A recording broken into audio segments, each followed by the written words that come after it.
It's almost like running errands. Like I have a bunch of different stores I can go to get the exact thing I want, or I can go to one store and get most of what I want, but not the kind I want.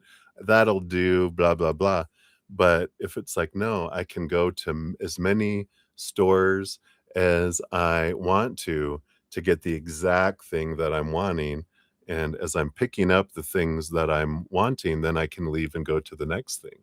So it's not about like wrong choices or, that wasn't what I was supposed to do. It's more of, all right, I've done what I've wanted to do and got what I wanted there. Now I'm gonna go to a different one, and I'm gonna get what I want here, and then I'm gonna go here and get what I want there, and then I'm gonna go over here and get what I want there.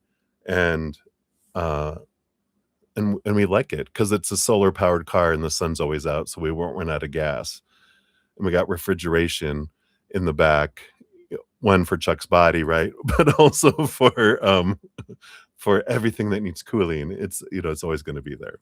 Yeah, picking up knowledge along the way. So, I love that one. Alright, and then we will go on to your second one here. We got 156.37 for that one. And I'll catch up on the chat here after I finish Deb's, second one here. Beep, beep. Yeah, chuck, chuck. So cheers, cheers.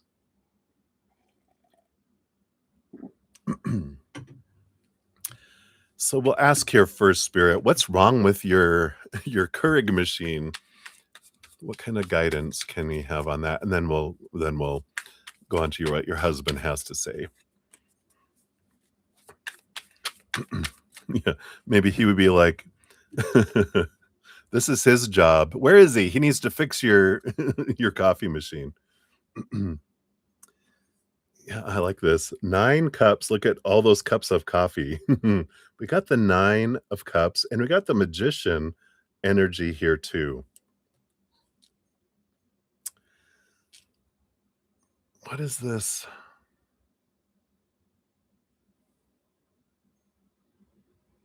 Because the magician, you know, is energy, action, movement, energy here. You come repair my Keurig. Um, but I do feel like there is something you can do with the magician, because it's like you can work your magic, and this 9 cups, maybe that's their sign, to "You're drinking too much coffee." "Oh god, I don't think that's real." "That's the devil, don't listen to that." But it's not that. They were just joking, because they know I would never say it if they were serious. I'd be like, "That's gotta be some other that can't be spirit." That's sacrilegious. That must be coming from an alien civilization somewhere. It's not coming from spirit. But there is something here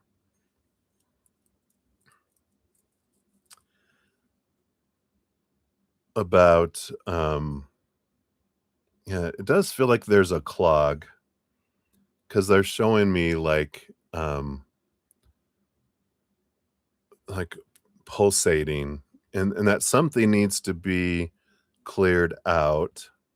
Because it does say I read a little bit about Keurigs. I have a little machine that my host, gave me down here with the little cup thingies, and, we do have to clean it out. There's, like, a little pump thing that you have to do because sometimes things get stuck and it won't heat up, and it won't recognize things if the water's not getting through, but it also won't heat things up to protect the motor and to protect it from overheating, right? He's turned 2017, right? Yeah, Chuck. You're drinking too much coffee. Yeah, and, I feel like he drank coffee all the time, especially as a DJ, a radio DJ. But I do feel like that's what they're saying here is that there's something that needs to be cleared out, because we've got the little magic arising here to let it go through. So it does feel like there's something that's kinda like lime deposits that have clogged something up, and so it needs to be, cleared out so that it can flow, otherwise it keeps shutting down. but, it just feels like whatever. Yeah, I think when we were Texas, that water, we used to always get lime deposits too, um, but I feel like there's something clogging there.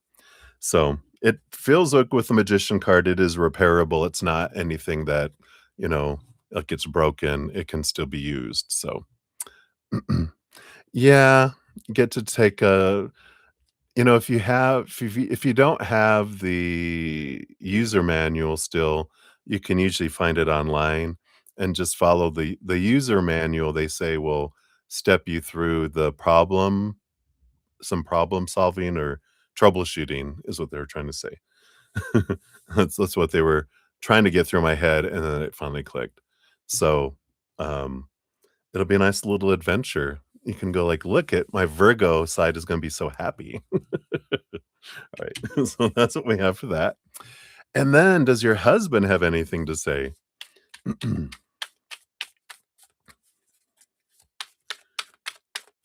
Let's take a look here.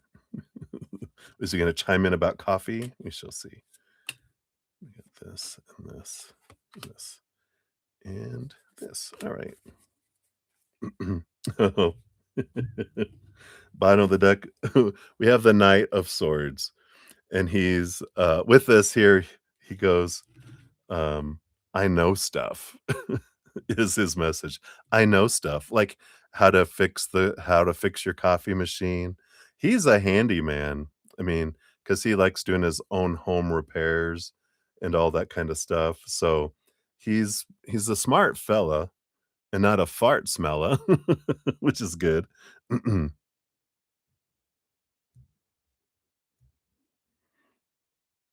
Right, you're gonna save it. Here, um, bring it on your first date. So, this is a test. If you can fix this, then you get a second date. But he does say he's a smart fella, not a fart smella. So, he's very intelligent and he can fix things too, right? Help you get it ready for sell.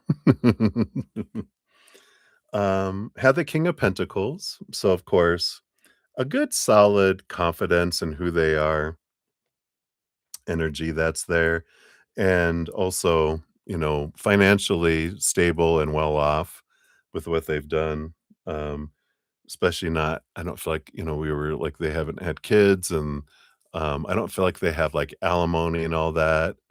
Their big expense is just their mom in the nursing home. This is only really, when his home. I feel like he, um, leases his vehicle, so he gets a new one every, 2 to 3 years. He just gets the newest model, kinda thing. Um, so, yeah, we've got that there. His farm home, that's right, right? We also have the 6 of Wands. Yeah, again, there's this energy of that he is, you know, in the public eye, and that's why I feel like, you know, it's gotta be like a judge or a retired judge that he moved to prosecutor, but I feel like he was a prosecutor and then he moved into judge and then he's gonna leave to keeps on coming in, and it doesn't have to be that, but I get a strong energy in this timeline that that's what he is.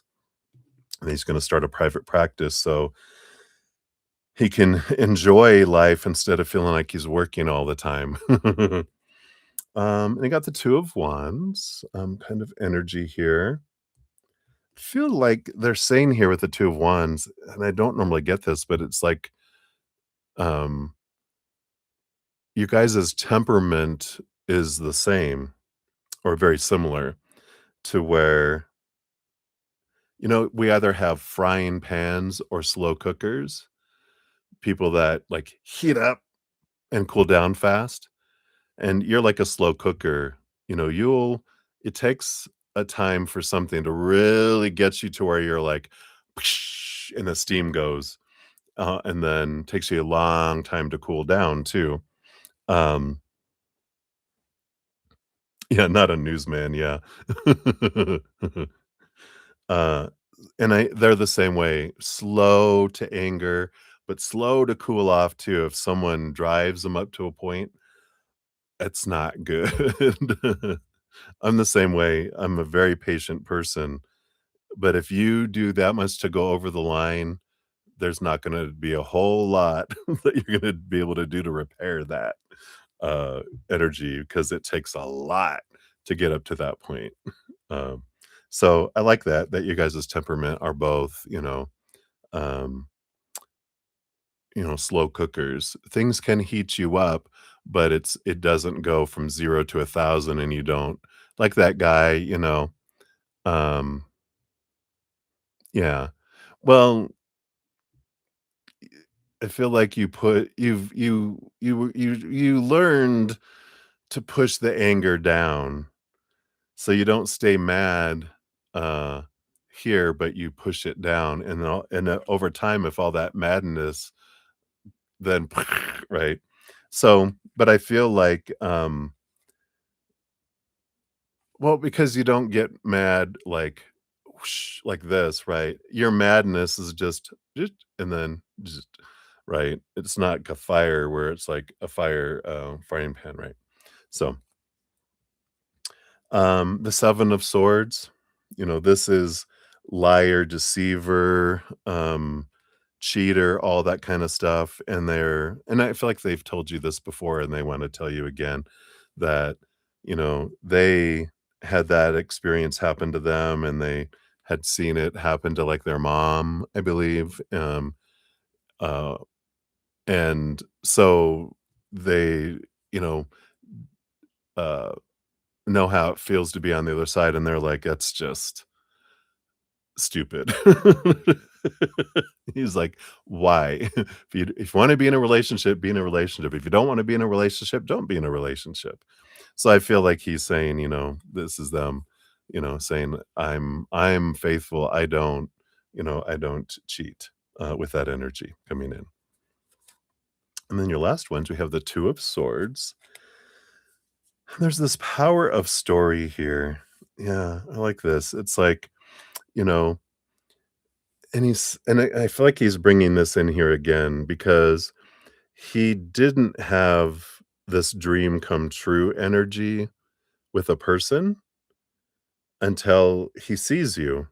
And with this, star card here, um, you know, in the 3 of Wands is meeting you changes my mind to have hope and to believe in a dream come true again.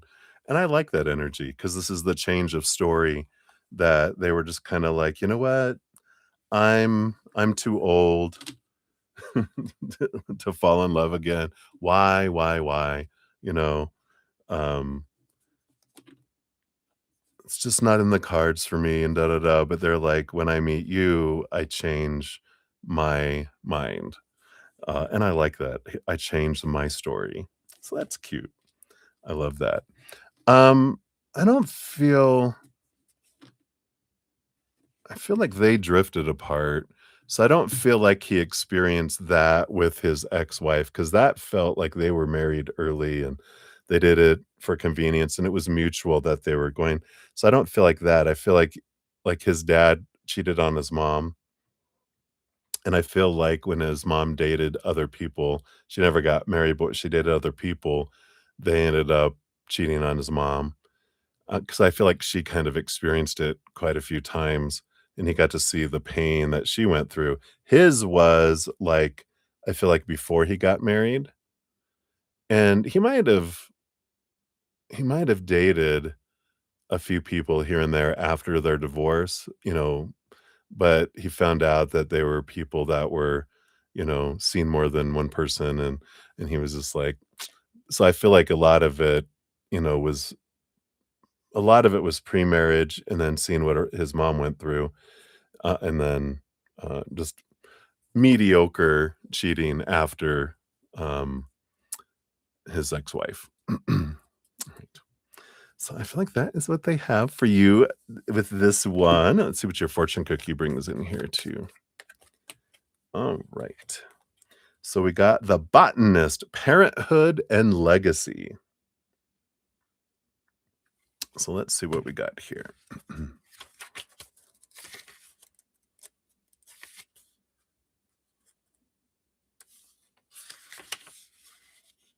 Oh, they're there. All right. And this one's page 88. Today's date, 8/8.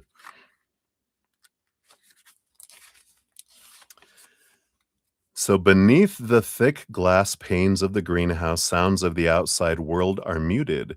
Humidity hangs in their air and in a heavy veil of mist, and all around you are plants, vibrant green leaves, exotic flowers, and pungent herbs growing their steady secret lives. Deep in the heart of this jungle, the botanist inhales the aroma of fresh earth and presses a seed into its depths, ready to see what life it will lead. It says the botanist is a parent, a nurturer, a giver of life. By providing the right environment, they bring everything intentions, material gains, even people into fruition. What you do now creates a legacy for those who come after you. Take what you have learned from the botanists before you and become the next to embrace that role. This card is for you and for those who have nurtured you into who you are today. The reversed meaning of the card, you may have become too parental in your social relationships, becoming controlling and overprotective. This is creating stress for others and for you. Let your roles mature by releasing the parent child dynamic and embracing a more trusting, independent, adult to adult relationship. Yay! You don't have to be anyone's mama. You're like, they're adults. They can take care of themselves. All right. So that's what they have for you, my dear. I love those connections. So thank you again for your donations as always. I love connecting to your peanut gallery and your future husband out there too.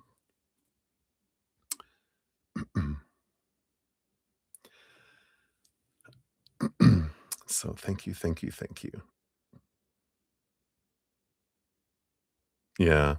Although, yeah, in a relationship, an overgiver becomes the parent and we treat them like a child, because you have the adult mentality, they have a child mentality. Even age wise, I kind of feel like you become the parent and try to, have them do the things that are smart to do, that you've been told. And that's what we do as overgivers. We try to, you know, maneuver people, and then we learn just to control ourselves.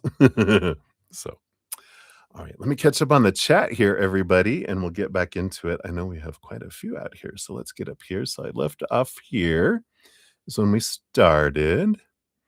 So we got those.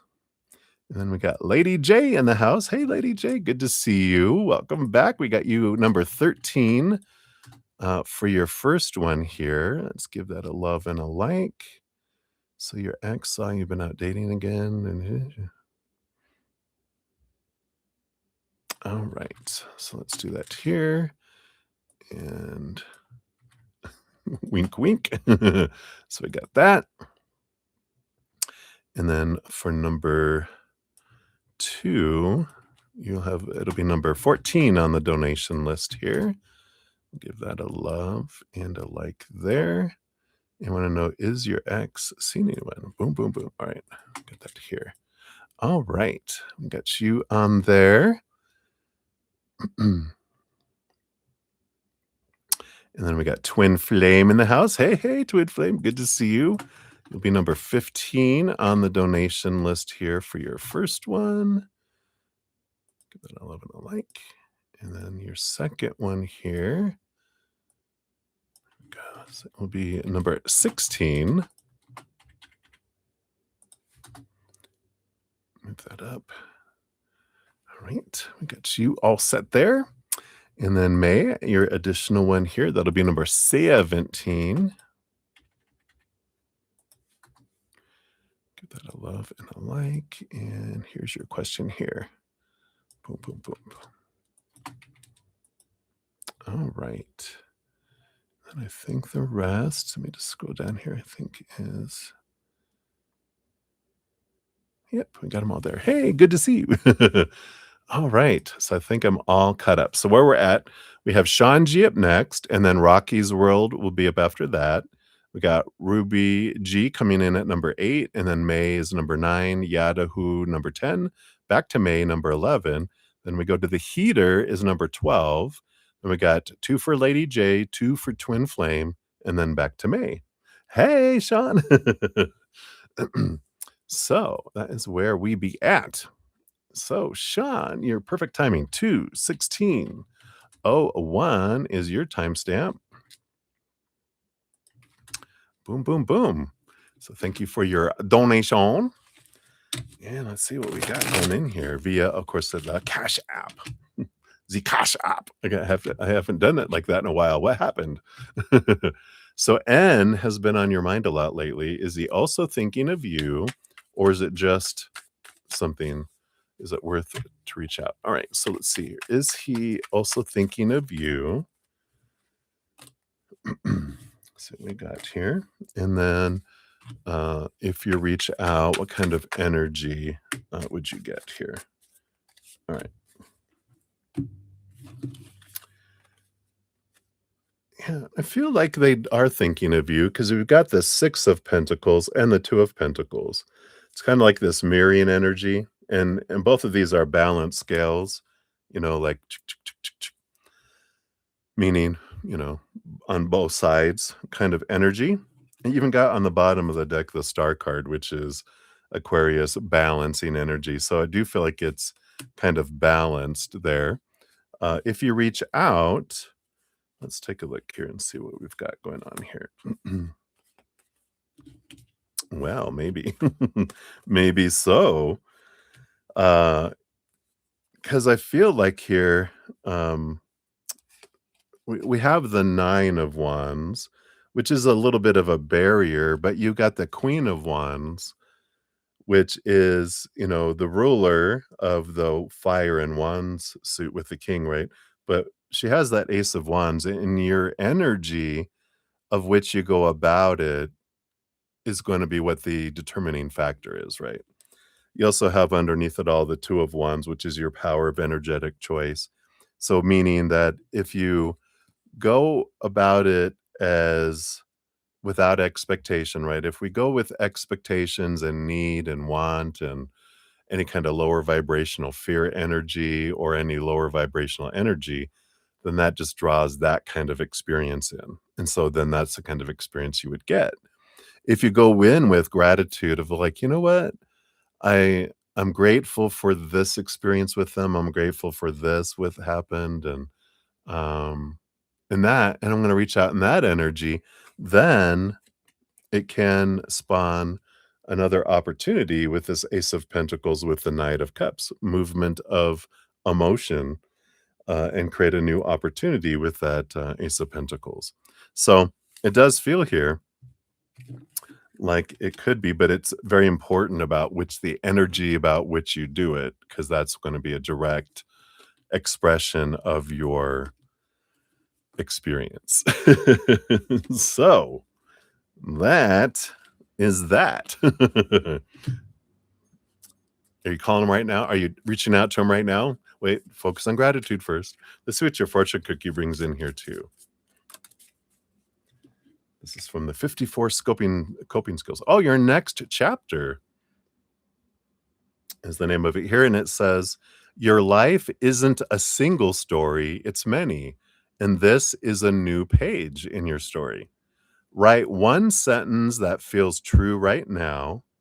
Write one belief you want to carry forward. Write one habit one habit or shift to keep practicing. And then write one word to guide your week. It's a toolkit card, and you write what comes next. So I like that when you write that out.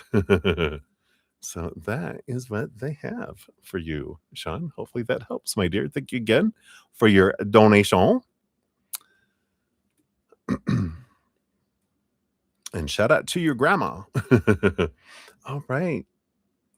And Lady J, thank you for your additional donation. That'll be number 18 on the list here. Give that a love and a like. And whoops. Try that again. There it goes. You're welcome, Sean. Good to see you. All right, got you there.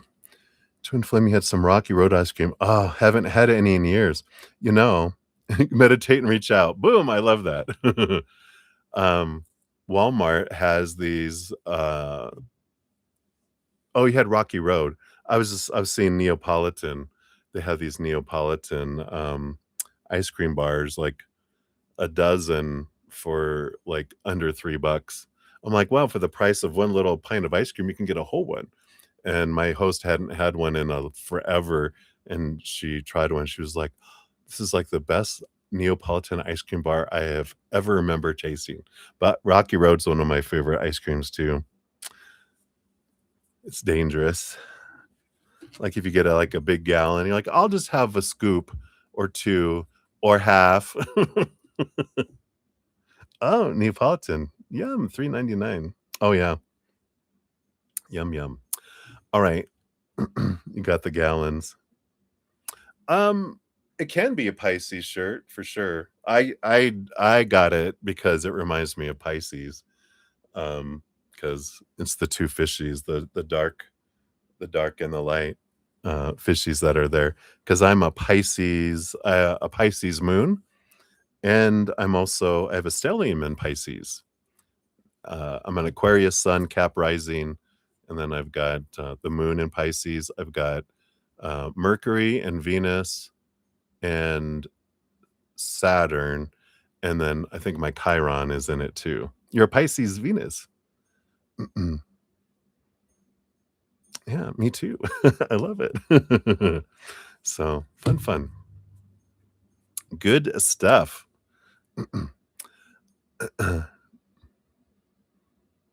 Cappy Moon. I love it. I love it. Everybody. All right. Let me get caught up here a few more and we'll get back into the readings. We got Maria P in the house too. Hey, Maria P. I'll get you here. It'll be number 14 on the free list here.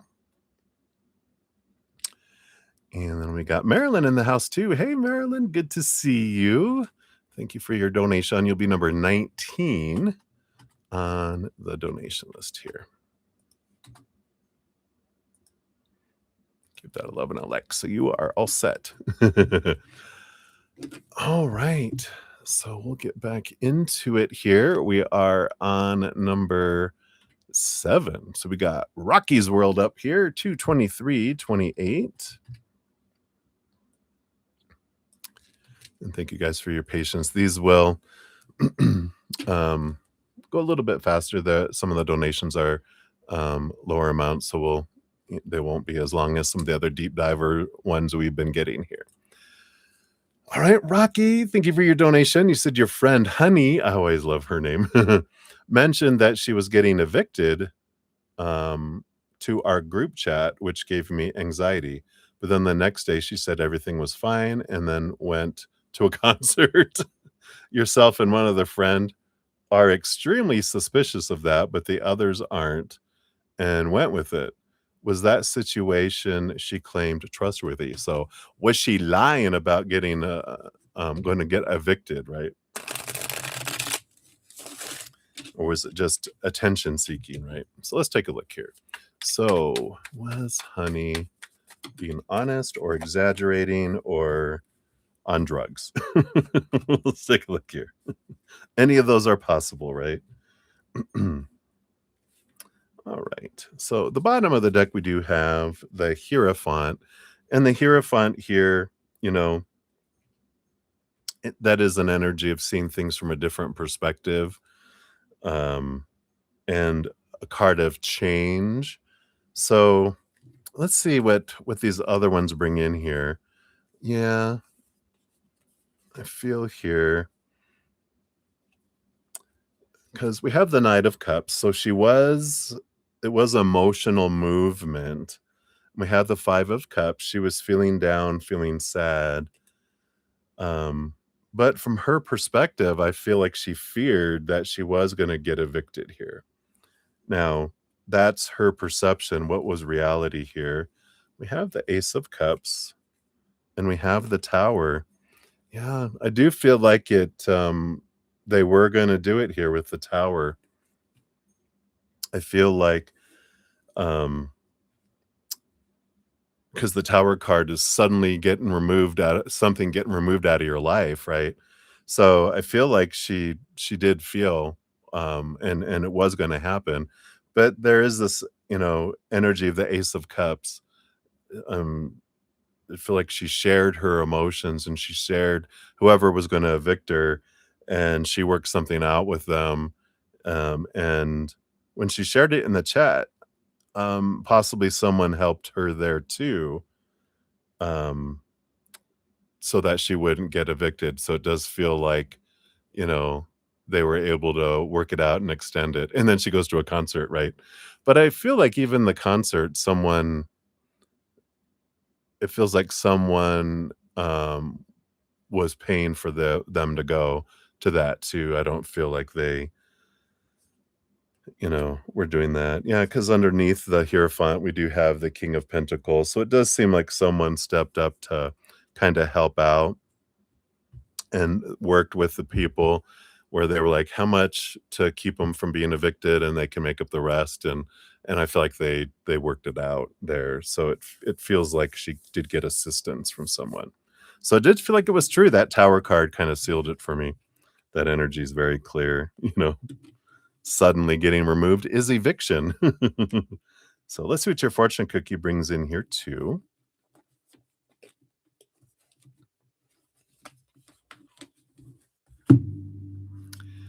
All right.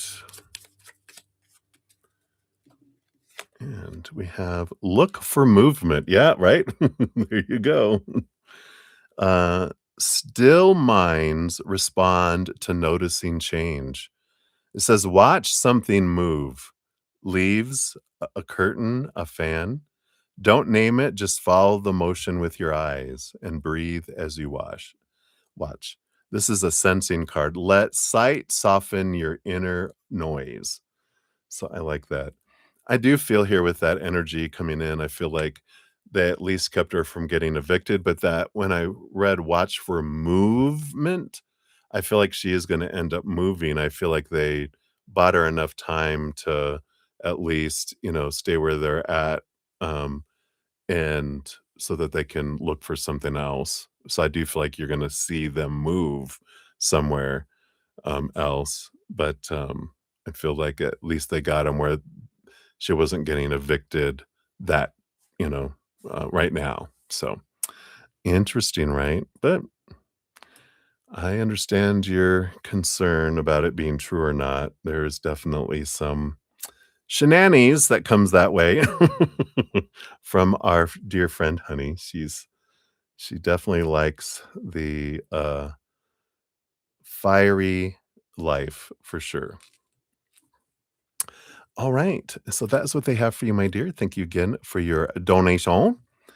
And let me get caught up on the list here. I did get 2 that came through via Z PayPal. So Maria P, I got you on there. You'll be number 20 and number 21. And then, oh, is that what that does, Twin Flame? People see you as loving because of my Pisces and Venus? It's a deceptive, a deceptive, energy. I am loving. I always say if I didn't have such a huge heart, I'd probably be a sociopath or a serial killer, you know? It's just the way it works, or an assassin, you know? So, but thankfully, I have a huge heart. Alright, then we also have Holly in the house. Hey, Holly, good to see you. You'll be number 22 on the donation list here. My inner world. Oh, yeah. And then Twin Flame, thank you. I see your additional donations here. You'll be number 23 and number 24 here. Just get them on the list here. All right, so here, this first one, we'll give that a love and a like, and then there we go. And then this one here.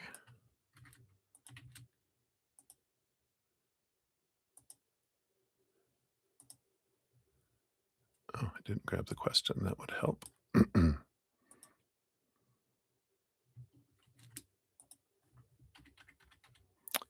Oh, let's try that. Let's just try this again. Is this not working? All right. Let's just grab all of it here. There we go. There it is. Okay. It was being difficult. There we are. Gotcha. Um, actually, um, like, so Holly, you're number 22 on the list. I'm about to start number 8. So, um, and I'll post it as I'm going along. So, you can kind of see where you're at in order. It's kind of like waiting at the DMV, right? What number are we on? But now serving number 8, and you're number 22. So we got a little bit in between. Um, and some are smaller, some are larger. So some go faster, some go smaller as well. Yeah, definitely, and that's good for anyone that's not familiar with, the process that I have these days. I do post a pinned comment at the end of each stream as well, listing all of the readings completed by name with timestamps. So you can go down, find your name, click on it, and then it takes you right to your reading. And if whatever I don't finish, then I will finish yours definitely tonight. But for anyone else, the ones sometimes I don't get to free readings, and starting next week, I'm going to only stay on till midnight. So only 7 hour session. I've been having 8 hour, 9 hours. I almost had a 10 hour session. What was my record? 9 hours and 43 minutes and 22 seconds. But for balancing, starting next Wednesday, I'm going to have it cut off at 7 hours. And then whatever I don't finish in the night, I come back in the morning and do a session that it doesn't have a chat in that one though. But I do come back and finish up all the readings in the morning on a separate stream as well. So thanks for asking. Yeah, you're very welcome. Yeah, we do need to go to sleep at some time, right? All right. So thank you for asking it. And guys, thank you for all your donations. I think I'm all caught up. We'll get back into it. Oh, just got one here.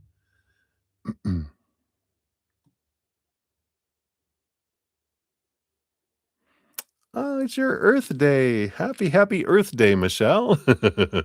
Is that like birthday? Your human beings birthday? So thank you so much for the just because for your birthday you're giving me a gift.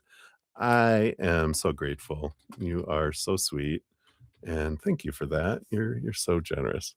So happy birthday. We're very happy that you have been born and cheers. Let's do a little cheers out to you for another fantastic, amazing rotation around the sun. May your next rotation be so full of unconditional love and joy and laughter and gratitude that you can almost not stand it, that it's so full. So cheers to you. I love you.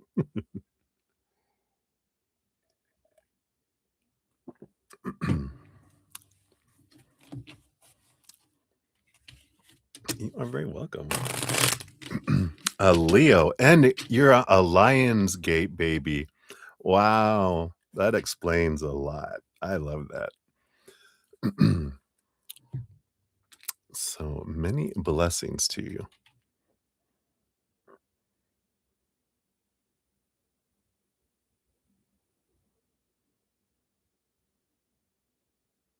Boom, boom, boom. All right, Debbie, way to get after it already. Zoom, zoom.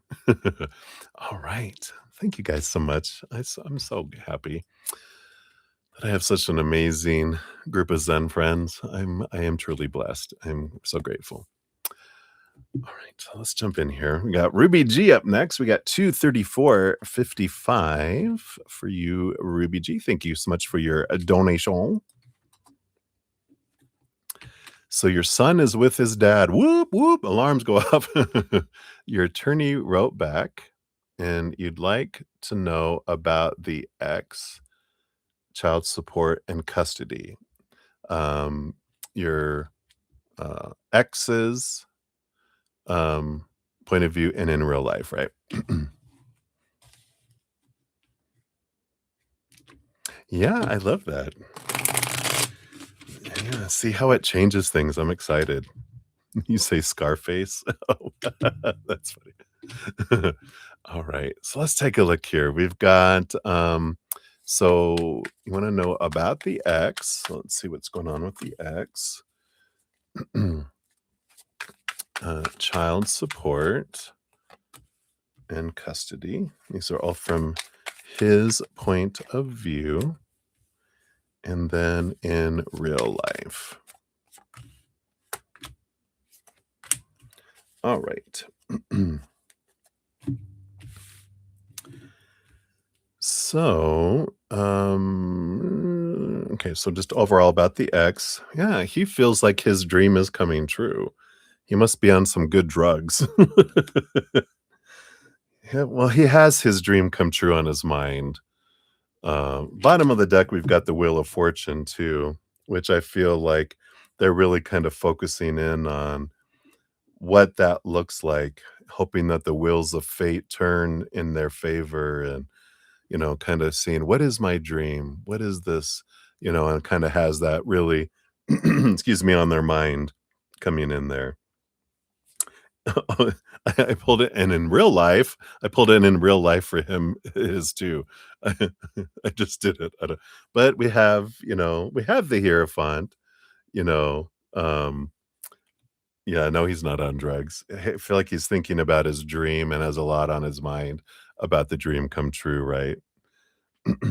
But the Hierophant here, is he is in the space of trying to see things from a different perspective, but the Hierophant is the master of change, the master of growing pains, so there is this um, great amount of clarity coming through growing pains for him.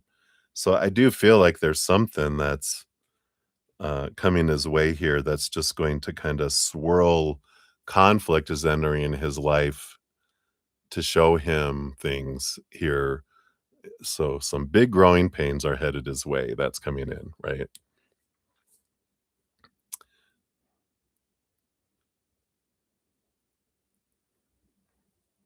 Right. So what is his energy around child support? We got the magician, so this is this energy of action, wanting to have movement. Um, and I get this energy that he's trying to figure things out. And I feel like this is why he's looking at his dream here too, because child support is part of all that of, what is my end result? What is it? Where am I at and where do I want to go and how can I get there? And what are all the factors that can, come in here? So I do feel like he's trying to figure out how to have everything fit in and what again, a lot of ideas, a lot of thinking, a lot of desire to take action, right? Um, and I feel like with this is about child support, yeah, because this isn't custody. We have the 2 of Cups energy, and in reality, it's like there's this it's almost, there's gonna be this coming back together to discuss child support. And with that Hierophant being there's a lot of change flowing below the surface with all this too, I feel like this is gonna be some of the changes that are coming in. Let's see what this custody is too, because his mind, Knight of Pentacles, it's like this is the slowest moving at all, but they're on a quest. They're on a quest for self-worth, but also finances. So it does feel like they're, kind of this energy, what they've been doing is again, there's like all this balancing of all this stuff they're trying to figure out here. Um, what's happening in real life here too? Yeah, the Empress. We have abundance and fullness, mother energy, mother nature, mother nurture energy.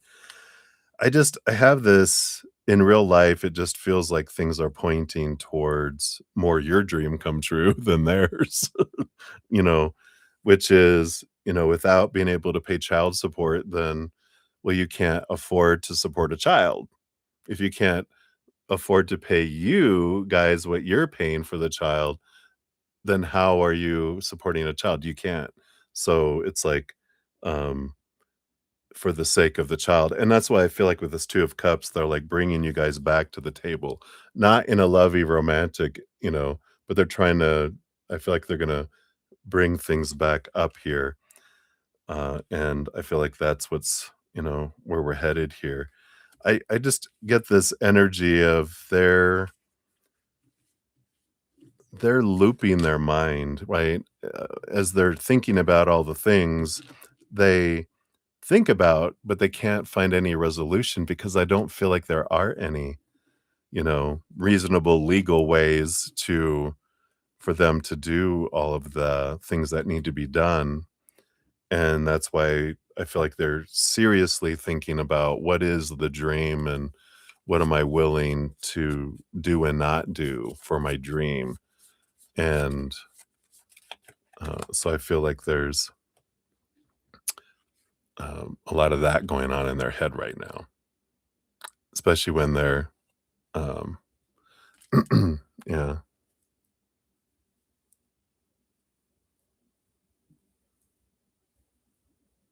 yeah, probably not, right? Your fortune cookie for this one is when you don't know what to do. It says not knowing where to start is okay. And that's funny because that's what I was just saying about him. He doesn't know what to do because he doesn't see any, solutions, right? And you don't have to share this with him if you don't want to. This is a toolkit.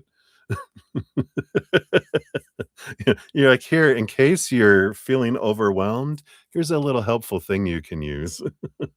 Not. It says, not knowing where to start is okay.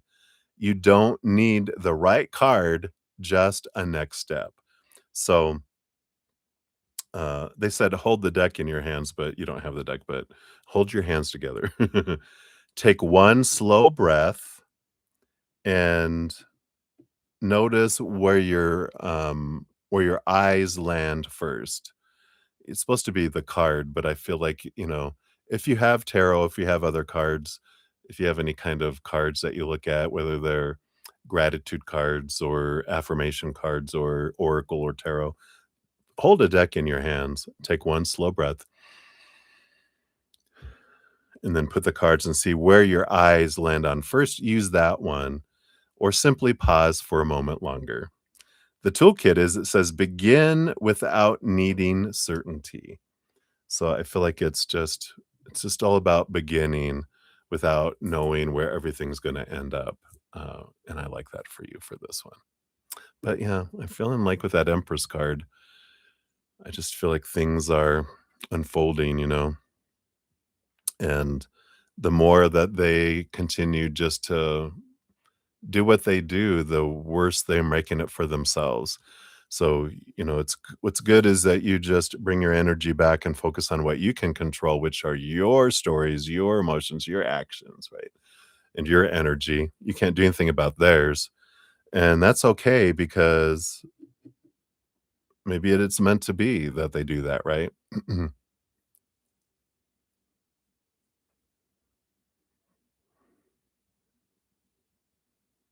There you go. You never know. But he can also take it as, "What, you think I'm stressed?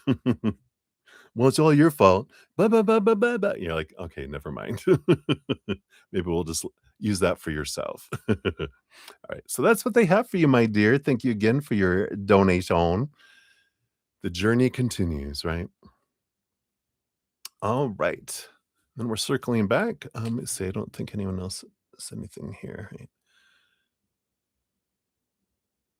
Sending lots of love, right?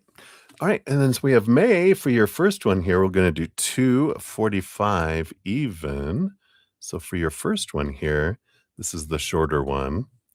Your other one, I think you just have one other one. Yeah, is number 11. So we'll jump to Yahoo and then back to you for the email that we will dive in with that one there. Oh, no, you have number 17 too down there as well. So those are where we're at. So for this one, I did put it, yep. So your friend pulled some cards. Oh, nice. And said part of Max's wake-up call will essentially be him repeatedly encountering the limitations of his current relationship pattern, as well as him not having the same access to you he once had. That there will be a slow realization of this, and he'll contain it for a period of time, and then slowly and cautiously reach out to you rather than something impulsive. All right. So would I agree with that? And if you do, is there anything that you'd add? So spirit, right? So let's see what spirit has to say. So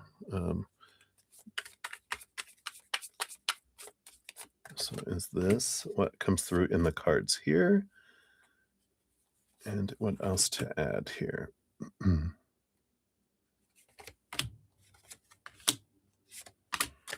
All right.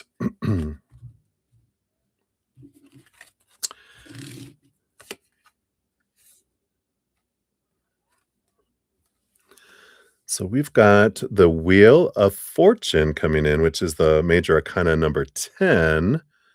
And, the Ace of Swords, is clarity that comes in here. And it's interesting how, we've got this looks like a giant 1 and a giant 0. It's like 10, the energy of endings and new beginnings energy, right? I mean,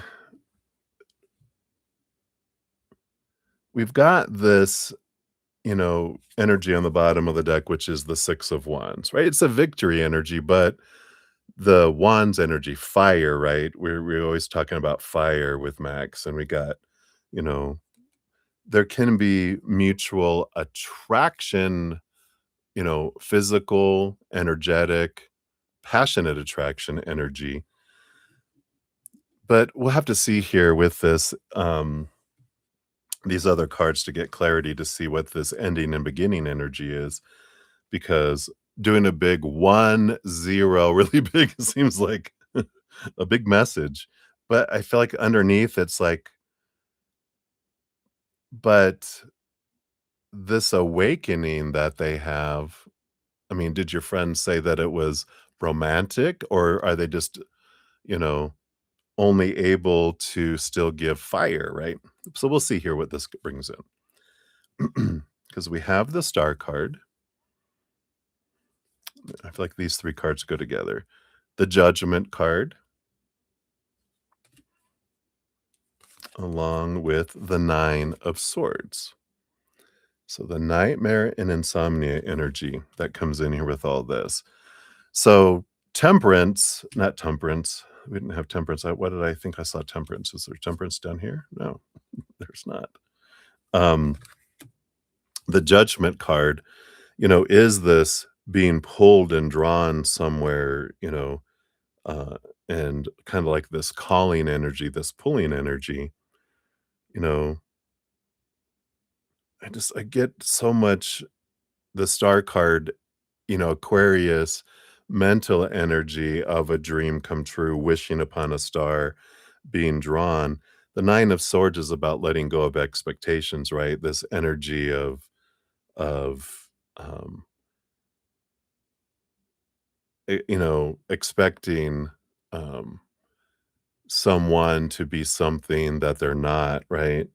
And to accept someone where they're at now as, you know, this is who they're showing us that they are, and that wishing upon a star hoping that they'll be drawn to become who we think they should be.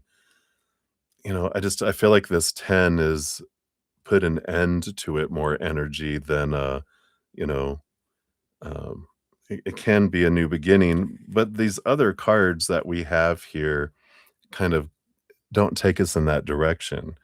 So you believe that he would be finally aware of what he really wants, a real and committed long-term relationship.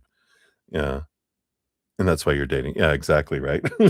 Because these other cards, we've got the Justice card, which is again Libra, air energy, and we realize we're on this side of the scale and they're on a completely different side of the scale. And I feel like with all of this realization of what your real dream come true is that um that until they really deal with their fear of being abandoned, not being enough, of being left behind, being left out in the cold and all that, that they will always be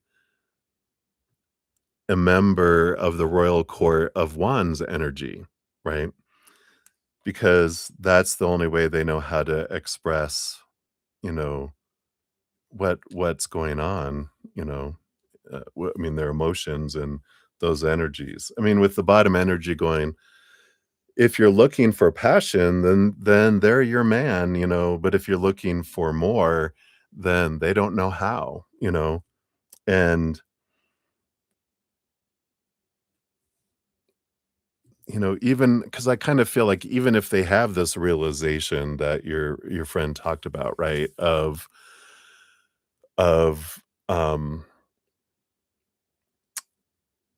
what he does want doesn't mean that he knows how to be in one. He might realize, I do want to be in a loving relationship and long term and blah blah blah. Well, even though if I suddenly realize I do wanna be a doctor, doesn't mean I'm gonna go out onto the street and go, "Hey, is anyone sick? Anyone need heart surgery? Here we go. I'm gonna open you up right now." No, you have to learn, you have to go to college, you have to go to medical school, you have to do this, to become that, there's a lot of effort. I almost feel like that's the because he is a doctor, and he is a doctor, right? But it's like, you have to learn how to do that, right? So, I kind of feel like that's the energy that is here. Like, yeah, they could have a realization that they want it, but are they capable of it? Do they know how to do it? Are they, able to um catch up and you know, be able to express those things and by that time are you even gonna be available and interested, right? You're like, "Hell no," because that's like someone, you know, going, "I'm gonna be a doctor, and I can be that doctor for you, but you've gotta wait, 12 years because 4 years of college and I don't know how many years of medical school and then being in, doing the medical intern or whatever they are called," right? You're like, no, I need a doctor now. I need to play doctor now, not play doctor later. All right. So hopefully that helps a little bit there, May. Your fortune cookie for this one is look at yourself like you matter. I love it. It says how you see yourself changes how you feel. So look into a mirror or a front camera. If that feels hard, look at your hands instead. Just look, don't judge, don't fix anything, and then say, "You're doing the best you can, and that's enough." This is a soothing energy, which talks about offer your gaze as an act of love. I like that. All right, so hopefully that helps there, and then we'll circle back around here for your next one here in a moment. I'm just gonna do a couple shout outs real quick here. And we'll get into it. We got Honored in the house. Look at boom, boom, boom. Hello. Good to see you. Hope you're doing well. Thank you for all these donations. We'll get you on the list here. You'll be 25, 26, and 27, I believe. Let me just make sure nothing came in the emails. Yeah. So Honored. Here's number one.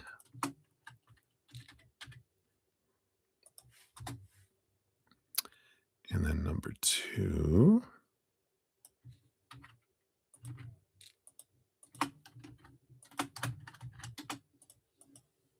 Oops.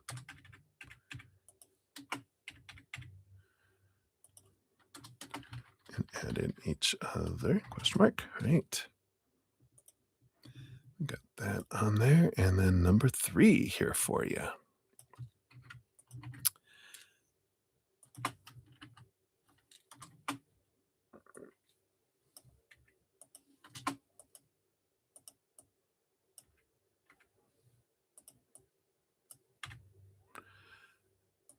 All right. We gotcha. So you are number 25, 26, and 27 for those honored when we get there. So good to see you. And we will be there. Oh, you got 1, 2, and 3. Right, 1, 2, 3. Yeah, 1, 2, 3, 1, 2, 3, 1, 2, 3. All right. Pardon me. So I think that was it. We'll dive back in here. Oh, twin flame. Worse is supporting a grown child, right? Like you need you're married to a grown child. You have all of those, right? Right? Yeah, you could definitely. You love the live streams. Absolutely, I like it. I'm gonna be announcing, something next week with some other changes that I'm making.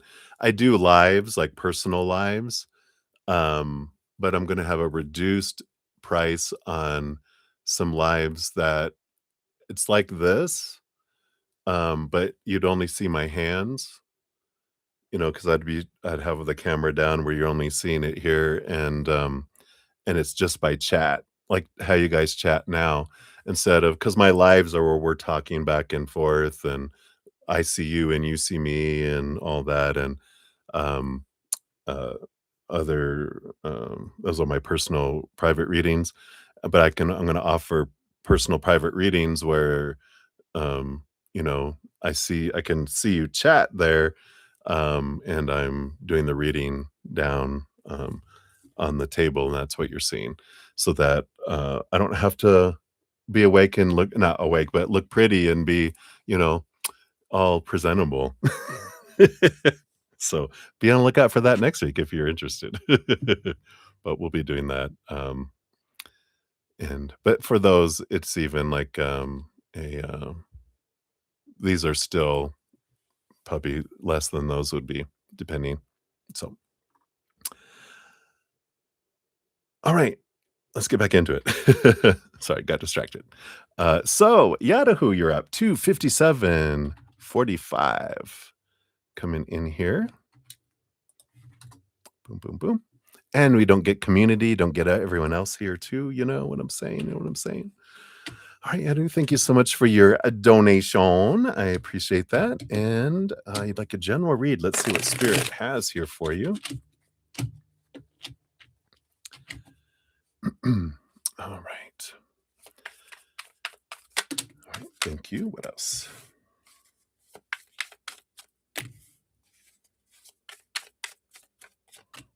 All right. So we do have the Food card on the bottom, which is the first card of the major arcana. That is an energy of new beginnings. It's an energy. It's the first card in the major arcana, of course, the 0. So it's letting go of old ways, old expectations. We've reached a certain level and we're done. We've completed it. We're ready to go onto a whole new level. We're on like an upward spiral, right? And so we reach up to another one and we're ready to move forward. We're ready to go into this new world of possibilities without a whole lot of restrictions. So there is this energy of letting old ways go, old expectations, and kind of a fresh start kind of energy coming in here for you. You got 331, these 3 cards. You got the 3 of Pentacles. Yeah, I love this. This is about being true to your authentic self and that you're creating something that is more true to your authentic self. The Ace of Pentacles is a new opportunity that's opening up in the physical world. And we got this moon energy too, powerful emotional energy, which I feel like this being true to your authentic self is like you're choosing to do something from your heart rather than from your head, right? That's the expectations, the supposed to be, should be, need to be, have to be, must be. And it feels like you're opening up your heart to go and you're following your heart's lead. The moon does bring in all this. We're in eclipse season right now. Eclipses can impact us 4 to 6 to 8 weeks before, and the first one's next week. The uh, new moon solar eclipse in Leo is next week, and then 2 weeks after that, we've got the other end of the full moon. I mean, the eclipse season, which is the full moon lunar eclipse in Pisces. So these next 2 weeks, when we hit, I think it's next Wednesday, whenever the new moon in Aquarius is, not Aquarius, Leo. We've got that's the start, and then the 2 weeks we're right in the middle of this portal of eclipse change and newness. Well, the new moon next week is a big new beginning energy, so I feel like there's a lot of that coming in here for you, a lot of realization, a lot of opportunity that could be saying, "Hello, hello," starting with that next week. Now I've gotta look at it. Where's it at? Where's my book? Oh, it's right here, just under this piece of paper. Let's just confirm it for everyone. It is Wednesday. It is, and we've got the moon. I guess let's see, it's yeah, because it's a solar eclipse. It's during the day. It'll be 1:37 p.m. Eastern time is when it is the big start of it. And then, of course, the full moon in lunar eclipse is on Friday, August 28th. So, uh, and will be impacted 4 to 6 to 8 weeks after that last eclipse, too, because it's a big eclipse period. We can feel all that energy. So if you guys are feeling something, well, there you go. We know why. But so there is this energy coming in here for you of big changes, opportunities, expressing yourself as well. So I like that. And then you got these three. You've got the Two of Pentacles. This looks like this balancing, but also this power of choice that it'll open up into two ways to go here as well. I like that. One feels kind of like this calling, like you're feeling this pull to go in a direction. The other, with the Nine of Pentacles, um, is also an energy. They're alone in the garden with spirit. So it's as if there's like two different directions you're being pulled. And normally, well, not normally, one of the big options that happens quite often, we'll put it that way, is one feels like the heart, one feels like the head, one feels like security, one feels like risk. But our heart is pulling us in a direction. This one feels like you're being pulled in both directions and that you can do both things. So, an example, and this doesn't mean to be what it has to be, but it's like I'm doing a job, you know, and I feel like I want to do a side hustle. I want to create something from my heart. So I can do that independently, and I can start on that and do that while I'm also doing this job that I really love, or I'm moving in. This opportunity opens up to go into this other job that I really would love to do too. And it's like I can do both. I don't have to choose one or the other, you know. And I kind of feel like that's what's kind of coming up here. You also have the Ace of Swords. Yeah, a lot of clarity that's coming in. And this Ace of Swords does help you get out of your head, cutting away the supposed to be, the should be, the need to be, the have to be. And it gives you this ability to see things from a higher perspective. So I like that energy coming in.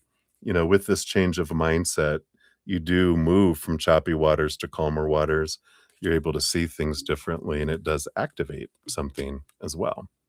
So I like that for you. Let's see what your fortune cookie brings in here too from the Citadel Oracle. Let me just put these cards back in here.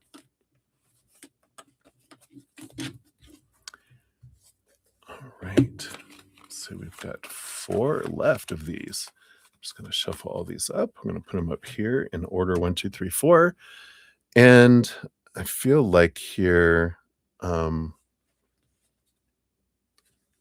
what they want to do this one, right? Okay, we'll do this one. The Muse. I like it. The inspiration, right? Generosity and naivety, naivety, however you say that. Us be naive or unaware. And it's page 100. All right. Ready for something new. Laughter, flowing wine, the sound of someone playing the lyre or lyre. Sunshine streams into the square, bathing a gathering of dancing youths in its warmth. The muse doesn't see the world as it is, but rather its potential and dreams of a life of peace and equality. Never short of a song or a toast, the muse is an optimist and a lover, always ready with a kind word and a spare cup of wine. It says, now is the time to look beyond the bad news and embrace a little of that dreamer's spirit. Any situation can be improved with hard work, but it also needs optimism. Belief in the potential for a better outcome, especially if others believe in it too.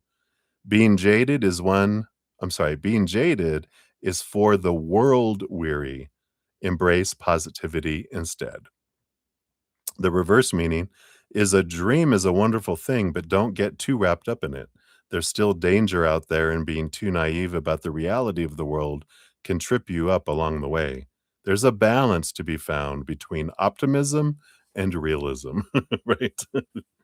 We know, we know. All right. So that is what they have for you, my dear. Hopefully that helps. And many blessings to you. I'm excited for what this is for you. Sounds like some great opportunities. All right, I'm going to close my drapes here. Not my drapes, my blinds here, real quick. So the spooky things outside don't see me. All right, let me catch up on the chat real quick and then we'll dive back in here. So, Cat Mia, hello, hello. Good to see you. Got you on the free reading list. You'll be number 15 on there. And then Twin Flame, thank you for your additional donation. It'll be number 28 for that one. There we go. All right. Give that a love and a like. And I know I'm there. All right.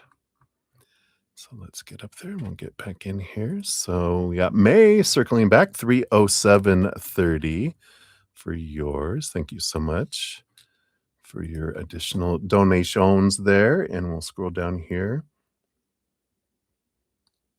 Yep, that was that one. All right. So here is your email. So thank you so much. All right. Let me take a sip here. Cheers, cheers. And I'll read here real quick here.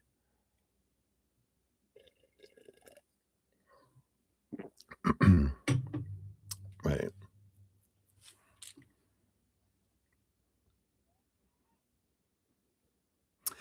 All right. So we'll reflect back onto his little oxymoron. What an oxymoron, right?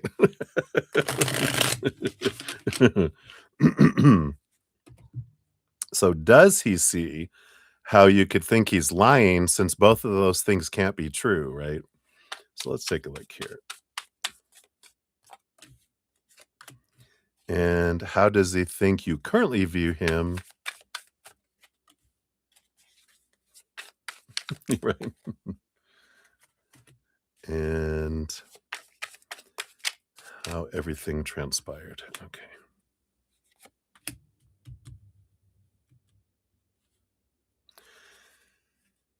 All right. So does he see it here? Oh, yeah. We've got the Seven of Swords liar energy versus the Seven of Cups emotional confusion energy too. And, you know, we'll see how he, these other things here, but it's like he feels more of that, he was speaking like air energy, you were speaking emotional energy, and somewhere in between translation got mixed up. So what he's saying is that um, there's a misunderstanding, right? It's such a like a man thing, right? Of like, I don't think I you know, you were hearing what I was actually meaning or saying, energy. You're like, "What? Well, then which of those was not true then?" And I just feel like he would just get into this trap, right? Because, um, the way he is looking at it, the way he needs to look at it is that you misunderstood, and, um, like, misunderstood intentions, misunderstood what he said, misunderstood, you know, the what the conversation was, right? And, you know yeah. Yeah, exactly, right? But it could be his perception.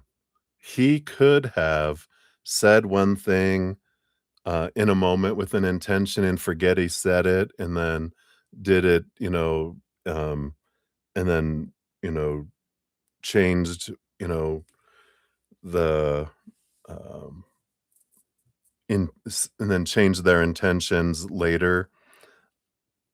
And that's the thing as humans, especially with the 7 of Cups, when we're not able to really understand our emotions very well, especially if we're not an emotional person. Emotions are weird, and um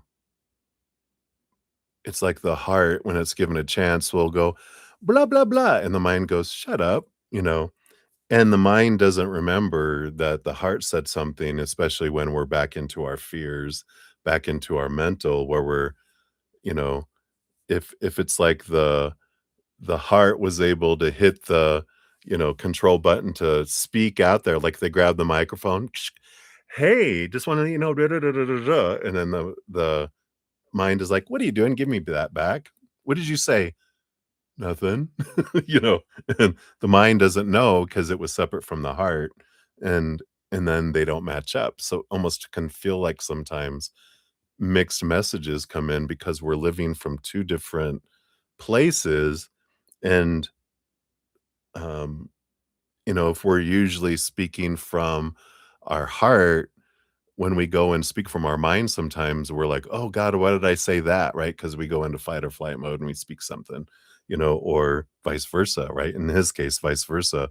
He normally speaks from this realm, but there was something that got activated, right? That they got a hold of the microphone, and they could have said that, but, the whole thing is, um they're not capable of giving you that emotional energy, and they don't speak from that. So what you know, it's not like I don't feel like they were intentionally lying or playing a game or whatever. I feel like in the moment they said what they said and then didn't remember what they said later because it's not something they normally say, so they reverted back to the old way that they do things and say things, and then that's what ended up happening, right? So let's see what else he has here, because it's like, how does he say how does he think you currently view him with how everything transpired, right? We got the 6 of Swords underneath that. Yeah, he still thinks you view him here, like, the 6 of Swords, I feel like from his and we're now we're going from his, standpoint, right? That, um he thinks that with the 6 of Swords that you have gone from choppy waters to calmer waters, that you still, view him, as a love potential of a dream come true with a lot of emotion below the surface that you wanna share, energy, right? Um, so I feel like he's in his mind, that's the way that he perceives is that, you know, you probably are still interested in me and that, that you think I'm some this dream come true that he's not saying that he is, he's this is his perception of what he thinks you view him as, right? And that there's a lot of emotion there, and, he just has this idea that this is still the case kind of energy, right? What about how everything transpired? It's interesting, we've got here, we've got the strength card, which is Leo, passion, energy, and the Ace of Pentacles, energy there as well, and, um,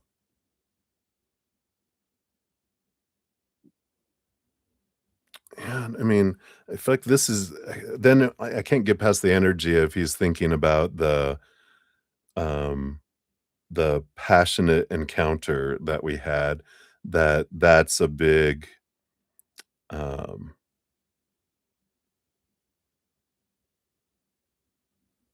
event is the word, a big event that, uh, is a source of the conflict with you, and that's where the misunderstanding came from, right? So, yeah, yeah, she's eye rolling over and over again, and so, um and I just feel, it's this is the whole thing when we think everyone's thinking about us and everything that happened, and, when they do think, how you the view, it's still all this old stuff, right? They haven't been thinking about it as much as you have, and most people don't. It's like, unless something happened that really shocked them, they're kinda just they're like, "What? You still thinking about all that?" Kind of energy that's there, right? You're eye rolling so far in the back of your head, you're looking at the 1900s. So, it's interesting energy when we look at things that, you know, they don't people don't actively think about everything, like, we think, "Is my ex thinking about me?" And they're like, "No." Every once in a while when something comes up, but then it also as quickly moves forward into the next thing, right? They don't, especially, men, especially straight men, they're using their thinking energy for other things, and they don't tend to spend a lot of time rolling through their emotional energies, a large portion, right? So, yeah, they're in their head,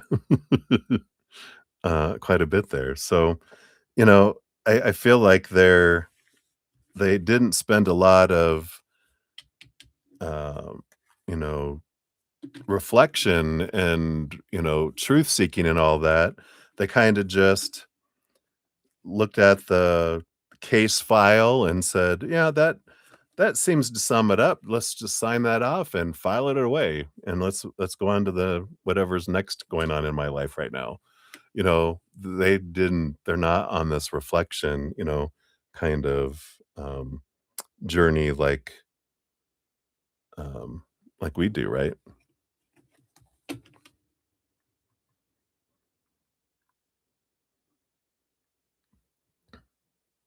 No, no, I feel like the main thing, he's just like he's kind of writing it off to a misunderstanding, like, I think he misunderstood, or there was a misunderstanding between what my intentions were and the way you received it, but,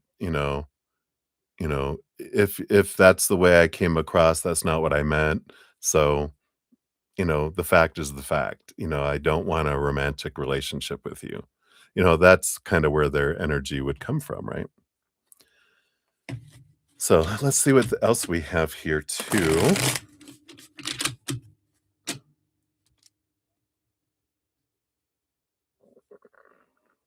I didn't ask that question about feeling bad, um, but, the feeling bad part, I mean, he can still feel bad about, "Oh, there was a misunderstanding," right? Um, so, yeah, that's coming up next year. Um, and, when we go into extremes of, "Okay, so in any way, shape, or form, he didn't feel this," it's like, he's a human, he feels things, but I feel like it's more, he feels bad when other people are feeling bad about things. He doesn't, have joy about if someone like, in his mind, if there's a misunderstanding and someone feels bad, yeah, I wish that wouldn't have happened, you know? Good note to self, in the future, try to be extra clear to people so that I don't have misunderstandings, is how he would go about it, right?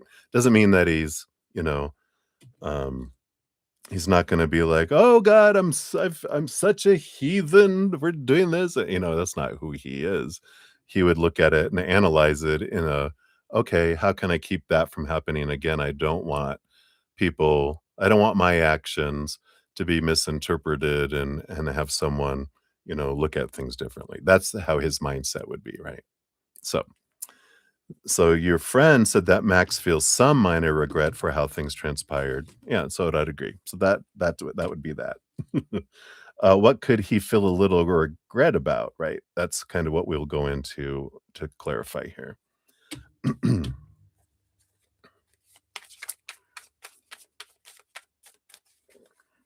So let's see what just to confirm that here.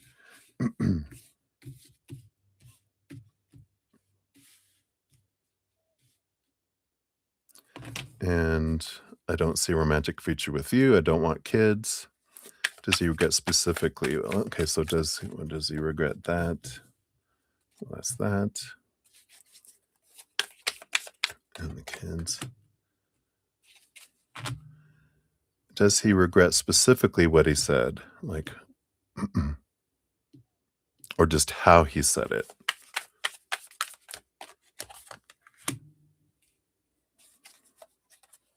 Okay, so let's look at this here. So when we're looking at, you know, the regret feelings that he has, the 3 of Cups, the 3 of Pentacles, this is the energy of he generally wants people to, the result is joy, the result is happiness, more kind of energies that are here. Um, there is all this 3 of Cups is like third party, 3 of Pentacles is like collaboration, but these 3 energies, I feel like one of the regrets that he feels is that, um, that how he said not have a relationship with anyone else. Because with these threes, I feel like he knew that he was seeing other people, but not or this other person, right? But not, I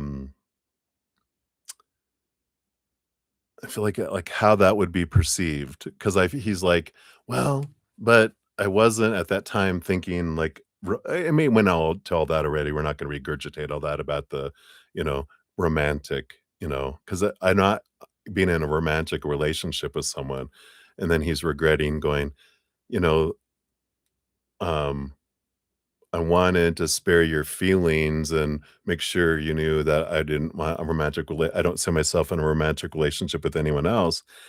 And at the same time, he goes, "Well, I'm in this kind of situationship with someone, but it's not romantic. It's fire," And that I feel like that's kinda how that's one of the things he regrets, in a situation with that, right? Because that's what the thing with the don't see a romantic future with you and then the or anyone else. Um, we have the like don't want kids comments.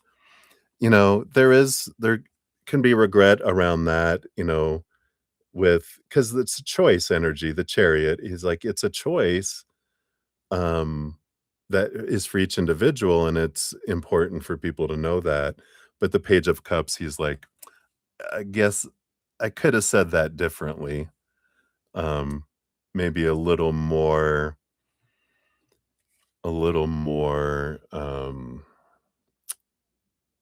gently, because you were asking here, uh, is it what he said or how he said it? So that would be more the how he said it. I could have said it a little more gently. But the big thing underneath it all is with the high priestess, because he's realizing, because he's not an emotional person, right? So after the fact, he's like, you know what? I bet to someone that has emotions that probably didn't that was a little came across a little less gentle than they probably would have liked. Because he thinks about it after, because he's like kind of this matter of fact person in a way. And then he thinks about, oh yeah, it's something that I feel like he's trying to work on with how he shares things. And, because when he's sharing things in business, he's aware of how, he pays attention to how he tries to come across, because that's business and that's, how you develop business. But he forgets when he's in personal that, especially if he's doing it without thinking it through first and just kind of jumping on a call and blah, blah, blah, blah, blah, without having like thought about how am I going to go about this conversation. If you just shoot from the hip, tends not to go well, right? So I feel like that's that energy around that piece of it here. Let's see what else we got here.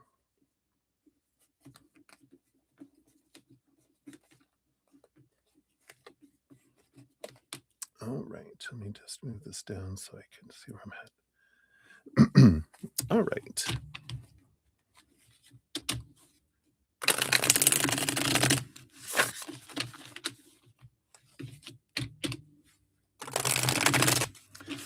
So this is when things fall through with this girl. Is he going to reach out to you? All right, let's take a look here and see if that's changed at all. And if so, why? And where does he want our connection to be? Like, what's his goal? All right, intuitively, I don't know where that feeling came from at all, that he's a bit more self-aware because he haven't been in contact. You just feel it in his gut. Is that true? Let me take a look here. Is he more self-aware? All right, we'll look at that. So,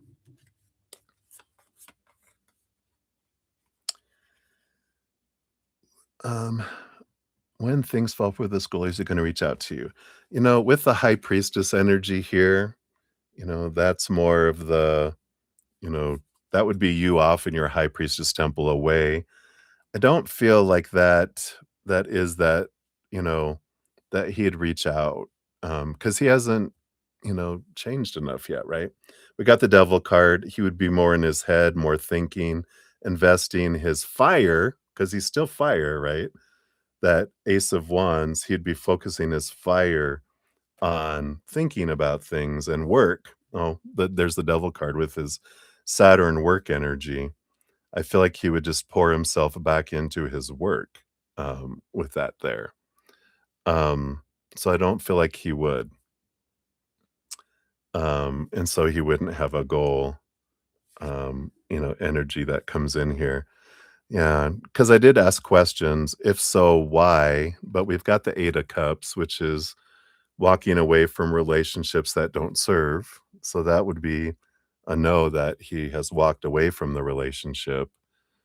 Um, and where would he want the connection to go?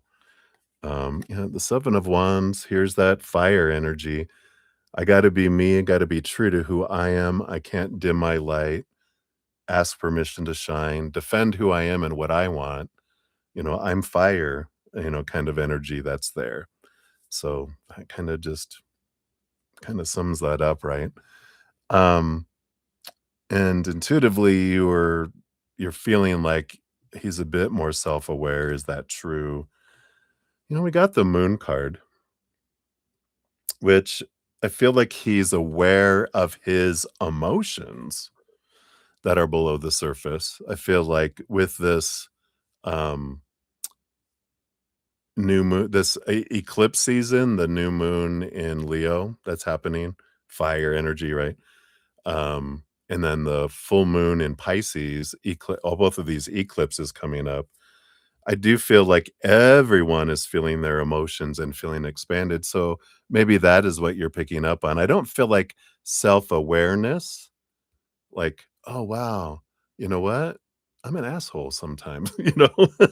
I don't I don't feel like that's hitting it there, but I feel like, they're aware of emotions. They're aware of, like, "What is this? Ugh, I'm not used to this stuff. What is this? What is this? All this emotion building up." But all of humanity is feeling that right now with the eclipses, especially with the Pisces full moon lunar eclipse that's coming up, which expands, expands, expands. Not only is a full moon normally full of emotion, but a water moon, Pisces water moon, and eclipse at the same time. Just it's a big blast of emotional energy that's going to have some people just, especially people that aren't connected to their emotions, popping up there. So I do feel like they're aware of their emotions, but not self-awareness, like growth energy that's coming in there.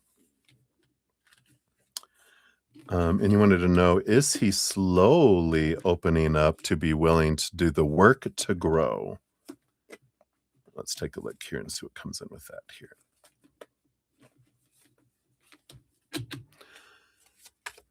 So based on their current energies, thank you. What else is here? All right. Page of Pentacles, Page of Wands. So it looks like they're facing each other off here, but Page of Pentacles is, possibilities here of, but it's all fire energy with this Page of Wands. It's like they're just, I feel like they'd be looking for their next opportunity for fire. Um, but there's also this Nine of Pentacles and the Hermit card, which is maybe I should be alone and focus on my inner energy and my inner growth as well. You know, we've got the Chariot card on the bottom, which is, of course, the power of choice energy. Again, moon energy behind it. I feel like now, with all this, especially Pisces moon, full moon energy draws us inward into hermit mode a little bit. I do feel like he is slowly opening up, but I feel like this energy of this eclipse is what is kind of, they're showing me like when, like someone with a life jacket on, when you drop them in the water, they go bloop and then they come back up. That's almost that energy. Like it's going to be a temporary dip in and then dip back out kind of energy. And then I feel like they're back into that fire, looking for the next opportunity of fire energy. Because underneath the Chariot card, we do have, yeah, we got the Four of Cups, which is stagnant emotional energy. And we've got the Knight of Pentacles, slowest moving knight out of them all. So slowly is definitely highlighted there. And underneath all that, we've got the Eight of Pentacles, which, is an energy of, um, you know, work, work, work, work, work, work, work. I feel like that's more physical work than inner work, but it just feels like it's kind of a slow roll process with them. With that, they don't. I feel like after these eclipses, they're kind of just back to going, "Boo, okay, that was interesting," fear energy. Not fear energy, but, emotional energy is like, "Ooh, this is weird. I'm not used to this. Alright, shake it off. Let's get back into where I'm comfortable." Back into here, right? And you asked for a timeline, so based on current energies, we're just asking, um, When is the next big splurge of growth? Okay, thank you. And then what are these significant dates here? Yeah. So here's that, that energy of the moon. So here's the big splurge is the next few days, which says couple, but it feels like that's the moon energy that's kicking in. Um yeah. Yeah, we've got the next things that are unfolding with all of these things. It has have faith, divine timing is at play. But next winter is when, you know, which is December 20th to March 20th, is when they have the next big epiphany kind of energy that kicks in for them there. So, that is kind of where we're at with that. I know. But, like I said, and I love the work that you're doing because you're realizing that we can fall for the potential of who someone could be, but, you know, um, see people for who they are, because there's no guarantee that they're going to, become someone different in any fast amount of time. Like that doctor. Well, if I wait long enough, maybe they will. I mean, like, yeah, but by then you'd be dead if you were in need of a doctor, like you're in need of a heart doctor, right? And well, it's gonna be 10 years before I can become, you know, official, and then I'm gonna be a brand new doctor working on your heart. And you're like, "Yeah, maybe I want a seasoned doctor." Like, "Yeah, if it's out there, right?" So, hopefully that helps, my dear. That is what we got for you. Let's see your fortune cookie here. We're gonna go to this one here. So you've got the spy master, the raven with a key, knowledge and distrust. Yeah. That's the thing too, when someone kind of destroys your trust, I don't know, for me, being an Aquarian too, once you destroy my trust, you ain't getting it back. No matter how hard. It's just it's not a choice. So nothing happens in the Citadel that escapes the spy master's notice. They must surely be one of the most powerful people in the court, and yet their office is a small affair, crowded with papers and bottles of stale drink. In knowing how fallible people truly are, how can they trust anyone else? Right? Knowledge is both a stepping stone to power and a poison to optimism. And in seeking it so vicariously, the spy master has become trapped on a lonely path. It says the pursuit of knowledge is a grand goal, but don't let it tarnish your opinion of the world. If you pay attention to the negative, you can find every person's flaws, every piece of bad news, every shadow, even on a sunny day. Instead, try to exercise some positivity and forgive those around you for their faults. A relationship or situation can be so much better if its flaws are acknowledged but not focused on above all else. Ooh, interesting. Reversed, it says your high standards are only setting others up to disappoint you. Wow. Rather than expecting too much of people, try to recognize where you're being unrealistic and accept that nothing is perfect. Wow. And then that's kind of like the let them theory by Mel Robbins. We can understand that, you know, people are going to be who they are. We accept them for who they are, what they do, and where they're at. And then we get to decide, we let them be themselves. We let us be ourselves and go, do I want that in my life or not? And then we decide. And if we're like, well, they're not who I want them to be, but maybe they'll change to be who I want them to be, and it's like, I wouldn't hold your breath on it. If people aren't it now, they're not gonna make super huge transformative changes usually, unless, like they say, they have drastic life-changing things like a near-death experience, right? That's usually what it takes for a human to change greatly, right? So You're very welcome, my dear. Drive carefully. Hopefully, you're not on the way over to his house. Don't do it. I know you're not. Just jokes. Just jokes. All right. Yeah. Work, work, work, work, work. Twin flame. All right. Let me catch up on the chat here. And then I'm going to take just a quick break here to hit the facilities, maybe grab some more coffee. No, I'm going to drink water after I finish that coffee. So I'm just going to hit the facilities and then we'll get back into the readings here. Let me just make sure here. So we had that and Debbie O. Thank you for your comments, Debbie O. All right. And then we got Marilyn. Thank you for your additional donation. You'll be number 29 for the second one here. We got you there. Yeah, twin flame, right? For you, it's gone when they break your trust. I just know that I'll never trust you again. There's no rebuilding. How can you rebuild shattered glass? Very patiently with super glue, right? But yeah, I get it.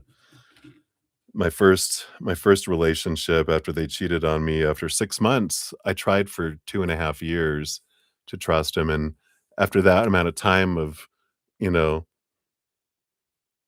because I needed to have closeness in order to be open intimately and stuff. It was very far and few in between of, feeling close and they were like, "What do I have to do for you to trust me again?" And I was like,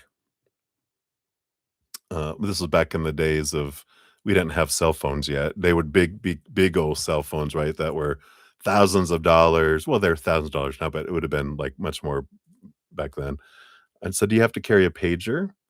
And you'd have to call immediately, and then we'd also I wouldn't trust that you were calling from where you were calling, so we need a private investigator to follow you around too.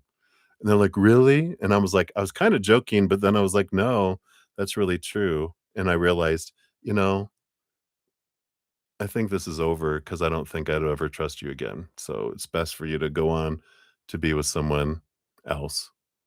And that was it, you know? It just All right. So, thank you guys for your patience. I shall be right back, and then we'll dive back in. So, when I return, just real quick here, we've got the heater will be up, and then 2 for Lady J, 2 for Twin Flame, and then back to May, as well, and then back to Lady J, and I'll just do it real quick here. Oh, no, it's a long list still. So, I'll leave it there, and then I'll be right back.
All right.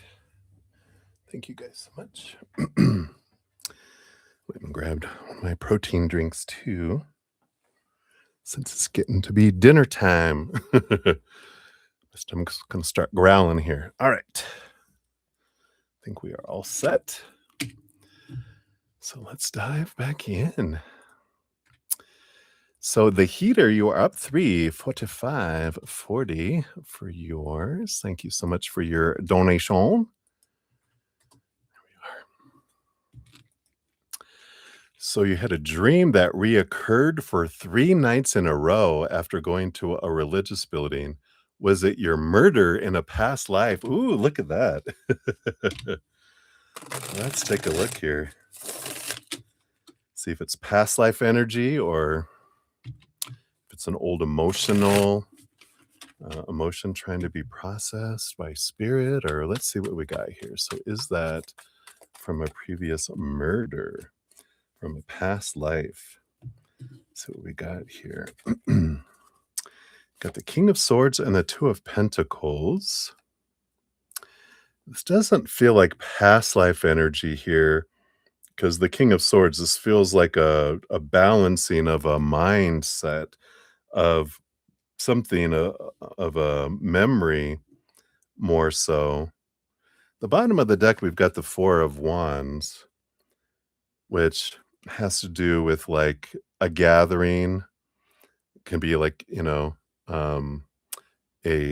like a marriage. We'll see what else we have here too around this. So what is this about? Evidently, it was an intense dream of murder. Was there murder involved? Let's see, what spawned this dream? What can we know about this dream? Let's just take a look here. Yeah, again, the Star card, which is a balancing energy that's coming in, even balancing of water, even though it's an air sign, there's balancing energy. So let's see here. Got the 10 of Pentacles, the Ace of Wands. There is an ending and beginning energy, of course, coming in with this here. So this could be reminding you of a ending or beginning that happened, because of course, death in tarot, right? Ending and beginning, something being removed out of your life from before. Let's see what else we've got here. You got the King of Wands, the Hierophant. This is your higher self energy with the Hierophant, seeing things from a higher, religion, right? You got the religious building, but, but seeing things from a higher perspective, a different perspective, and they are the Hierophant is a change agent, bringing in some change. So, let's see what else what they'll tell us here. And you got the 8 of Wands, 9 of Cups. Yeah, there is some, we've got the Knight of Swords along with the 5, I'm sorry, the 2 of Swords. Yeah, it's the change of story energy of trying to rewrite something that happened before. But it's not past life energy, it's more about this energy. And the reason why I like spirit, they'll bring through an intense dream so that we'll remember it when we wake up. There's gonna be some symbolism in the dream that's telling you about something that happened in the past that brought in this fear of sudden endings, sudden beginnings, and it's like a part of yourself is ready in a way to kind of like, um, end so that you can have a new beginning energy, like a caterpillar that's becoming a butterfly energy. You have the 8 of Wands, which is messages from spirit energy that's coming in, with that, and the 9 of Cups too, which is the hermit energy of your self-love coming in here. So it doesn't feel like that. It feels like there's something around a part of yourself that may have felt like it died when you were younger, or something that, um, end. It's about changing that story seeing it with new clarity, and being able to transform it so that whatever this is, this fear of death, this fear of abandonment, um, energy that's, fear of rejection, fear of failure that comes from some sort of thing in the past, in this lifetime is ready to be released and transformed so that you can see things differently. And because it's impacted you long enough, it's ready. It served its purpose to try to keep you safe for a while, but now it's becoming an obstacle. And that's why it's coming up to be looked at, to be released. So hopefully that helps a little bit there. Let's see what your fortune cookie is here too. Yeah, you got the acolyte, which is new projects and learning. So let's see what that brings in here for you. See if it brings some more clarity for you. Beyond the awe-inspiring hush of the temple is a rush of productivity. Students in ill-fitting robes rush past, arms full of books, or sit in quiet rows as they study their scriptures. It's so funny that we're talking about religious building, right? Under the priest's wise guidance, the acolyte is eager to begin their journey of learning. They fear that they'll never be good enough to step into their role ahead of them. Even so, they're excited for the whole world that is opening up to them, and they're determined to embrace it with conviction. So, if it feels like you're not making progress lately, it may be time to think about learning something new and expanding your horizons, right? End something new, end something old, begin something new. Take up a hobby, a new class, or fresh experience. You'll enjoy the rewards immediately. Learning is an infinite journey. Embracing the fun of new experiences will provide the fresh perspective you need. The reversal, this card shows an acolyte who has not progressed as fast as their peers. Though you've been working hard, you're not yet where you hoped to be. Just remember that this work hasn't been for nothing. Everything you've learned is still helping you to grow and reach your goals. It just hasn't come to fruition yet. Don't let yourself get overwhelmed. So, hopefully that helps there, Heater. I like that. What a interesting that it talks about religious experiences there. So, hopefully that brings you some clarity, I think that's it. So, many blessings to you, and hang in there. And maybe if you maybe write out your dream, what you remember about it, and that'll help get it off your mind where it won't keep replaying it, because it's like they're bringing it up going, "Oh, they don't have the details, keep bringing it up so they have the details." You're like, "I'm writing it down." I don't need to remember it. I'm writing it down. And then you can reflect on it. So, that is what they have for you.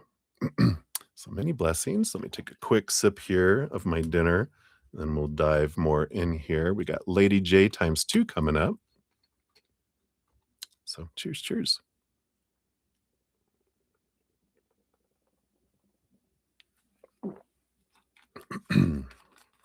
All right. Yummy caramel. Yum. All right.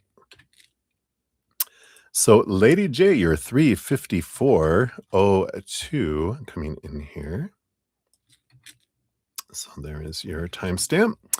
And so your ex saw that you've been out dating again and saw the man that you've been seeing. He got weird after and has been distant. So has he compared himself to the man? All right, we'll ask that first. Has he compared it? I feel like so. With the 7 of cups, that's looking at all the different cups that are there, right? So I feel like they're always comparing themselves anyway.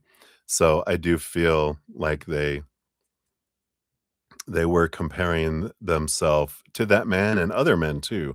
Not, not exclusively, but I feel like they tend to, when they see someone, reflect and going, how do I compare to that, kind of energy. Has he thought about or wondered if the new man is more satisfying for you in private. Alright, take a look here. Wink, wink. That's funny. Alright, let's take a look here. So, have they done that? Alright.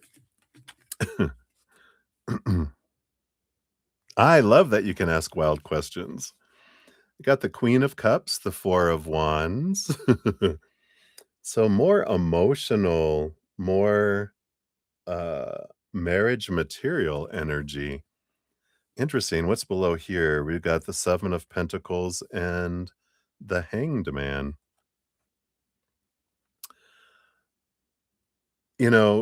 With this, because this is is the fruit, when we see the fruit come, that's a bad word to use. When we see the fruit arrive on the tree, is it what we want? And seeing things from a different perspective kind of energy that's coming in here. So it's interesting when you're talking about, more satisfying.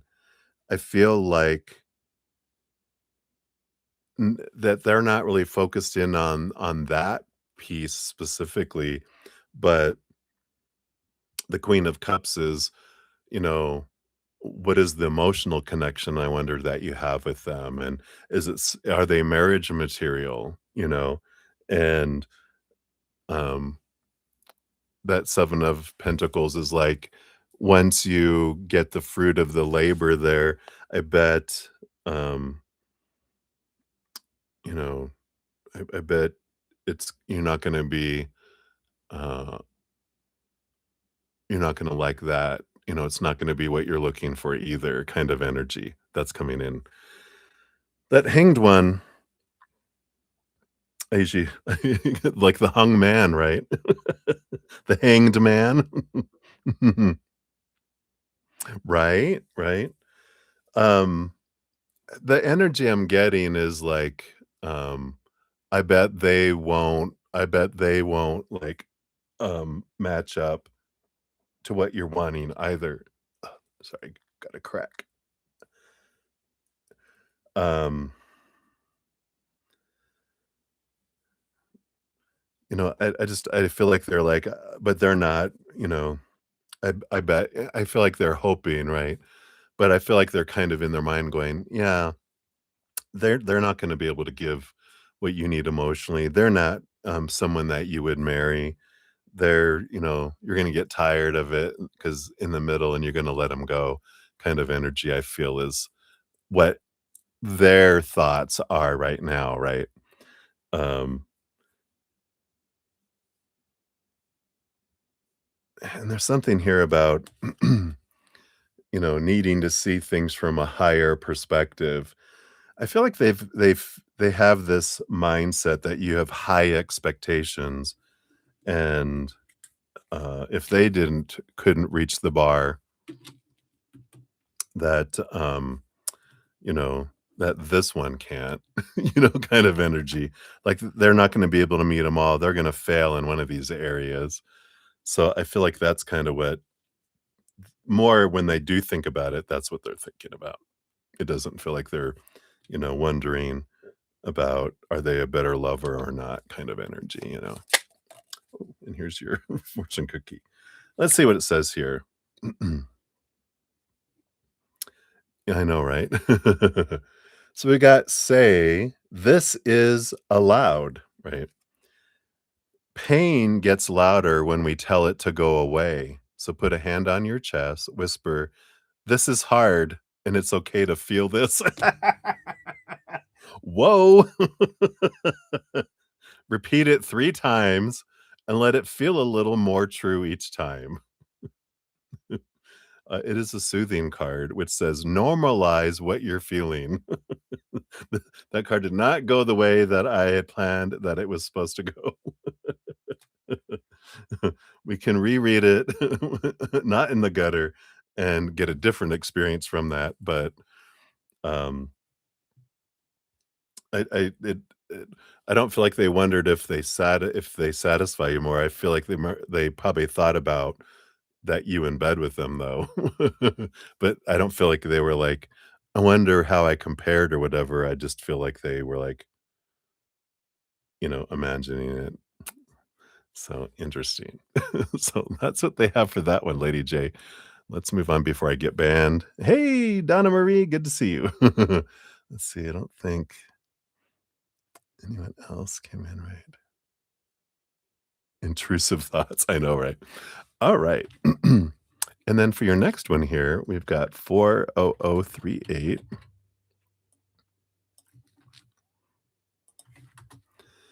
And this one is your ex seeing anyone? And if he is, how's it going, right? The thoughts on those thoughts, I know, right? I know I can submit that later. All right. So is your ex seeing anyone? Let's take a look here. Are they seeing anyone? Knight of Pentacles. This is a slow movement energy. What else do we got here? 10 of Cups energy. I feel here because the Knight of Pentacles is slow. I feel like they're slow in trying to get back into a relationship here. I feel like they have a desire to with the Magician card here. 10 of Wands. I know. I just yeah, tarot after dark. Yeah, Donna, you walked in the perfect timing. But the 10 of Wands is I feel like they're working on changing this relationship energy from feeling like a burden to feeling like something that they want. I feel like they're just this energy of yeah, even here's the 9 of Swords, so many expectations. And this makes sense with what we talked about, in your previous reading here about, oh, your expectations are so high, but I feel like they think everyone's expectations are high and that they fear failing. They fear not living up to, the other individuals' expectations. And that's why they're slow on approaching this and trying to transform those expectations and they're not quick to jump into that kind of cage kind of energy where they feel like I'm going to get caged and I'm going to fail, and then they're going to, leave me.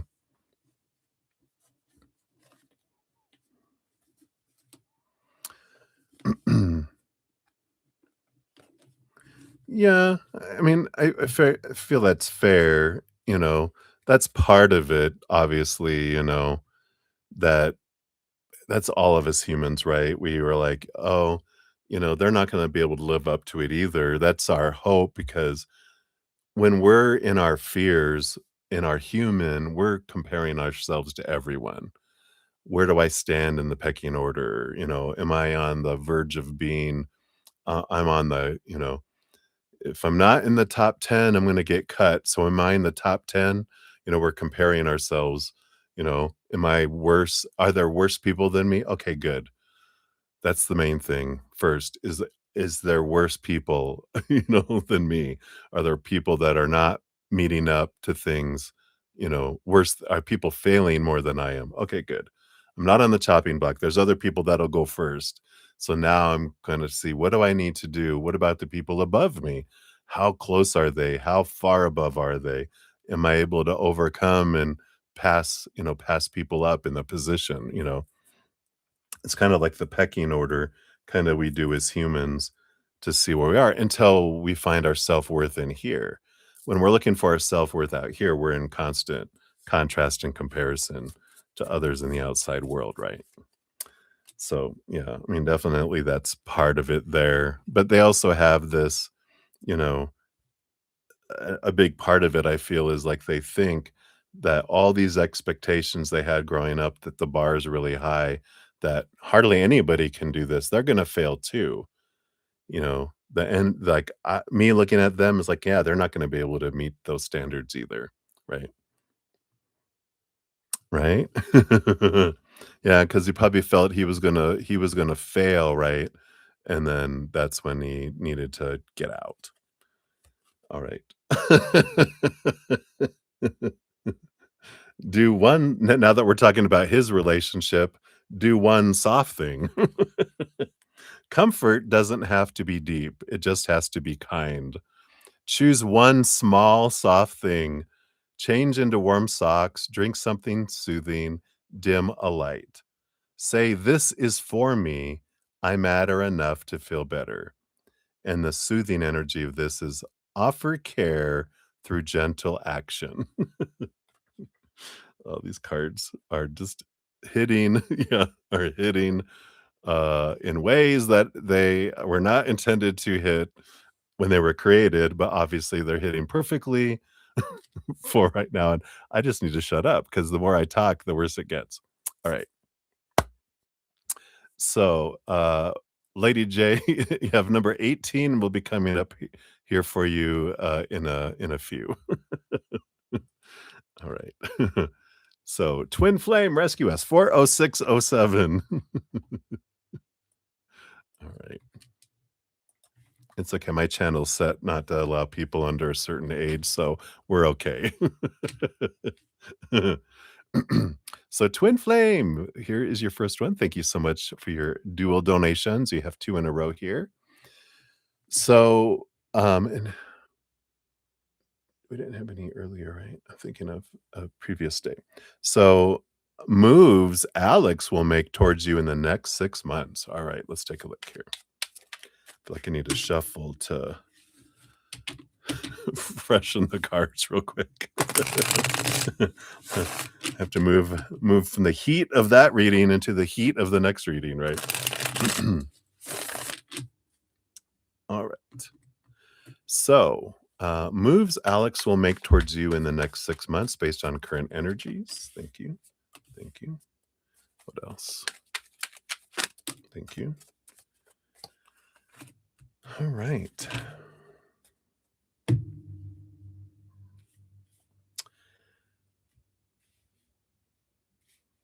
So, below the surface, we do have a 10 of cups, relationship energy that's below there, right? So that's below the surface. But we do have the 5 of wands in the actual reading itself, which this is friendship group energy. Um, so I feel like, there is energy of trying to like hang around with friends together kind of energy, like in a friends group, not as you and me, but as all of us, kind of group.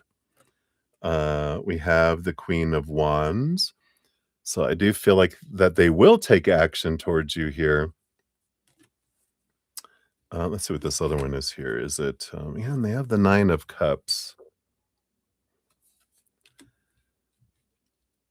energy here too. What are these others? My goodness. I got the Three of Pentacles, the Hanged One. Yeah, we've got so this 3 of Pentacles again is, about groups and collaboration, and the Hanged Man is still in their cocoon, kind of energy, still transforming. But I feel like they're taking action towards you with intention of, like dream come true energy. But the big thing they do is it comes in as more friends, you know, let's, you know, try to hang out. It's like almost with supervision, with being around with other people and try to it's kind of like easing my way back in with these intentions, then these feelings that, I want to go forward and see what happens and see how things unfold. But let's do it in a way, around other people and collaborating. So, you know, it's not awkward and we can get to know who each other are now kind of energy. It's kind of how this feels with this. But below the surface, they still have that, that emotional connection that's there. They just don't want to rush into anything and hurt, right? Because we've got this, temperance card underneath, which is alchemy and just see what unfolds, see what um, you know, unfolds. So we'll see what your fortune cookie is for that.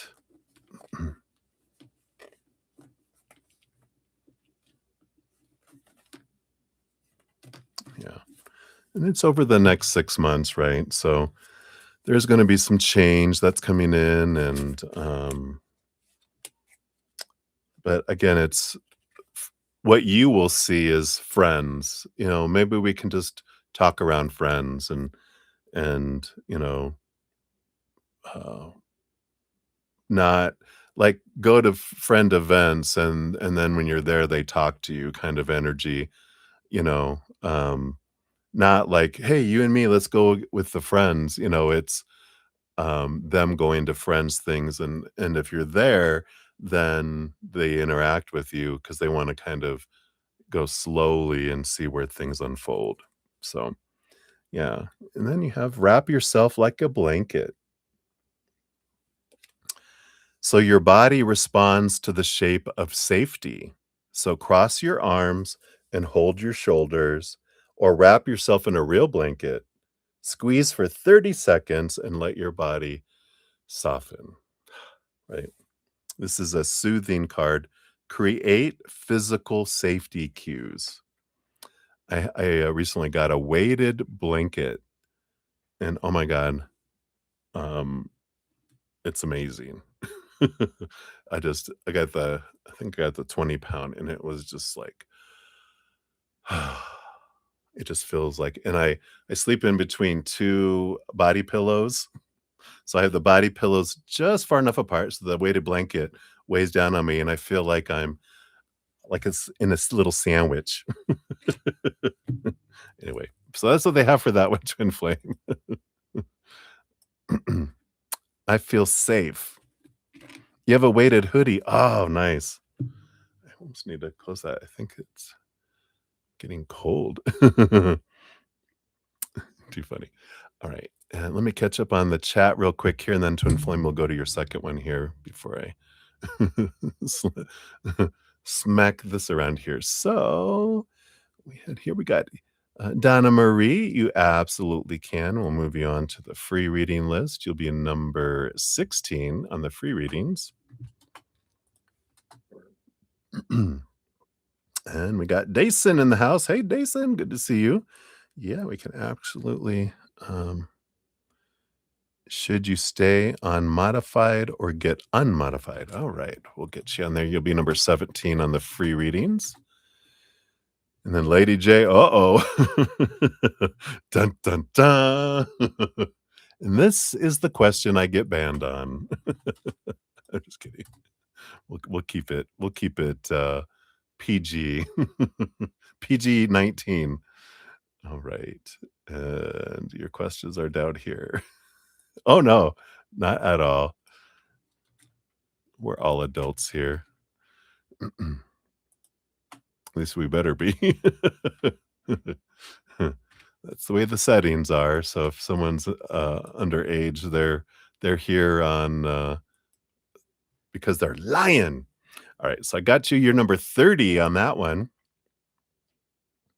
And then Twin Flame, I see your additional one, that'll be number 31.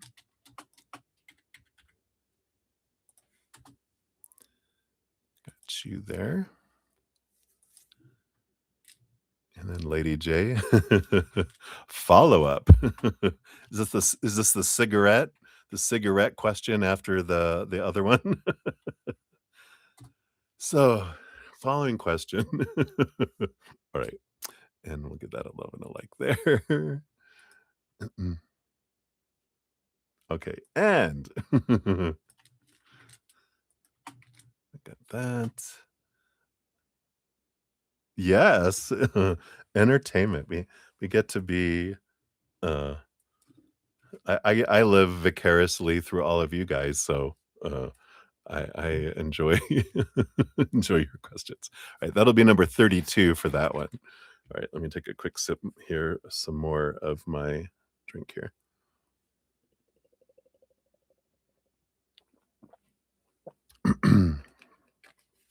Oh, yeah, no problem here. Let me tell you real quick. So we have Twin Flame up next, and then May. So you're number 18 after that, Lady J. Then we've got Marilyn, 2 for Maria P, Holly to Twin Flame times 2, Honored times 3, That's 26, 27. I'm sorry, 25, 26, 27, and then back to Twin Flame, and then Marilyn is 29, and then Lady J, you're number 30, and then Twin Flame 31, and back to Lady J 32. Yeah. One of these days, I'm gonna have it figured out where I can have, like, my computer turned and you guys can see the list or something where you guys can see it all. Uh, at least the order. We'll figure something out to make it, like, virtual where you guys can see it. Alright, and then Twin Flame, we got number 33 for you on there. Look at Inquiring Minds. Will you ever, ever, ever get back together? Alright. Taylor Swift, right. Okay. So, let's dive back in. We got Twin Flame. We got you at 41617 for this one. Here we are. And you wanna know, will Alex's perception change in the next 6 months? Let's take a look here. Based on current energies. That one, that one. All right.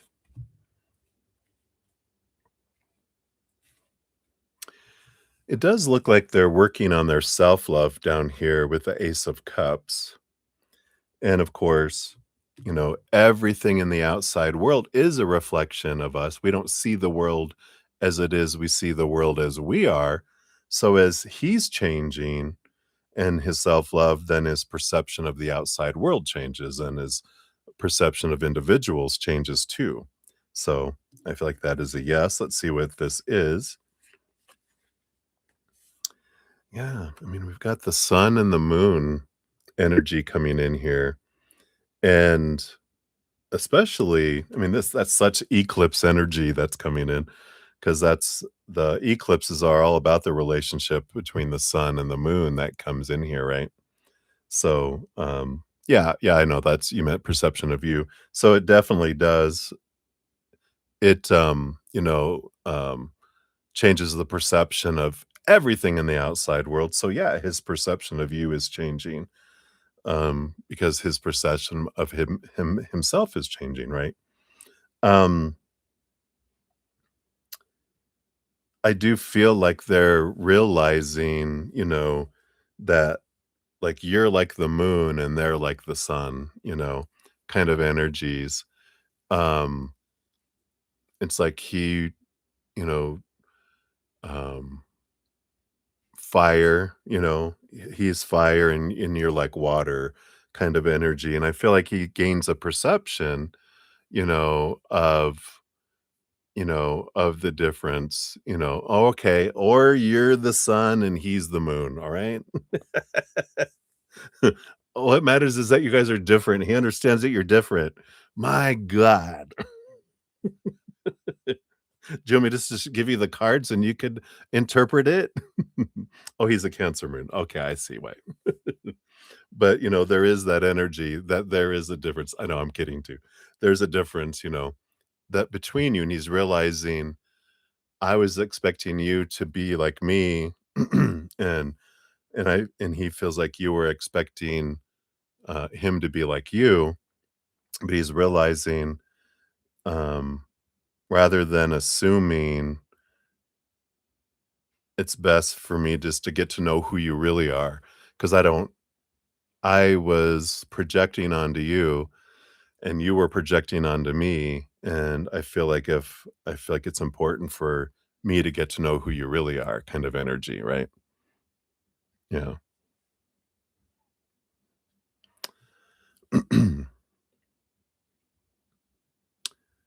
Um, he's realizing you've always been you. Yeah. Um, well, he doesn't know who you are, so he never saw that side of you because I was seeing you through my eyes, so I never saw you truly being you. I only saw you being who I thought you were being, right? So that's what he's realizing is, and that's the whole thing. We don't perceive ourselves accurately. We don't perceive anyone accurately because we're seeing through our own eyes of our own conditioning growing up. So, from a human perspective, we really don't see our true selves until we start seeing ourselves from a higher self down. Because when we're here, we are just seeing ourselves even through dirty goggles, all the stuff that was thrown on them. We're like, "Yeah, I know who I am," and you're like, "No, you don't." None of us do, right? They're like, "Well, once you clean that off," we're like, "Oh, now I see myself," and others, and I feel like that's what he's going through here. Let's see what else we have here. You got the 5 of Pentacles, the 9 of Swords. Yeah, so the version of you that he saw was through his own eyes of fear of abandonment, being left behind, being left on the cold, not being enough, not having enough. He was seeing through the eyes of the 9 of Swords, of um, expectations and supposed to be's and should be's, and through these beliefs of fear, right?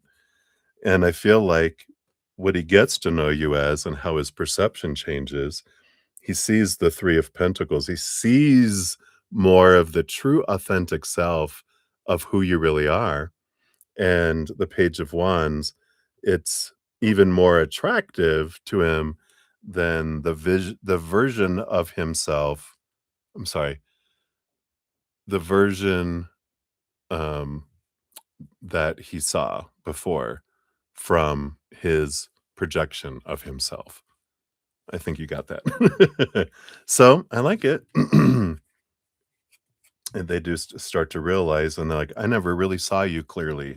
Yeah, and he didn't see himself clearly either, so I love that Ace of Cups that he's starting to see himself more and more, and that's why he's able to see your true authentic self as well.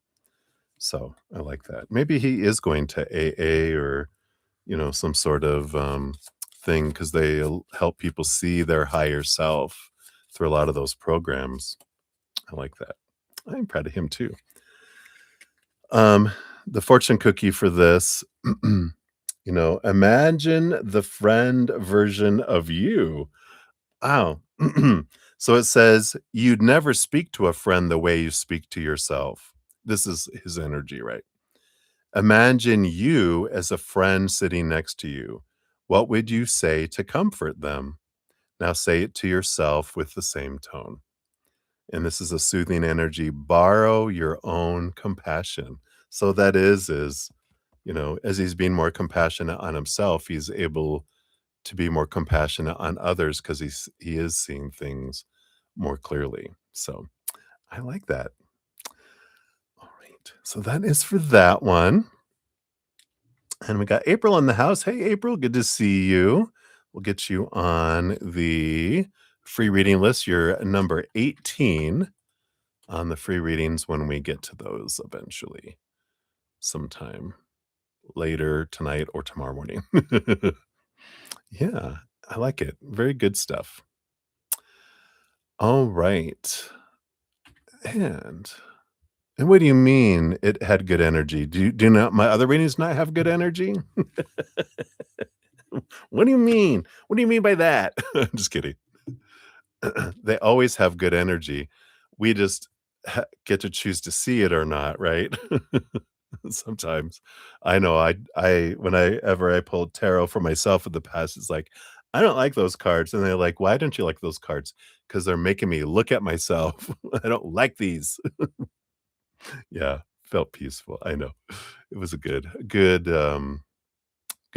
energy, for him.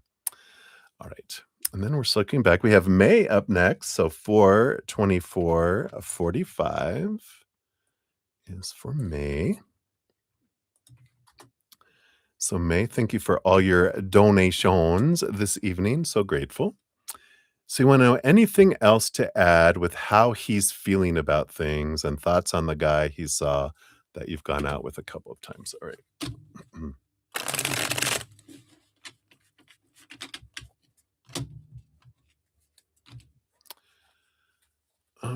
anything to add about how he's feeling about things? What else can we know? Right. And what does he think about the guy? All right. Yeah, I feel like he sees that feels like you're in a relationship with someone with the 2 of Cups, and I feel like he's hoping that you're finding the love that you're wanting there with the Page of Cups, which is a higher love. So I feel like, that's the underlying energy on the bottom here. Um, and then, uh, these over here were that was the bottom of the deck. So anything else to add? Okay, how he's feeling about things overall. Yeah, I feel here, we've got the 9 of Pentacles, which is, this energy um, of having left, like this is leaving you alone. And the 7 of Swords is like, here's the lying, the deceit, the deceiver energy.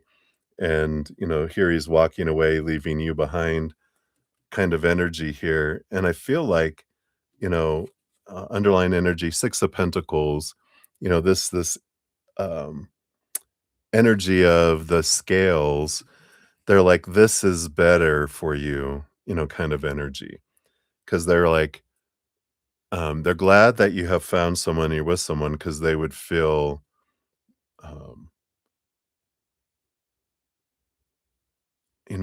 that I'm getting 2 different thoughts here. Let me do this one first, please. Okay. They're like, "Okay, okay." So the 6 of Pentacles, is this energy of out of balance, like, because they didn't feel like I could give you what you're wanting, and so, even though I knew I couldn't give you what you were wanting from me, they were still feeling kind of like, walking away and leaving the way they did. They kind of felt like, oh, they at first pictured you being alone and, you know, being upset. And, as he has witnessed his mom and other people, other women, being in his mind, you know, this emotional thing that I don't understand, right? I don't I can't relate to it, but, I see that there's, that happens to them and, you know, I hate that, I feel bad for you that I left you in that kind of way and position kind of energy, right? But then they're like 2 of Cups, Page of Cups, right? This is this energy of, "Alright, oh, good. So you found someone, and so now evidently it didn't impact you the way I thought it did, because you already seen someone. So, alright, and maybe this is the love you're looking for." So I feel like that's the energy there. Um, and then the thoughts on the guy that they've seen you with here, right? Yeah. We got the Wheel of Fortune here. This is like they're like, "Wow, that's good," good for you," energy. Um, and I feel like they are comparing themselves with the 2 of Pentacles, kinda like scales a little bit. I still feel like they're like, you know, I'm up here and like that's good, they're a good they're a good choice. That's the way they'll look at it and going, I feel like that's, well, good, good balancing energy that comes in there, right? Um, and they have the Tower card here too. And it's interesting that they're like, this is good, because the Tower card is, people are moved out of each other's lives on purpose for a purpose to make space for something that's more in alignment with them. And I feel like they're going, I hope that they're more of what you were looking for. Um, and because I'd hate for, someone to, leave out of your life. But I feel like they're looking more at that energy, of they're glad that you found someone. And they're like, yeah, they're all right. They're a good, they're a good second choice, kind of energy.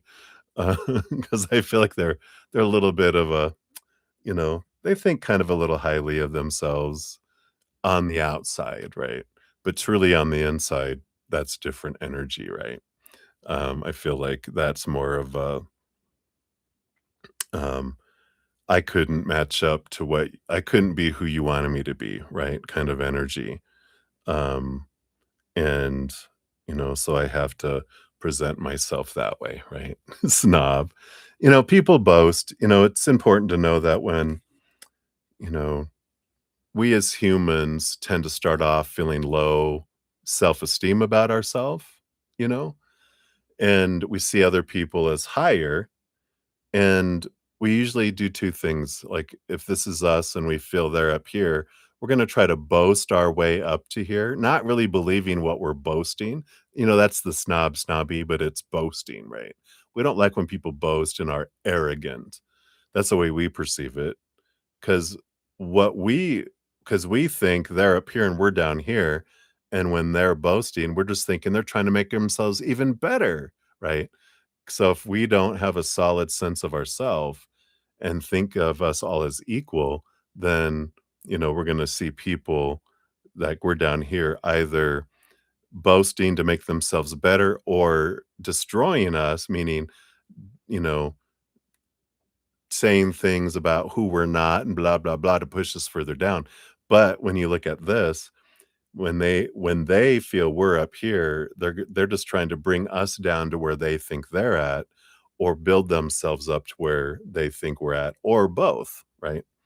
So when we realize that everyone's actions and words and things they're doing isn't about us trying to bring us down, it's, or trying to make them look better than us. It's them just trying to feel acceptable like the rest of us. So,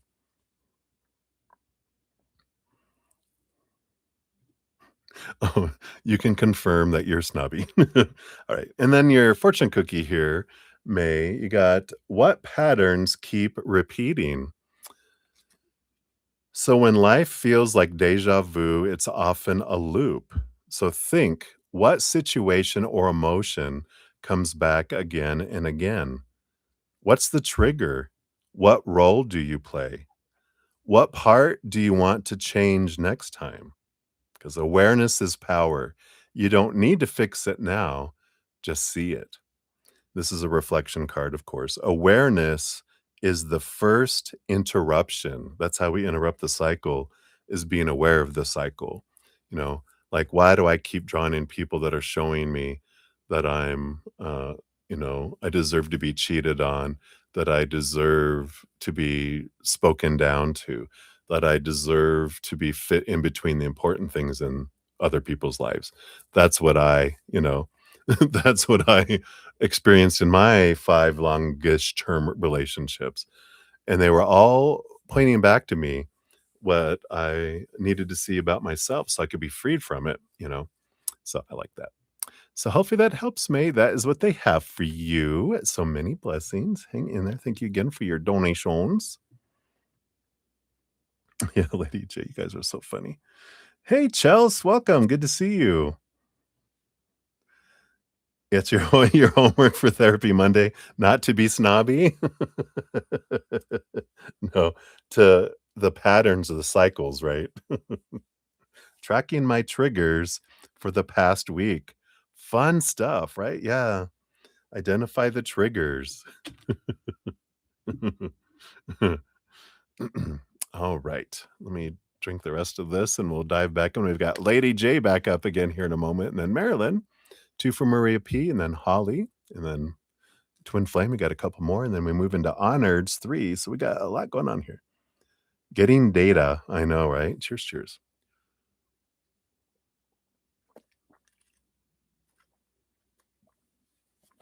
All right. Dinner's out of the way. Boom, boom. Let me just take a sip. That stuff is thick.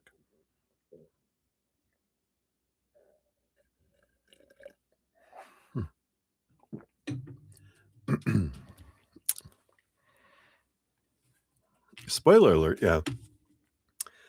When I am triggered by men, right? When I am triggered by others, not when others trigger me, but when I'm triggered. Because people don't trigger us. Our triggers trigger us. Because if there was no trigger inside of us, we wouldn't be triggered by what they're doing, right? So I got this protein. All right.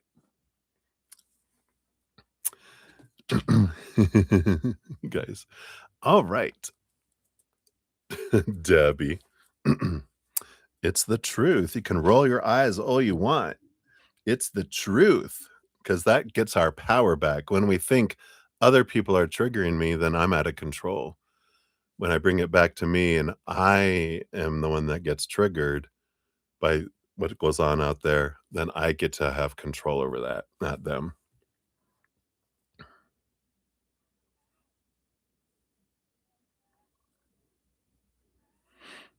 Right, Charles?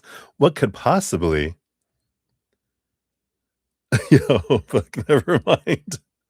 Whoa, holy crap.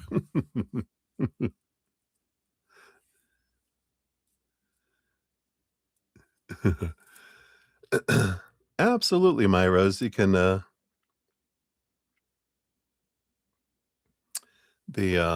free list is open. Just pop your question out there and we'll get you on the list there.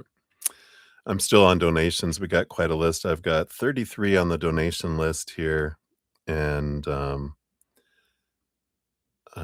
and we're on number 18, so it'll be a while. Free readings might be in the morning. We'll see how we go here. Um, but just a FYI. I get triggered by the word triggered. I don't know why. Because it's, yeah, it is an energy of, like something's wrong with you. You're being triggered. You shouldn't be triggered. You're being triggered. You're being activated. You're being unstable. That's kind of that word. I agree. I think of trigger as the horse from, um, the masked man, the Lone Ranger, and that song from the 80s about trigger, trigger. Annoying, very annoying, I know. All right. So, let's see here, let me get caught up real quick here. Let's see, did you put one out there? Did we okay, so Twin Flame, let's grab your additional one. That'll be number 34 on the donations. So thank you for that additional one. You guys are so funny. You remember Trigger. Ah, there you go. So Maya Rose, there is your free question. You will be number 19 on the free readings when we get to those.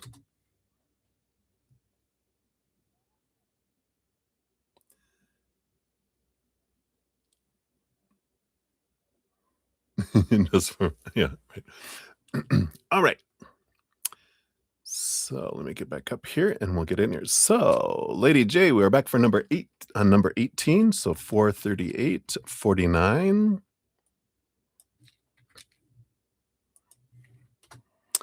All right. And will JP start working on himself and have noticeable growth in the next 6 months? And what about 9 months? All right, let's take a look here. Aw, thank you, Maya. All right, so will JP, based on current energies, will they start working on himself and have a noticeable growth in the next 6 months? And then what about the next 9 months? What else?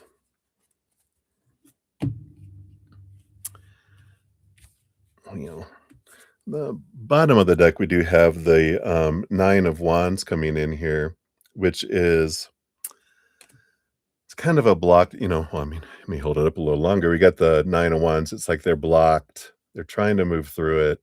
They're trying to step into their energy, which will open a space for them to walk through. So we'll see what else is here. We got the Knight of Swords. We got the 8 of Cups. So it does feel like they're trying to move. with the Knight of Swords, um, questing to see things differently, gain some clarity around things. The Eight of Cups is about walking away from emotions, that don't serve them anymore as well. So it does feel like they're trying to do something here. And yeah, and it does look like they're trying to work through the Page of Cups, Six of Cups energy. So over the next 6 months, it does feel like they're wanting to do that with the Eight of Cups, the Knight of Swords. They're seeking clarity on how to do it.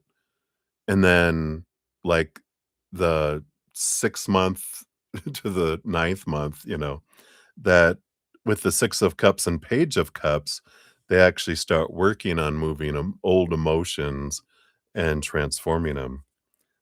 Yeah, underneath it all, there's the Nine of Cups too. So there seems to be a little bit of self-love energy going in here. Now, noticeable growth, I don't feel like it's gonna be noticeable on the outside quite yet, this energy. I feel like, based on current energies, of course, that it's more of an internal thing because we don't change from the outside in, we change from the inside out. It's almost like they're just bringing in like, when you work on your gut health, it starts changing things from the inside, and, like, if we have skin problems, sometimes it's due to our gut, our stuff in our stomach and intestines and all that bacteria, whatever that stuff is, right? Like probiotics and prebiotics and all that, that it starts to change inside and then it starts changing us on the outside. So I don't feel like it's going to be noticeable growth because I don't feel like he does, like he's searching over the next 6 months, and is I feel like the biggest impact is, like, from the 6th month, well, like, say, 7th, 8th, and ninth month is where they actually get into the emotional release and the changes start to happen inside. So that's why I don't feel like there's noticeable growth, until after 9 months. So that's kinda where they're at right now with that. Let's see what your fortune cookie brings in here too.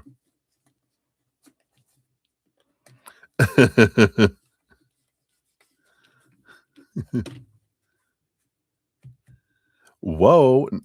That's right. It's ho time. Um, okay, I'll answer that in a sec here. Let me just so Lady J, you have make a gentle sound. Your own sound can bring you back. So humming, whispering, tapping gently, focusing on the sound leaving your body. Whoa. Let it remind you, I'm here. I can take one small step.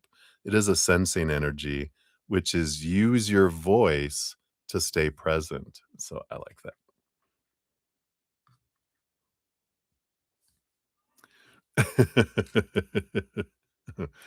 It's just you're just being honest, Chels. Yeah, and I know it's like we're ready for someone to be ready to change. And the thing about that, just to be honest with ourselves, right? That we will start seeing different reflections in the mirrors as we're changing on the inside, right?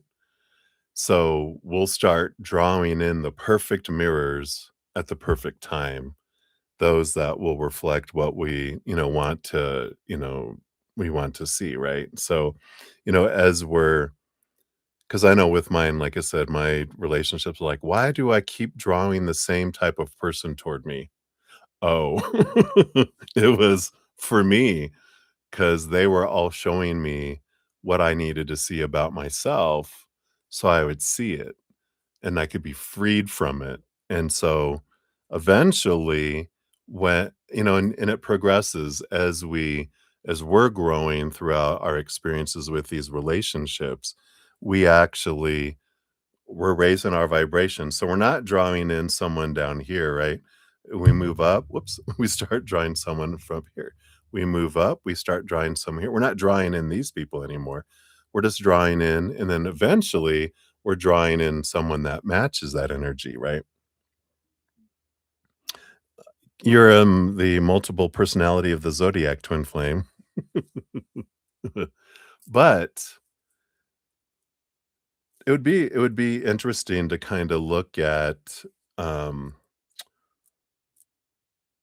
the when we're drawing in all kinds, what is the theme? We look at it because, like, even though, like, my, first 2 were, they had cheated on me, is my story was back then. The 3rd one, I don't feel cheated on me, um, but they also talked roughly and down to me, and I felt like they used me for money, right? And then, even though I'm the one that gave and was an overgiver, you kinda look at it that way, right? These are all the perceptions from the human. And then the 4th one was kind of an open relationship because we weren't wanting to be in a relationship, but we ended up being in one in my heart anyway. Um, and that kind of felt like cheating and not being enough because you wanted to sleep with other people.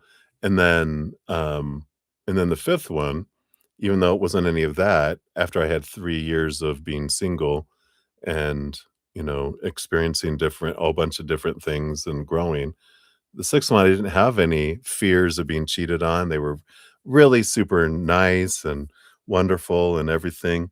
They were just so busy and they were gonna move away, and I wasn't gonna move away again for love. I did that in 2nd relationship. I'm like, "Never doing that again unless I'm wanting to move somewhere. I'm not gonna move for someone." Um, but all of that was the same thing. It was all, um the theme underneath it all is I wanted to find someone who respected me because I felt disrespected by each one in different ways. So they all kind of seemed different, but underneath it, they all had the same disrespect in some way. And that's what I needed to find in my own self was my self-respect because I wasn't respecting myself. And so it's amazing, right? All right, I didn't wasn't paying attention.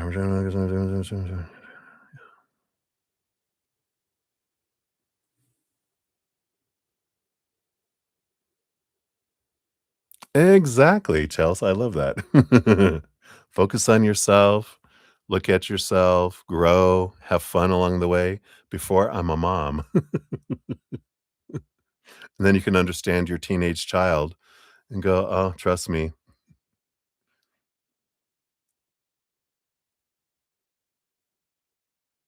Yeah, right.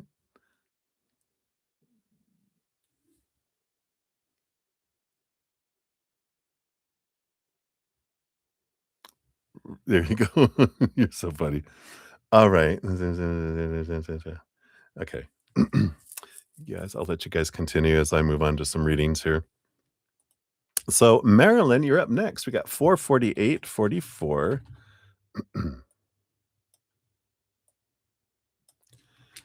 Here is your timestamp. Boom, boom. And you wanna know why doesn't Cynthia, read out, "I call her and send anniversary gifts and remember her birthday, but she does not reciprocate." Okay. Let's take a look here and see what is going on here. What is the energy here?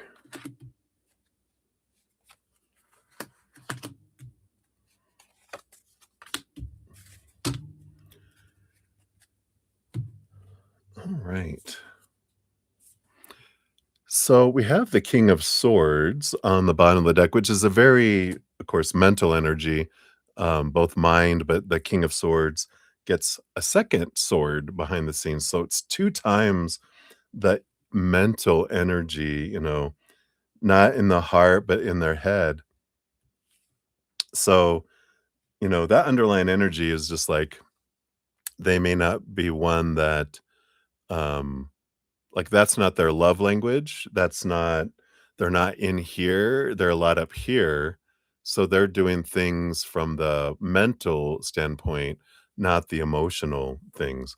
So, um, like anniversary gifts would be an energy of, the language of love is receiving gifts, right?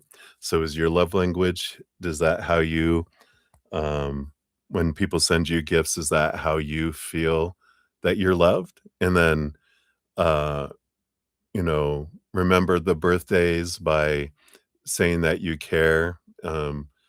Is that your love language? Is that like your top 2 love languages? You like to be told that you're loved, and you like to be shown through gifts that you're loved? Because those are the 5 languages of love are that, right? Being told, actual gifts themselves, and there's gifts of service where you do something for someone, like wash their car, mow their lawn, vacuum for 'em or whatever. Um, touch, and there's a 5th one. Being told, gifts of service, gift, there's a 5th one, but it's maybe time, spending time with someone. So, and sometime the language of love, it's a beautiful book, very revealing because a lot of the examples they give is where, you know, someone's giving something that they think, well, this is what they'll show that they're loved, but that's not their love language, so they don't appreciate it like we would if we received it, right? And so when we realize other people are different, then you know, we don't have that, um, um that same impact. Yeah, thank you, Deb. Debbie has them. Boom, boom, boom. Here they are. Boom, boom, boom. Thank you so much. I love the support. So, there is that, energy underneath, that's coming in with that. So maybe that's just not their love language and what they do. They're more just factual. I know being an air sign, like birthday cards and Christmas and all those things, expectations, I'm all, that's all that just to get up to 0. I'm like, "Let me not do all that stuff," and, you know, just if I see something, I think of someone, then I reach out to 'em or whatever, but, and I don't do a whole lot of that. Because when I'm thinking about it, 30 minutes later, it's gone. As I tell my host will tell me something upstairs, and I go, "Text me," because by the time I get downstairs, I'll have forgot. I'll see something, and then I'll forget. But then she forgets to text me. We're a mess sometimes. So, let's see here what else is here. So why doesn't Cynthia, I think it was gonna say reach out, right? Why doesn't she reach out? Yeah, I feel here, the devil card, here is that Capricorn thinking, thinking, thinking energy that's coming in here, which definitely is about in the mind. And the Tower card, I don't know, she might even have ADHD because I'm getting the Tower card is out of sight, out of mind.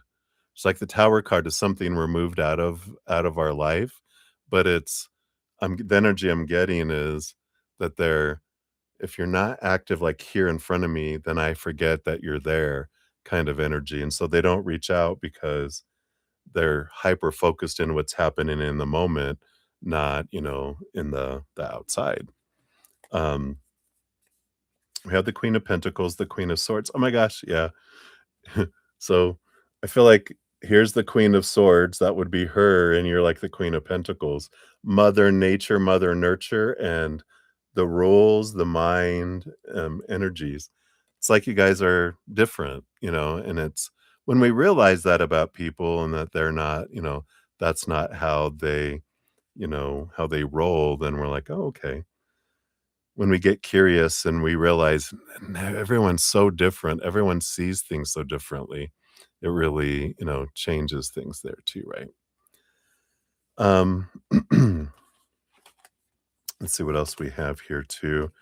Yeah, very much they're a hermit, introverted to themselves. We got the 9 of Swords too, which they don't like expectations, because it feels like we're just doing so much to get up to 0, like I mentioned a moment ago here with that. They've really the emperor too is clearing the throne room and sitting, trying to understand what they want in life and, um, trying to make plans, thinking about plans. Once they get it out of their head and into their heart, then they'll make plans to do it, but I feel like their struggle is getting out of their head and into their heart. Yeah. And we have the 6 of Pentacles too. The 6 of Pentacles energy is like, they're when they were growing up, they felt like they have to overgive, like they have to give so much before they deserve so little. And so when someone gives to them, that expectations and that overwhelm kicks in too, where they don't it's difficult for them to receive from others. Um, is a little bit of that underneath that, but that I feel like it's more this I don't I don't like feeling obligated, I don't like expectations, I don't do all this stuff kind of energy is I feel like is their kind of mindset and their mentality. So, hopefully that helps give a little perspective. It's not personal, it's not like against you directly. I feel like it's just, some ADHD with expectations being in their head, not their heart, and not wanting to do all that kind of things. It's like, it's too much. I'm going to leave someone out and someone's going to get upset. And if I do too much, but for that Queen of Pentacles, you're like, this is natural for you. You're like, I love it. Like my mom, she just very recently stopped sending, probably in the last 4 or 5 years, stopped sending birthday cards to all of her side of the family. Even some of my parents divorced, gosh, like when I was 17, 18 years old, and here I am, what, 59, so what, 42 years ago? Oh god. Um, she would still send stuff to his family, um, that she with the people that she liked on that side. And she's the oldest of 10 children. So all of her, sisters and brothers, all of their spouses, all of their children, and then eventually all of their children. And I was like, "Mom, how much are you spending in postage and buying?" And she would get them at the dollar store. But after she retired and she wouldn't hardly get anything back, you know? And I'm like, "Wow, what are you gonna do?" Alright, but you got the Pilgrim. Hey, Pilgrim. And let's see, this is the last one of this deck. We're gonna move into the different one here in a moment. But so you get the final of these cards. Who's it? John Wayne? Howdy, Pilgrim. Or someone that did that.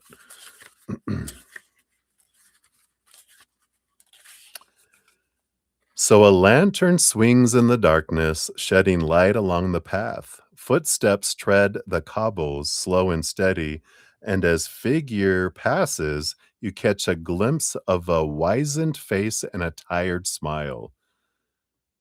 What was I doing over there? I'm just kidding. The pilgrim has been walking for so long they no longer remember where they are headed or where they have come from. Their road is long and yields many lessons and exciting discoveries. At the same time, they never stop long enough to appreciate them. Like the pilgrim, you've been so busy focusing on your destination that you're missing out on the journey itself. Learn to enjoy not just the finish line, but also the process of the growth that comes with the journey and celebrate the smaller achievements along the way. The reversal of the card says you've been drifting in your life lately. You pick up new projects and relationships only to move on without lingering long enough to appreciate them. Though trying new experiences is an important part of learning who you are, don't give up on them until you've tried them long enough to learn what they have to teach you. And try to be aware of how your laid back lifestyle may be affecting others. Interesting. But I love that. We were talking about that just a moment ago, how, you know, we draw everyone into our life, on purpose for a purpose to show us what we want to see about ourselves. And so if we don't learn through the one that we just booted out of our life, then we will have someone else that will, you know, kind of show themselves in the same reflection, right? So we're going to be moving next into the Wild Soul Oracle, is where we're going to move for our $5 plus donation. So, all right. So that's what they got for that one, Marilyn. Hopefully that helps a little bit understand where it's coming from, but it's not you. I feel like it's their personality more so with that. And then your next one will be number 29. So we'll be there in a little while. Well, let me catch up on the chat. What you guys been chatting about here? Let's see. Picky, picky, picky. No judgment. Too much, huh? Thank you guys so much for all your lovely support of one another here.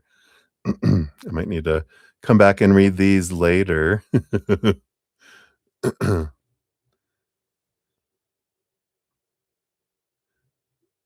love it. What a great community.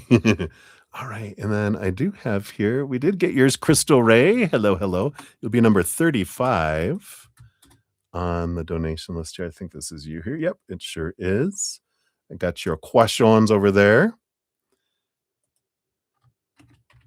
So you are on the list. I just want to make sure I'm not skipping anyone asking for a free reading here amongst the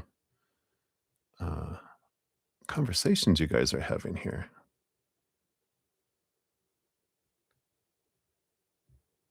Okay.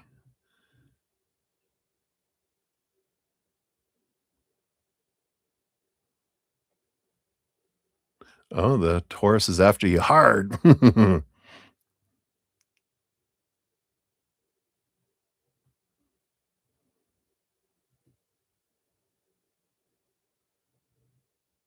All right.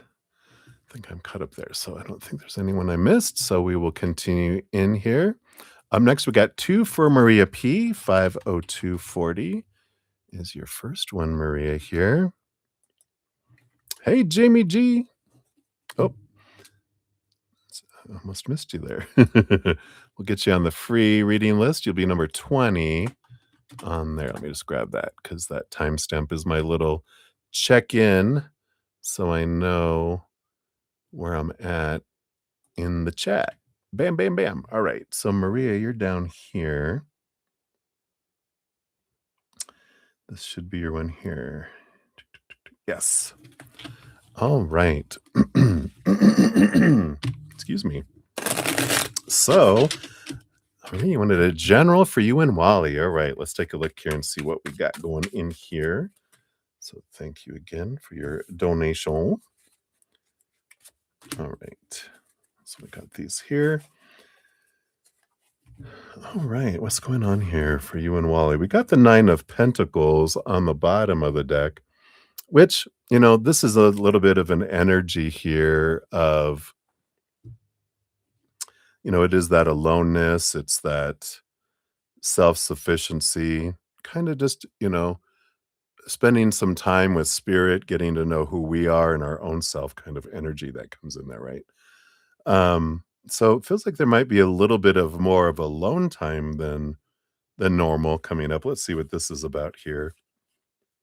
Ooh. Are you planning on leaving him? Because you got your 9 of Pentacles alone energy. You got the Death card and the 8 of Cups, which is walking away from a relationship that's not serving you. Let's see what these other two are. Are you like, I am done? Yeah. Feel like here, because we got the 4 of Pentacles, which is home energy. And we got the 10 of Pentacles, which is relationship energy. And I feel like this is what's happening here, right? Because, and what I mean by that is, because one of the big things for you is I want you to move out of that house and be in a relationship with me. And if you and I feel like you've said that he says, "Well, I don't wanna move out of there." Then it's like, well, that's a deal breaker for me, right? When you get honest with yourself, you're like, that is the deal breaker. That's one of the few deal breakers, right? And you're like, well, you know, if you don't wanna move out of there, then it's time for me to move on kind of energy is kinda what I feel is coming in here, right? Because I feel like this eclipse energy is bringing in a lot of energy. Leo, new moon, solar eclipse next Wednesday, right? And then the Pisces full moon eclipse coming up, lunar eclipse coming up 2 weeks after that. There's a lot of this emotional energy that's endings and beginnings energy, and I feel like there is this, um, consideration, right? I feel like this is saying, "Is this a deal breaker or not?" 'Cause how long has it been, right? Are we going on 2 years soon? Has it been that long already, Maria? It feels like didn't we just say this, like but, I mean, this year has flown by, I can't believe it's August already.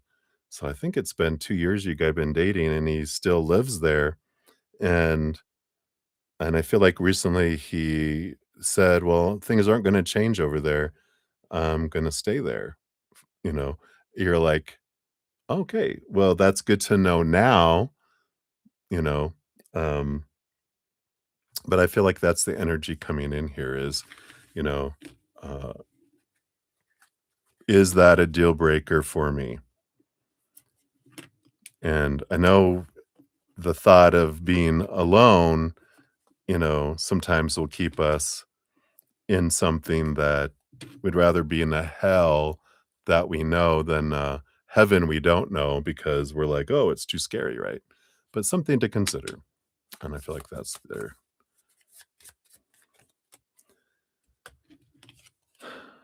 general reading for you right now. Yeah. Ask yourself what hurts right now. Says when you name the pain, it loses its grip. Sit still and ask what exactly is hurting, or maybe what exactly would hurt, if you're contemplating doing that. Answer honestly, no fixing, no shame. Just let the truth sit next to you and not take over you. Because this is a soothing energy. Hold your pain with clarity. What exactly is hurting? What is the fear that's, making our heart ache, right? So I feel like that is what they have for that one there for you. Okay. Let me just catch up on the chat real quick here. Oh, okay, Jamie G. So that wasn't a uh, free reading. You want that to be a donation, right?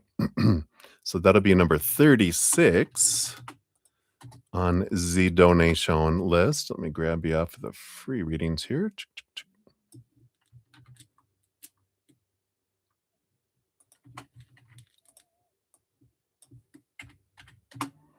Bonjour. You're so funny. Bonjour.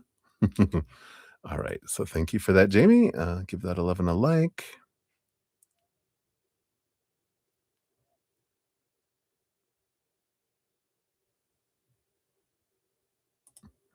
All right. So, Maria, your next one is 50913. There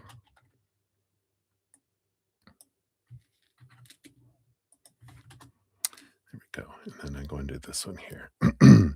All right. And then for work, let's take a look here.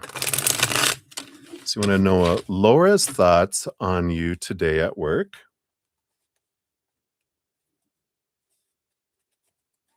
All right.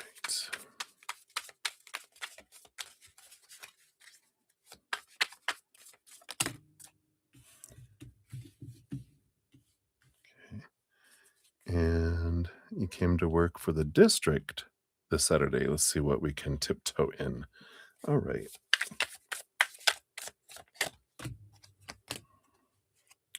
I'll do those there. So, Dr. Laura's thoughts on you. I like this. I mean, good stuff. We have the King of Swords, which is about training, learning, picking things up fast. You have the High Priestess, which is like working well independently. And the Ace of Cups is a happy energy.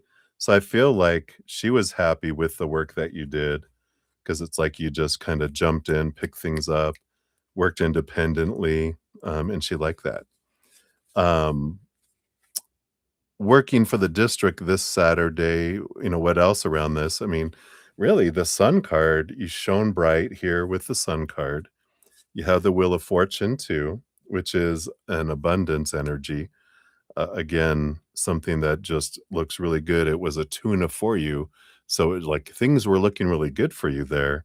And the Four of Cups too, which is a very balanced, stable, emotional energy. In fact, it almost I don't know if it seemed almost too easy. It almost was boring. It feels like the Four of Cups. You're like, "Yeah, I got it all down," and then I was like, "What else?" What else is going on here? So I feel like it was very good energy here. You have the Six of Pentacles on the bottom, which is an abundance energy. You've got the Chariot underneath that, which is an energy of, again, victory, movement energy. So it looks like it was really, really good here and beneficial for you with all those energies that are coming in. So looks good, Maria. I like it. Let's see what your fortune cookie for this one is.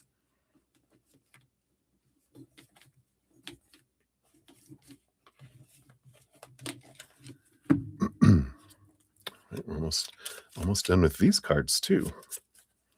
It's okay. I got to back up underneath it. We got name the emotion without judgment. And this one says shame fades when truth is named. So say out loud, this is sadness or this is anger. And it makes sense that I feel this way. So this is anger.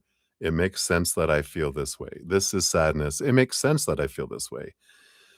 And then breathe and let it exist without fixing it. I like that. It's a soothing energy. It says allow emotion without resistance. You get to feel your emotions. So I like that. All right. And that's what they have for you, my dear. Thank you again for your donations. Your free reading is like number 14, which as the evening goes on, let's see, how many do I have left here? I've got 36 reading donations. I'm at 22.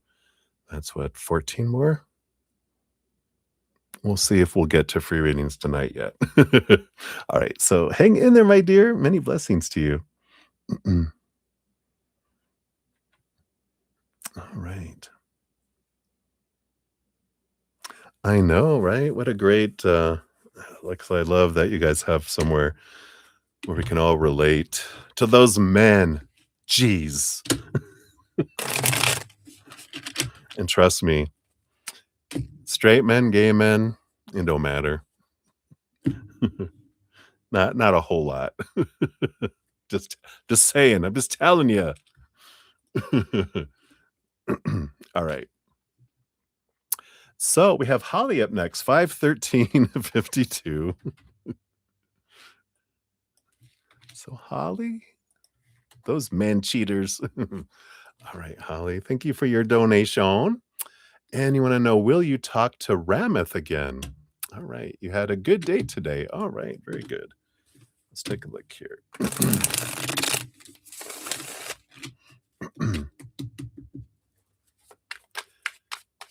So, will you talk to Rameth again based on current energies? Let's see what we have unfolding here.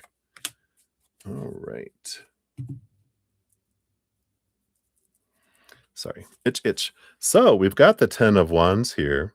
Underneath, we have the Chariot too, which is a good victory energy because this can be looked at as burden or abundance.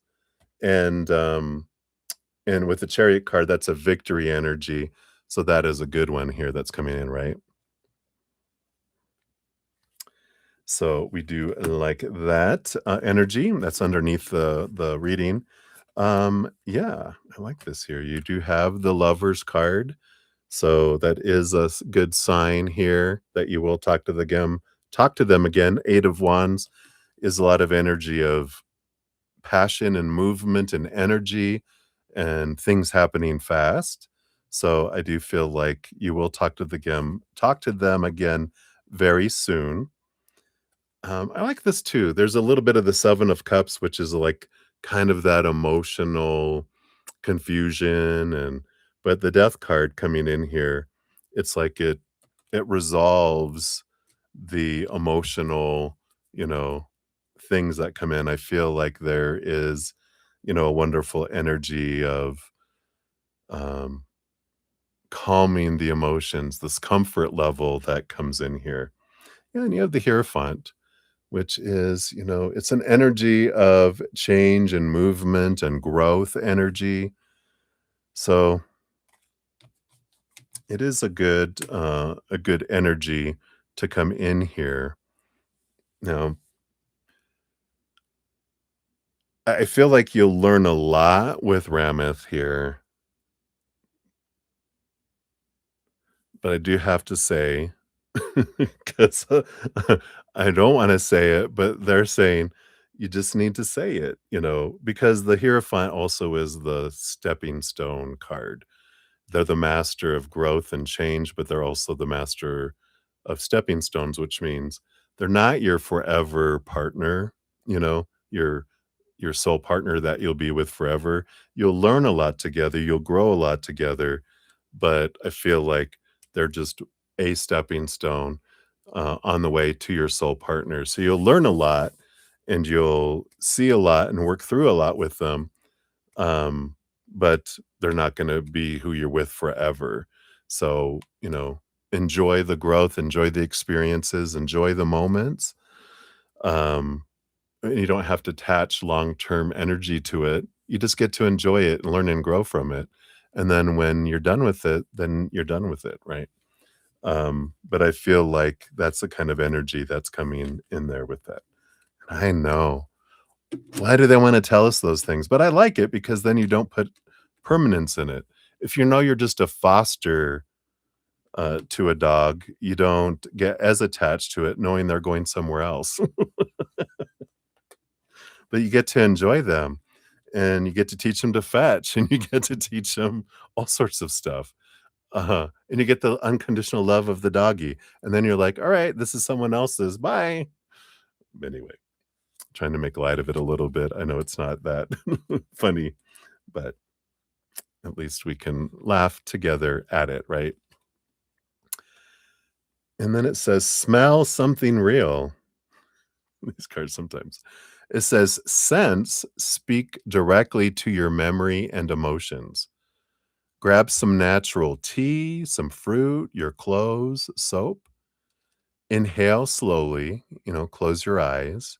Ask, what does this remind me of? And how does it feel?" It's a sensory energy, so let the scent carry you home, so it can help us get out of things as well, right? So that's what they got for you, Holly. Sorry to bear that to you, but it's good going in with your eyes open, right? So many blessings to you. I hate being the bearer of those newses, but rather tell you the truth and later it come back and you're like, "You knew?" Pow, right? All right.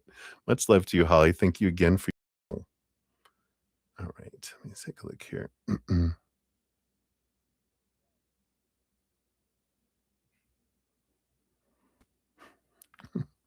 Your sneaky brother.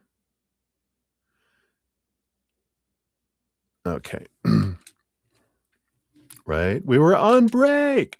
All right, Twin Flame, you're up. 519 27.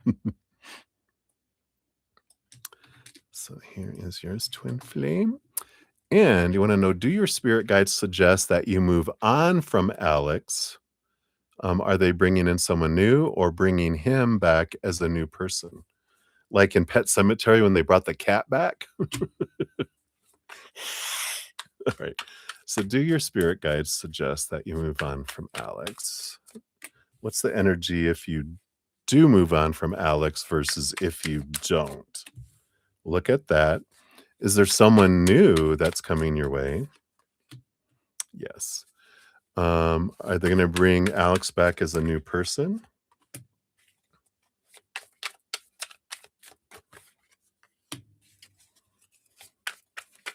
Hmm. Sorry, I'm just gonna keep pulling cards here.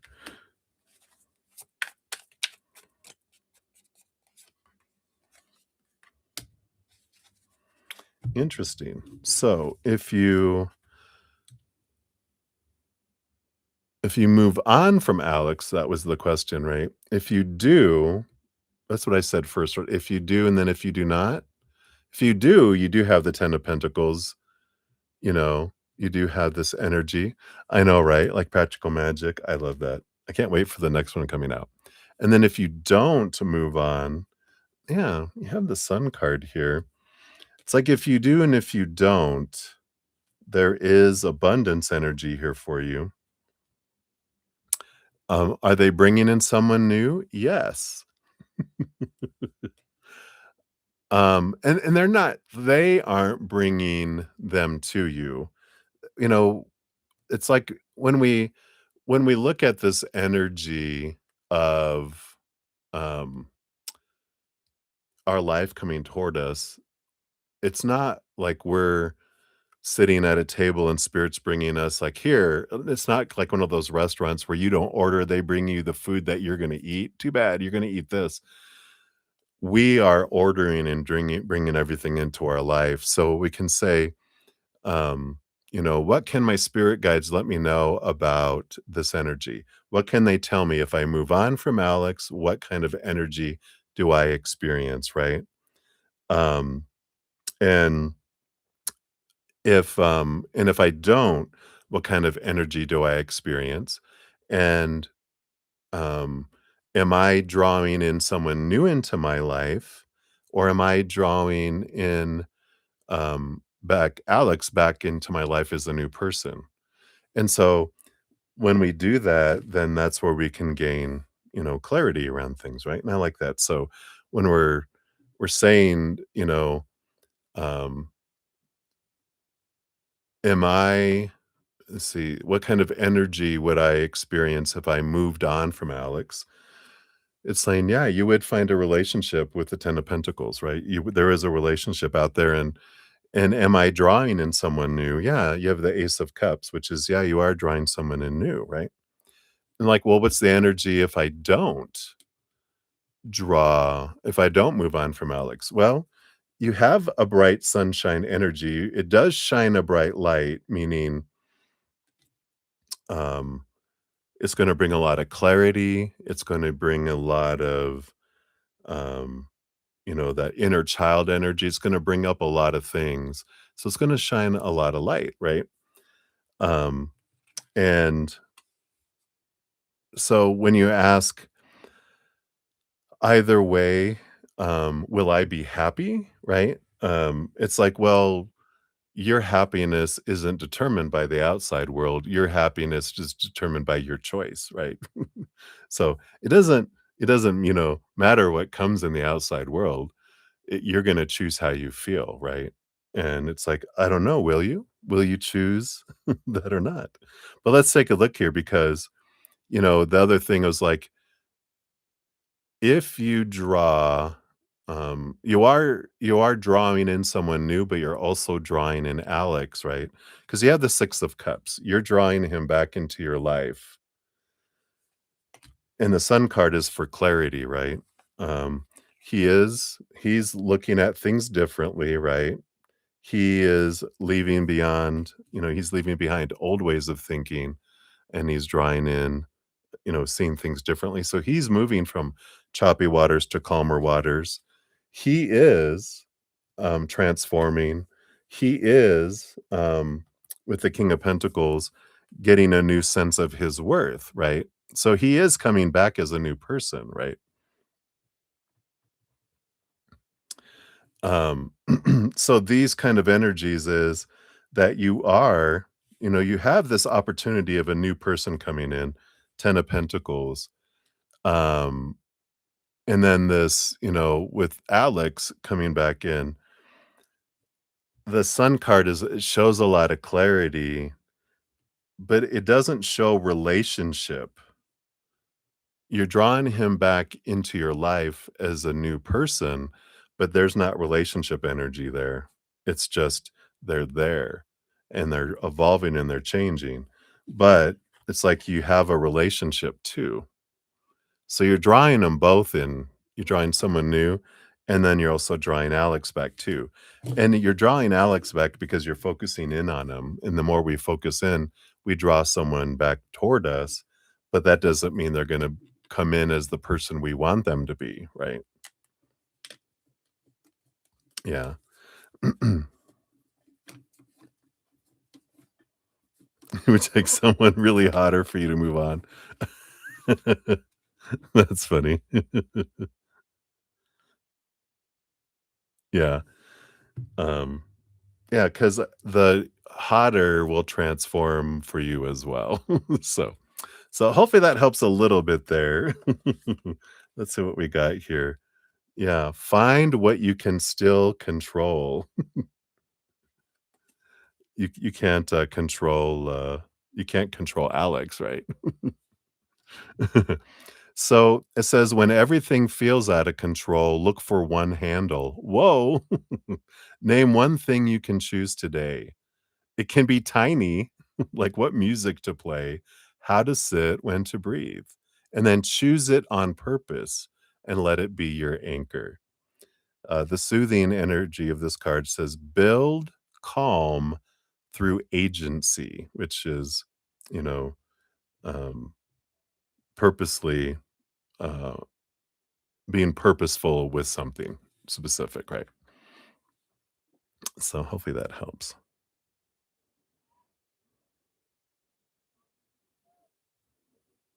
But is he different than Alex? Because you want him to be if he looks like him and he's hot, then, why not, right?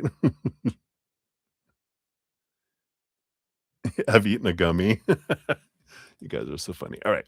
So that's that one. We have another one coming up here as well, Twin Flames. Let's jump into that one. We got 52727,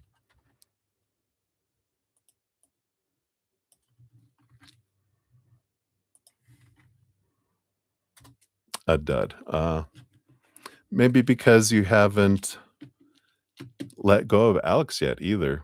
Sometimes if we haven't consciously let go of someone, we could have that, like our little table for 2, our romantic table within us, if we have that seat reserved and their name is still on it, someone else can't come and sit down because we have it reserved for someone else already or still, right? Right. So I wanna know, does Alex get jealous that you're dating and his feelings, right? Let me take a quick sip here. Cheers, cheers, everybody.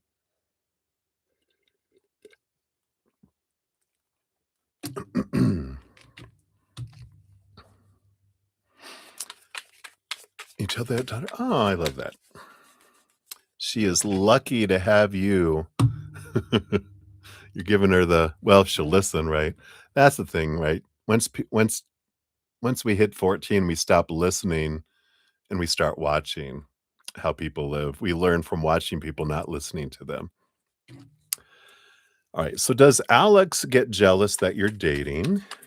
Let's take a look here. And what are his feelings around it? All right.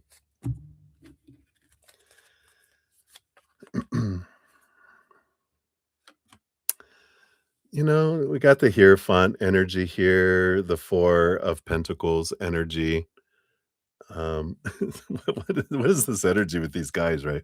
Because this is like, um, they're it's like he sees you dating, he's like, "They're stepping stones, they're not gonna be around for long." He's like, "No, no, no, no, it's alright. They're just stepping stones." That's what that 5, the Hierophant energy is.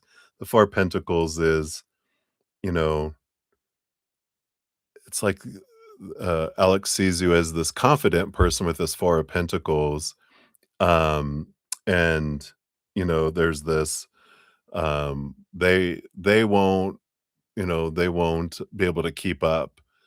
They won't be there for long, kind of energy. I don't it's not smug like, you know, in this one, I don't feel like he's really comparing them to him. He's more that you're so full of yourself, right? But in an confident way, not an arrogant way. They're like, "You're so confident, that they're not gonna be around long because" he looks at the people you're dating and he goes, "They can't keep up. They can't, they can't, uh, stand to be with someone in your confidence because they don't have the confidence." Right. Yeah, right. Well, he ain't wrong, is he? But I feel like that's the way he's looking at it, around there, right? So he's like that's what he looks at him going, "They won't be able to, you know, to be able to," that's the Aquarius woman. They're people say, you know, it's difficult to date an Aquarius woman or Aquarius man too, but Aquarius woman because, they know who they are and they know what they want and don't want, and they can pick up on things and you can't, it's like you the bar is high. And I feel like that's what he's kinda saying there. His feelings yeah. Yeah, and his feelings are yeah, I mean, there's still his feelings there of the emotions that are there, and, you know, um, and the King of Pentacles, is that you need to be with someone who's a king, someone who's confident, right? Yeah. And, um And it's funny because that King of Pentacles that we got on this last one about, you drawing him back, that's what he's trying to develop that for himself too, right? Yeah. So I like that. And he has the Queen of Cups on the bottom too. He knows you're highly intuitive, you've got huge heart, huge emotions, you have a lot to offer. Um, so I mean he's happy that you're trying to find someone um, that can try to love you the way that you wanna be loved. They just know they can't do that right now for you either. Yeah. So, he's like but that's what he sees when he sees you dating. And then you have name your inner voices. I like that. Frederico and who else is the name? I'm gonna name all my inner voices. It says, "Not all your thoughts come from your true self. Write down the voices in your head. Who's the critic? Who's the scared one? And who's trying to protect you? And which voice do you want to turn up or down today?" It's a good reflective energy. Not all inner voices deserve the mic. I like that because some are from the back, right? I know, no jealousy. I know. Just but I don't feel like they're that type. I feel like they're a realist, it feels like, you know? So I like that. Alright, so that's it for that one, and then you've got number 28, 31, 33, 34 as well. So you got 4 more coming up here, so we'll circle back here. Alright. Alright, let me just I don't think I missed anyone here.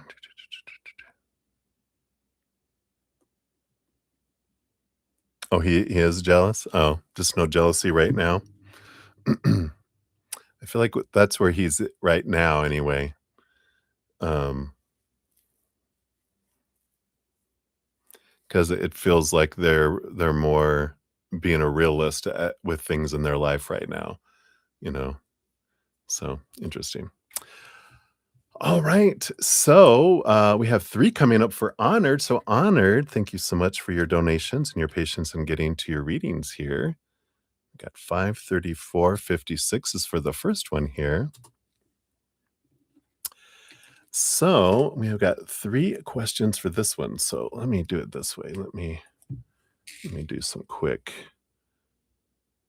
So these are easier for my old man eyes. We'll put them like this. 1, 2, 3, and then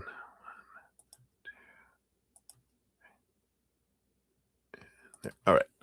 Now we have them split up there. All right. So for your first one, you want to know, what is the emotional reality between your ex and her girlfriend? Oh, all right.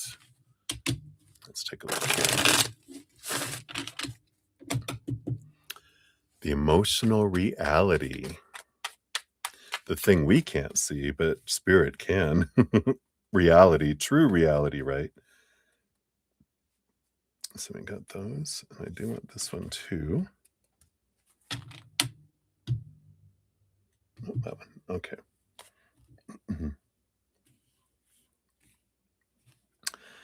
So for that first one, at the bottom of the deck, we do have the Knight of Cups. So there is movement of emotion that's in there, you know. So that's present there. There is romantic emotional movement as the underlying energy. And they have the Two of Wands and the Ten of Wands. Yeah, it kind of goes back and forth, like most relationships, right? Back and forth between burden and abundance. So sometimes it's like, oh, and other times it's like, woo. And then it kind of just keeps going back and forth from burden to abundance, from burden back to abundance. And the burden comes in with expectations, feeling like there's a lot that we have to do and not do and say and not say kind of energy. Yeah, underneath the surface, we got the disappointments with the Three of Swords. It's not necessarily heartbreak. I love this, the way they have it here, though. Beautiful card. Um, but this is that burden of, you know, you didn't live up and do what I wanted, so I'm voicing my disappointment, right? So when they're voicing their disappointments, the burden comes in. When they're voicing what they're grateful for, then they have the gratitude, and so they're going back and forth kind of energy in there. Um, and we do have the King of Wands here too.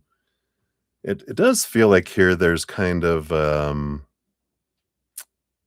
a pause, or like your ex is kind of in this spot of kind of sitting with themselves, trying to get out of their head of all those expectations, get into their heart, decide what they really want, and then make a plan and then move forward on it. But I feel like they're kind of in this, I want to say like purgatory or what is it? The in between, the in between, um, you know, between, I don't know this or this. They're in that, space of trying to determine that and find out where they're wanting to, what they want to do. There is emotional movement, their hearts are, drawn there, but I do feel like there's been some turbulence with this kind of energy here where they're not sure if this is something.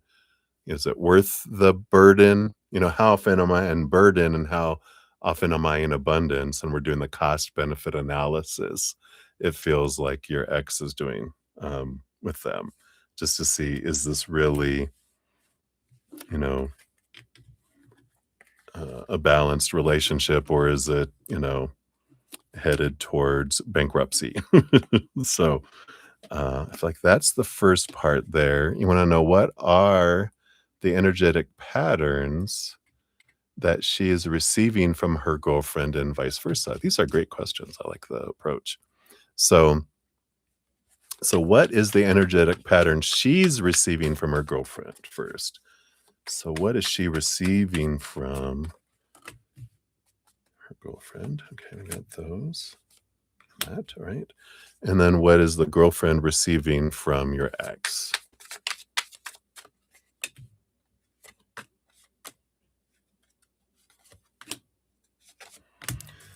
Right. We have the Hanged Man underneath the overall energy for this question, which there's a lot of transformation happening, a lot of things falling away in attempt to see if it'll transform into something else. Um, yeah, and that's the first time I've seen it as because the caterpillar, of course, goes into the chrysalis or the cocoon and um, starts dissolving. And if it doesn't die in the winter or whatever, right, it's transforming into a butterfly, but a lot can happen to it when it's in that liquid state, because it's not solid yet. So if the cocoon gets pierced, then out leaks the caterpillar. So we'll see what's coming in here. So this is the energy that your ex receives from her girlfriend. Yeah. Death stares. Well, we got this death and rebirth energy, right? We have the Two of Cups. So they do have that energy. We do have the Seven of Pentacles.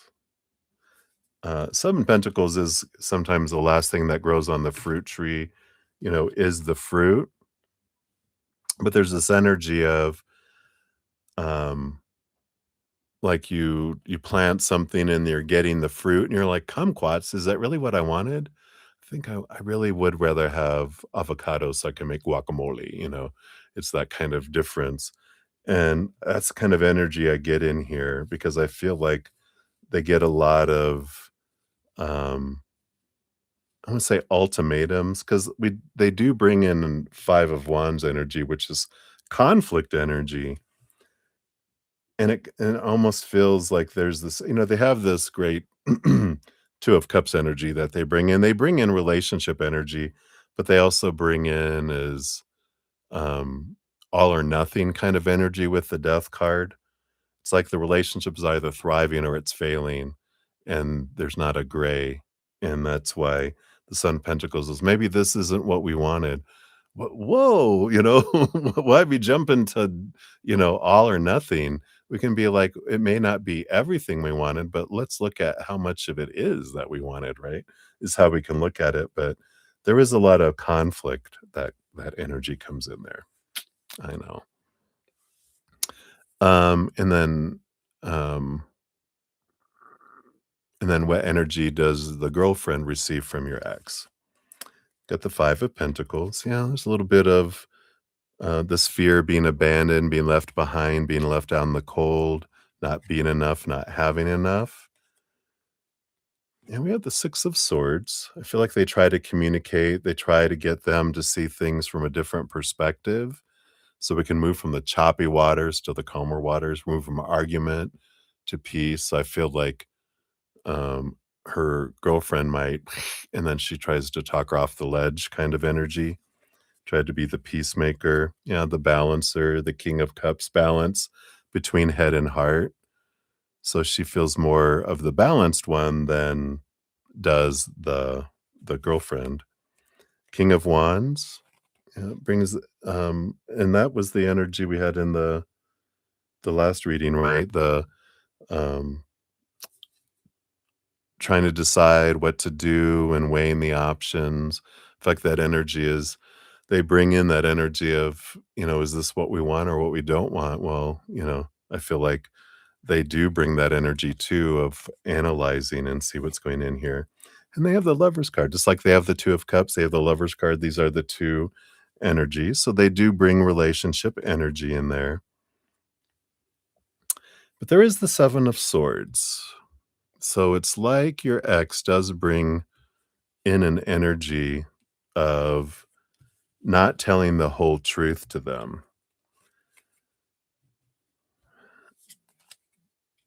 And I don't feel like this is cheating energy or like keeping a secret, like, oh, but I feel like the energy I'm definitely feeling with it is that I'm not telling you um, that I'm doing the benefit analysis, about Yeah, I'm not sure if I wanna be in this relationship either, because I feel like they're kind of afraid of abandonment, and so they do everything to try to, make them not wanna leave and, try to work things out, etcetera.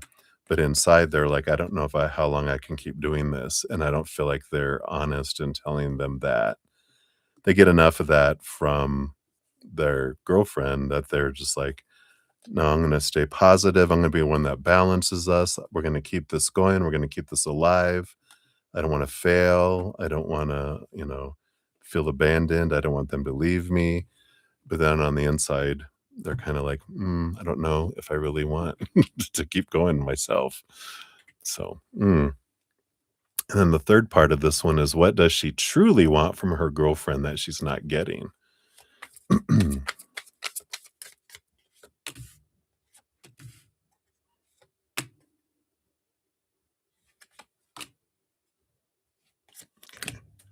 Is that it? Right.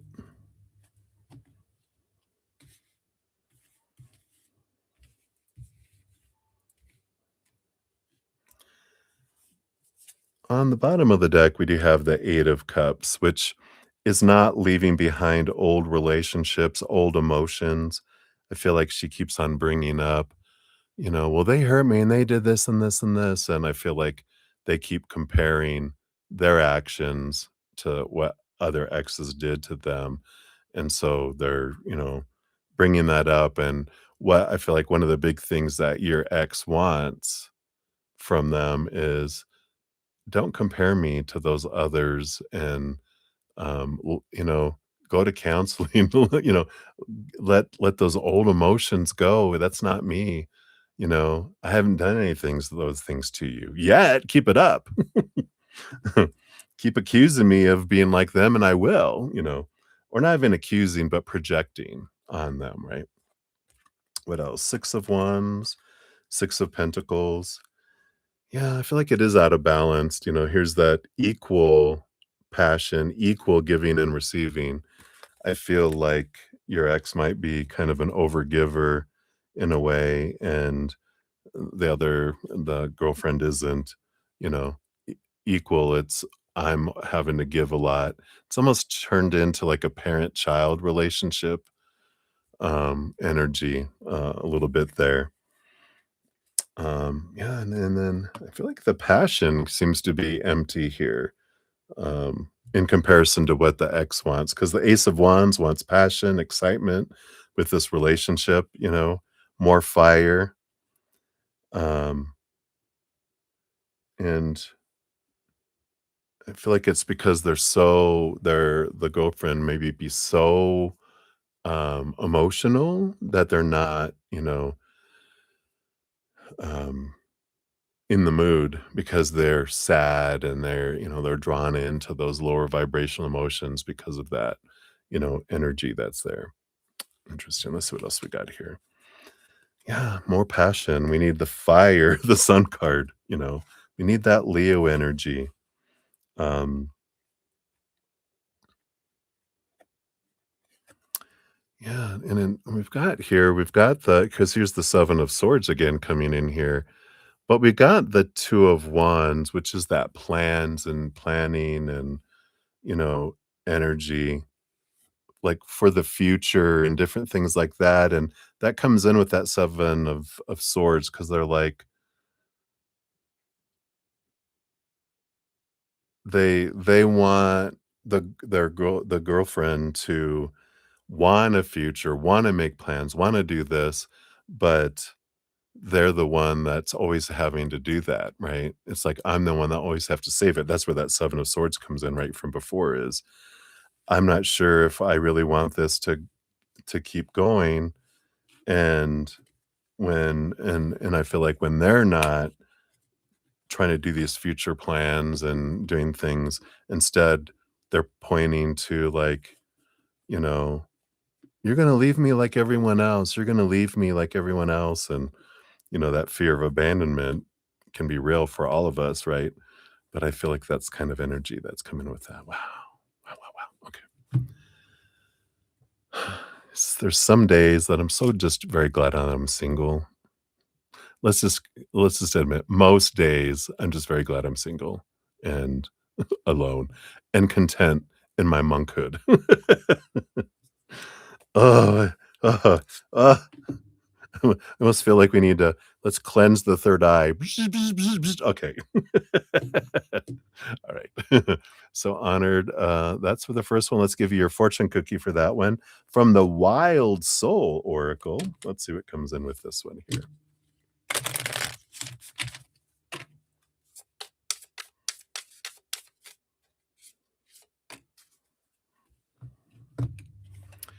So we've got the snake.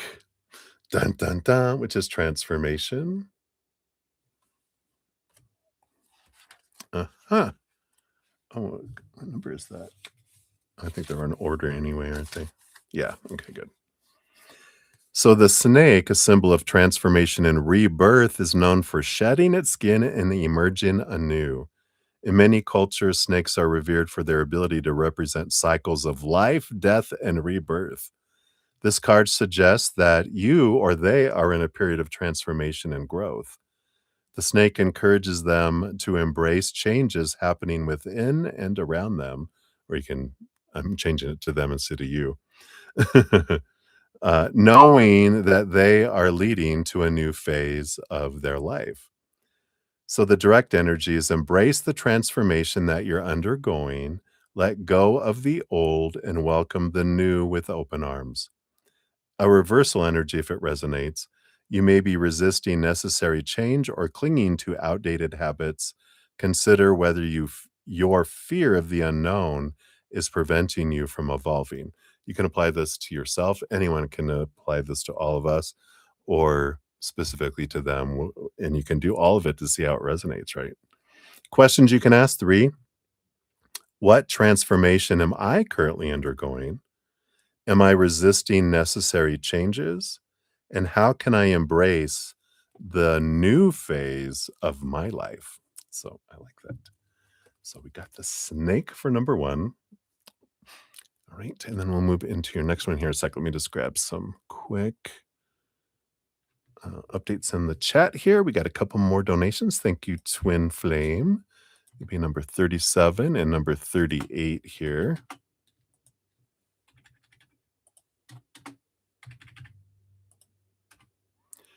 Okay, that's that one. And then number 38 here. See below.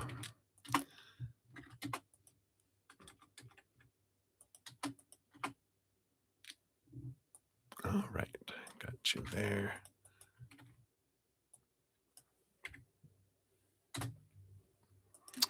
Do a love and a like there.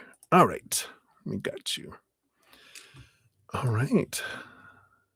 So we take a quick sip here. We'll go on to number 2 for you, Honor. Cheers, cheers.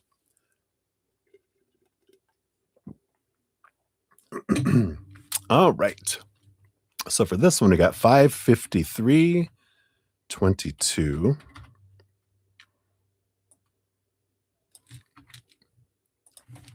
There we are. And so thank you again for your multiple donations. Very grateful.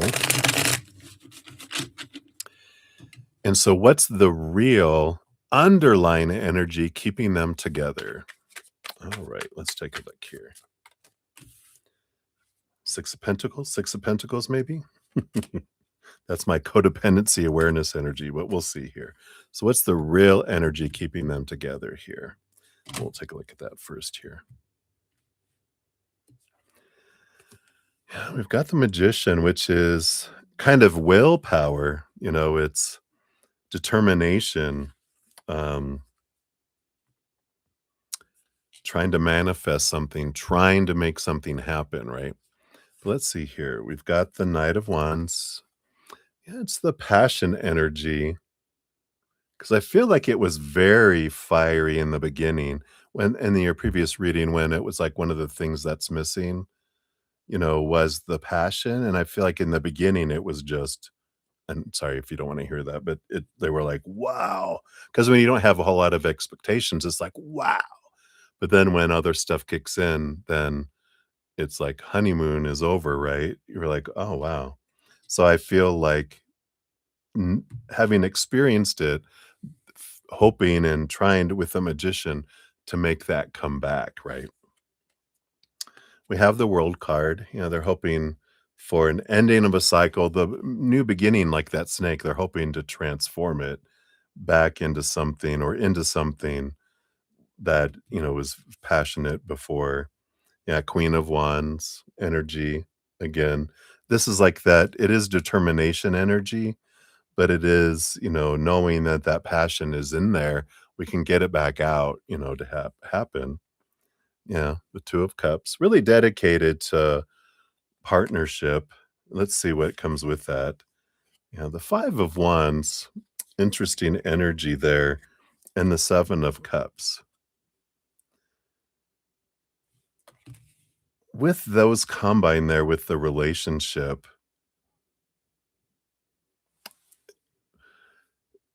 there is this they're bringing back, an old I don't know if it was a meme or something I saw on Instagram. I can't remember who it was from or anything, but it was like talking about our nervous systems, how when we grow up in our childhood, when we grow up in a home of a lot of conflict and discord, our nervous system looks at that as our norm and that becomes safe. And so when we're in a relationship that goes really, really well, sometimes that sets us up like, that's uncomfortable, that becomes scary. I feel more comfortable when there's drama. I feel more comfortable when there's conflict, and that draws us in, so the underlying energy that keeps us together sometimes does have to do with that our nervous system feels safe in what it's used to, what's known, and it's like, I know what being around conflict is, so okay, good. It's like white noise. The yelling and the screaming is white noise, I feel calm. When when there's not, it's too deafening quiet and I'm scared, kind of energy that, is in there. So I feel like that is some of what's keeping them together here.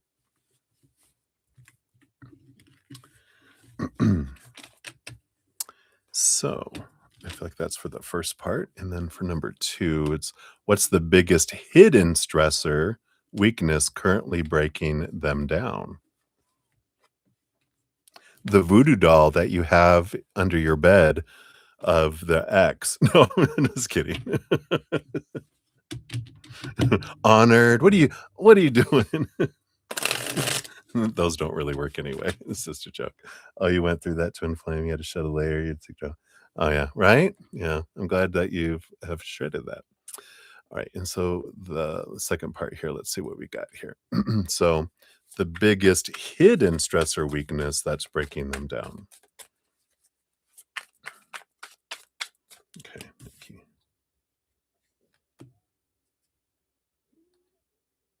So I do want that one, but I want this one first. Okay. None of those. All right.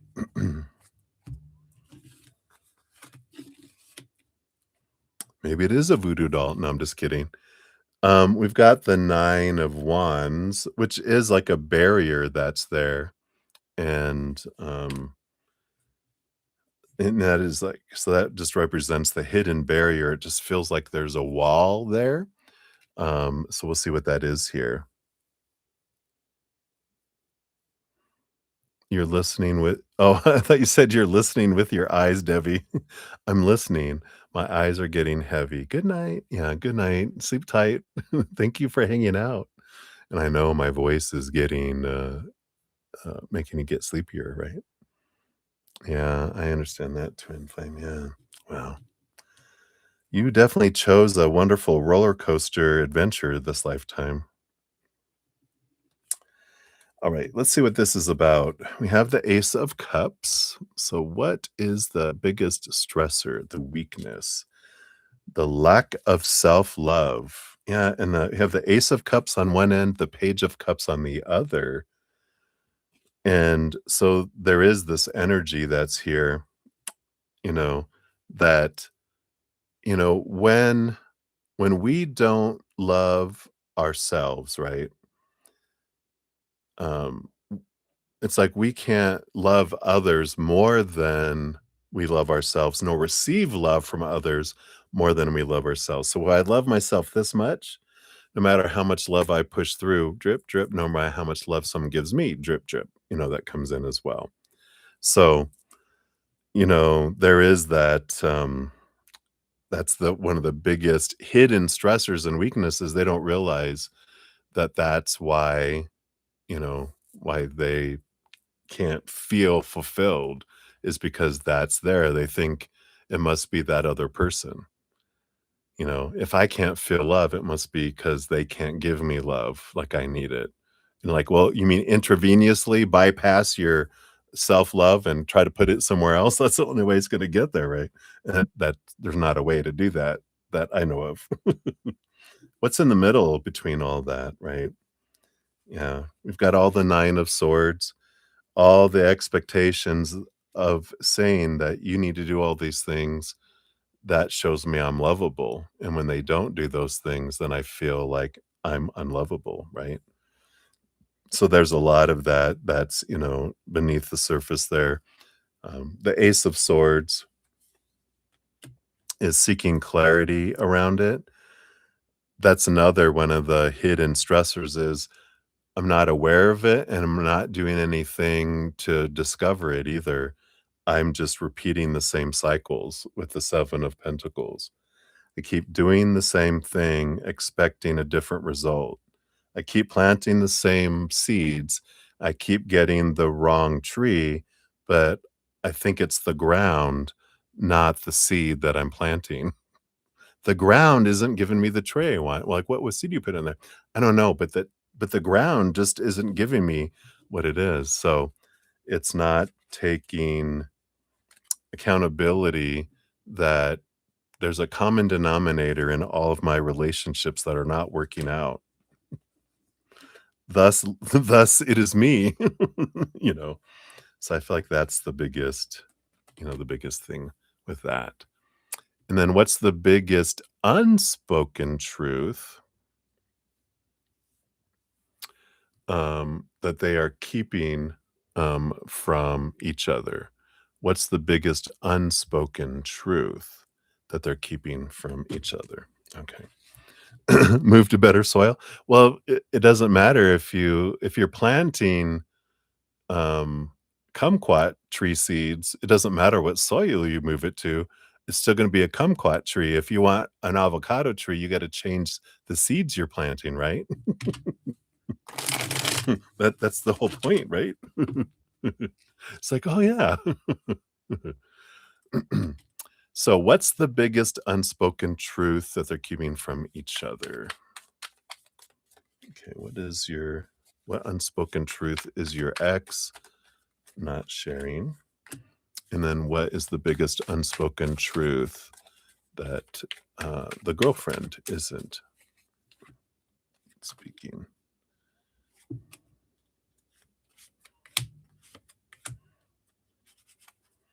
This is below the surface. And I'm so wise. You know why? Because I channel the wise ones. This I am wiser because of what I hear from them all the time, because they properly brainwash me through all these readings, but they're so wise, right? A big truth underneath it all, of course, is the Empress. It's Mother Nature, Mother Nurture, energy, which is, um,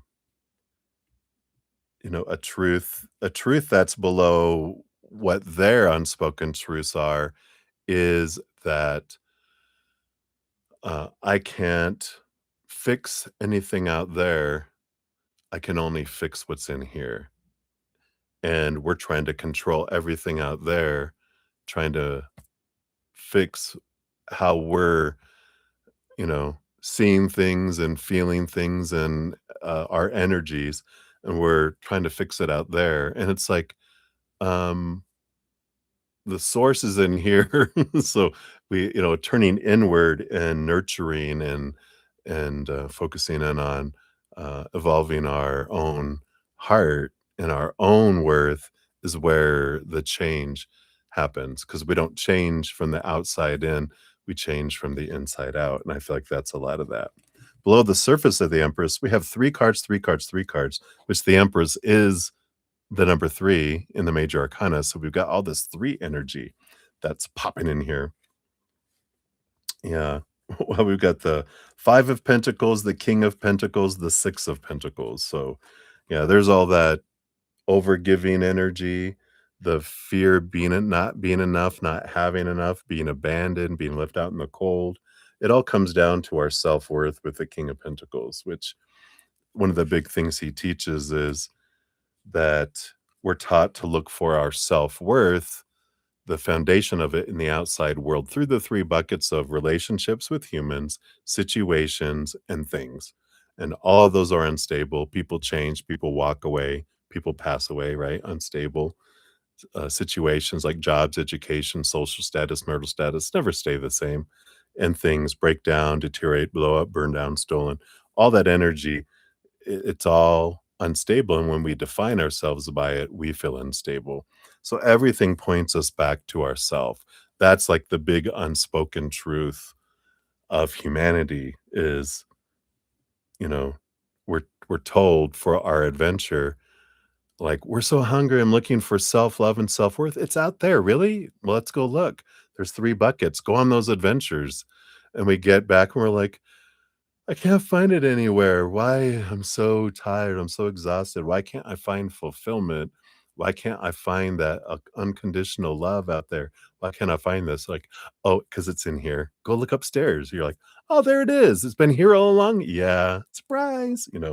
But for your adventure, we get sent on our little quest to the outside world. All right.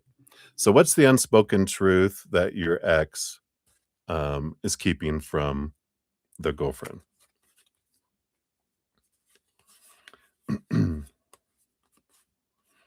Yeah, pretty much the 10 of swords. I'm tired of being a disappointment, right? Of you telling me everything that I'm doing wrong, right? With the 10 of swords. We have the king of swords. It's like, can't you learn a new story? The 4 of pentacles is that energy that I was just talking about with the king of pentacles is um that you're a disappointment too. Oh, because they don't tell them that, because they're just focusing on trying to talk them off the ledge, hearing that you're not doing this, and, "Oh my god, maybe we made a mistake," and blah, blah, blah, and then they're like, "No, no, no, no, no," really, when they only say, "Well, mirror, baby, mirror, disappointment, disappointment, right back at you," but I feel like they hold that back, trying to maintain what they can of their self-esteem without chop, chop, chop, chop, chop, making chop suey of their self-esteem by telling them everything that they're disappointed in that they're not doing that your ex expected of them. And then what unspoken truth are they taking that here? Yeah. I feel like here, I want to be alone. The hermit card. I want to be left alone. um, Yeah, this 2 of Cups that, and the Ace of Wands, that was what we got in one of the other readings too about that, I don't I don't wanna be physically intimate, I don't want passion.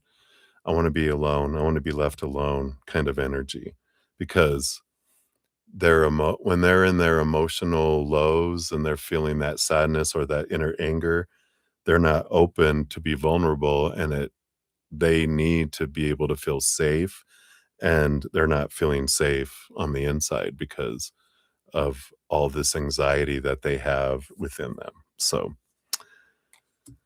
I feel like those are the big things with that. I know, my goodness. Okay. So that is that. We'll get the fortune cookie for that, the little piece of spiritual cake. And then I'm going to just catch up real quick here on the chat, and then we'll get back in for number 3 here for you. Wow. So from the Wild Soul Oracle. What do we got? All right, here. Boom, boom. The Crow Magic. I like these cards.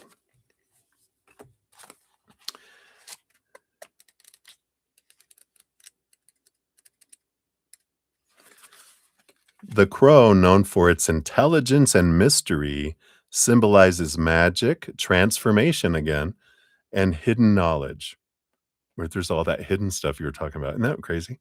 Crows are often seen as messengers from the unseen world, representing the power of intuition and deeper truths. So this card suggests that magic and change are at play in their lives, and they should trust in the unknown. The crow reminds them that not everything is as it seems, and hidden forces may be guiding them. The direct message is embrace the magic and mystery around you, trust in the unseen, and be open to transformation. The reversal is you may be dismissing the magic in your life or relying too much on logic. Consider whether you're closing yourself off to possibilities. And the questions are, how can I connect more with the magic in my life? Am I dismissing the unknown or unexplained? What hidden forces might be at work?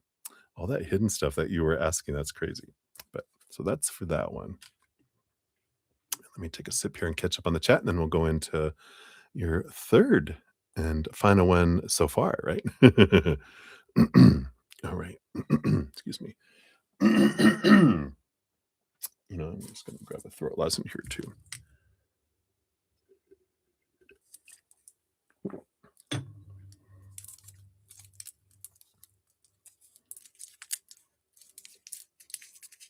There we go. All right. Okay. And I think here.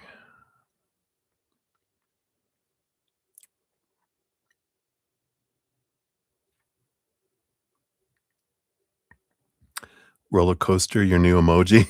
You're so funny.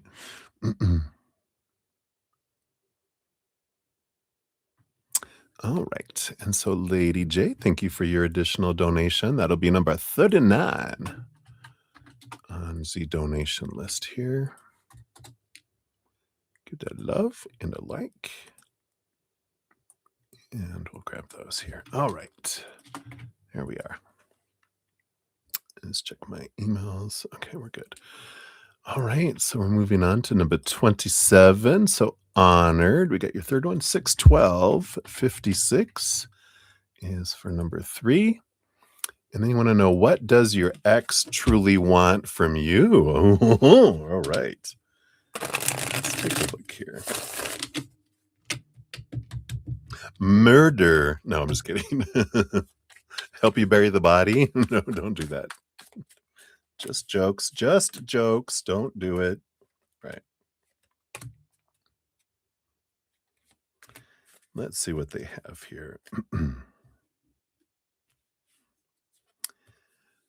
Yeah, we've got the 8 of Swords here, which is an energy about, letting go and releasing old thoughts and beliefs and mindsets that make me feel blinded and bound and trapped and restricted and small.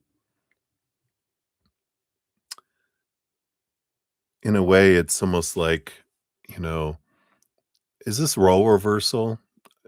Everything that we were talking about that she does to her girlfriend, is that what you used to do for her, talking her off the ledge, helping her see things more clearly, not sharing your darkest, things because you were using, trying to um, maintain them and make sure they're up? Because I feel like this energy is like they're going, I wish, I feel like they're really realizing it, because my first ex, after the person they ended up with after me,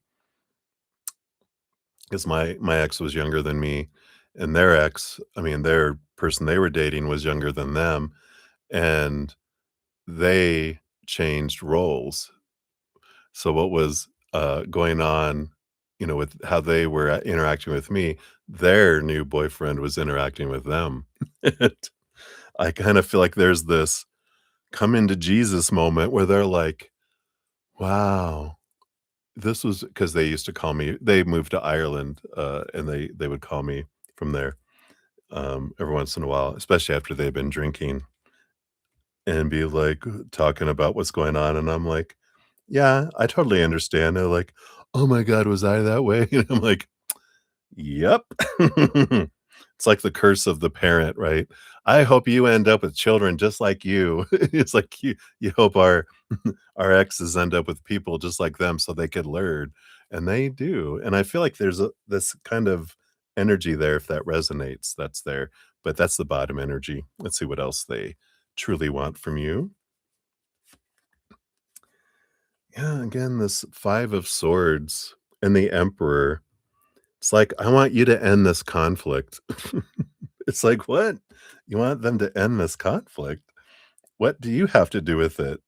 Because the emperor or help me decide, help me end this conflict," you know, because the 5 of swords is the fighting, the arguing.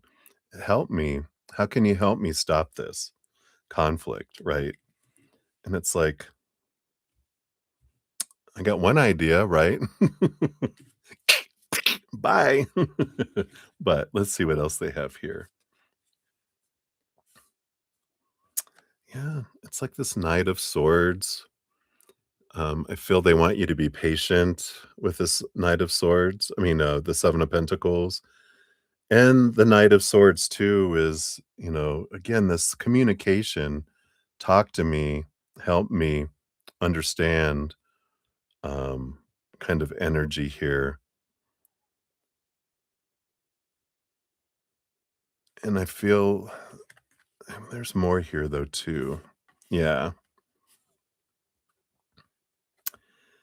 because they still care for you. They have the Lover's card underneath here, right? And we have the Five of Wands that's here.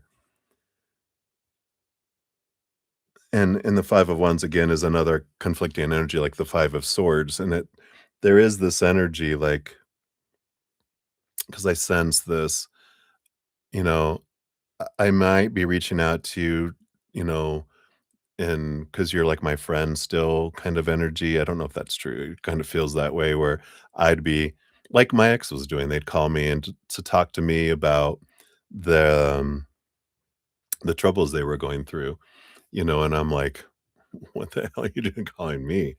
You must be drunk," you know? But I was you know, such a big-hearted person, and I still was bitter back then because it was within a year after we had broken up because he'd been cheating on me. Um, and but there's this energy of different with this one, it's like they're calling for advice and help and, you know, "You're so wise, you know what to do," and but the difference, like, mine didn't wanna get back together with me, um, at that time anyway, and, but I feel like there's kind of this underlying current of, I wanna get back under, and because my ex did in the beginning, they were like, "I wanna be back together with you, let me come back," and I was like, "I would wanna be together with me too, I'm pretty awesome, you had it made, you screwed up," you know? "You screwed up, not me," you know? I would wanna be with me too, someone who's giving and caring and, loyal and, funny, and I'm a catch, I would want me too, right? And I feel like this kind of energy that's here, that they wanna get back into this safe space, this place where, you know, um, I don't have to do all that stuff, kind of energy. But I feel like there's for now, it's be patient, help me try to work through these difficulties I'm having, be a sounding board, you know, uh, let me complain to you kind of energy, if that resonates for you there. Right. Uh-oh, the T word. Chelsea, cover your ears. So what triggers her to think about me the most right now, right?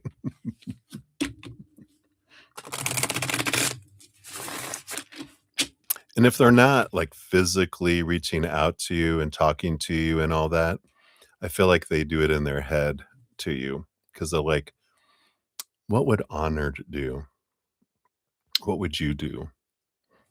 You know, kind of energy. So, but what triggers her to think about you the most? Okay.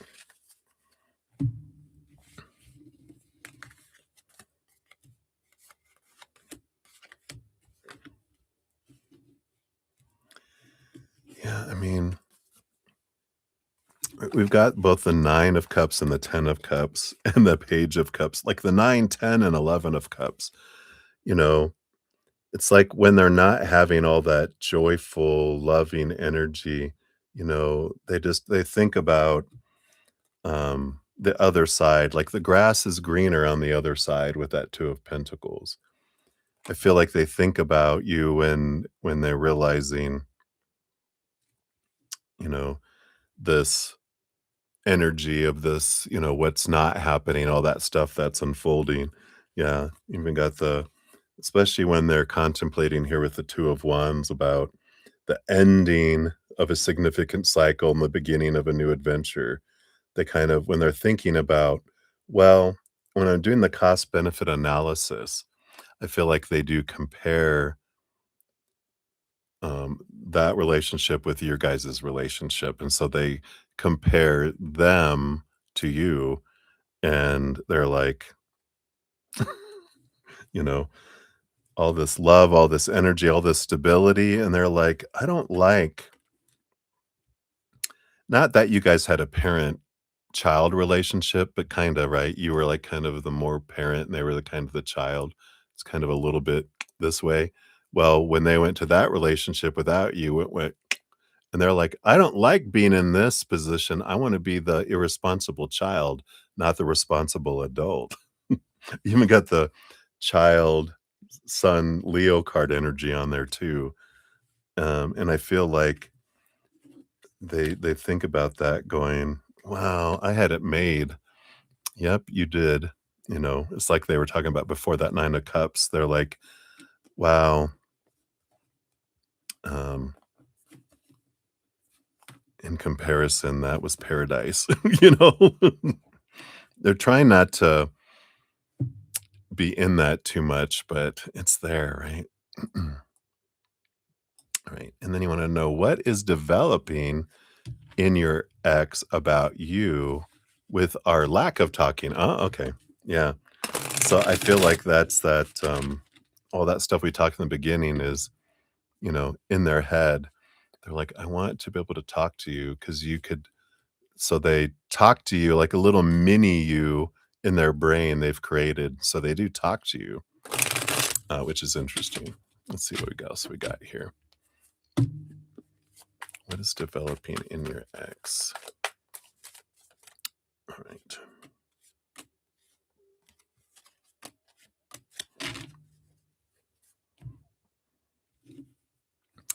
Yeah, here again, that comparison, right? The 2 of Pentacles that we were just talking about. um, yeah, we got the Page of Cups and that Leo Strength card energy coming in here as well.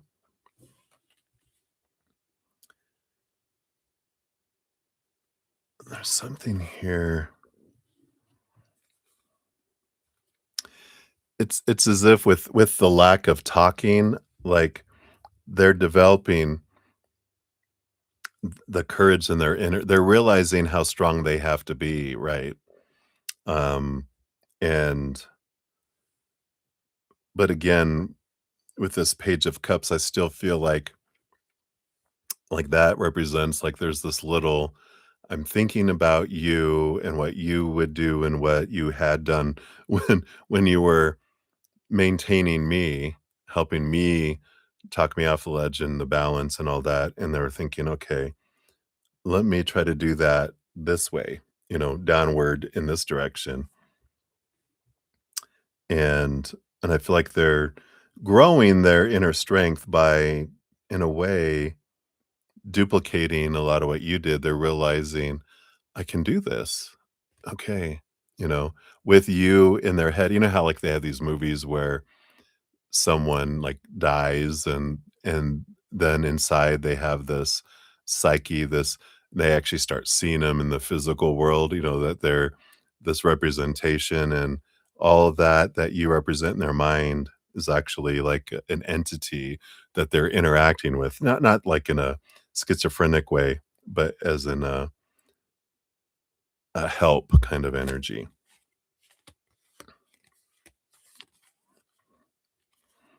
Yeah.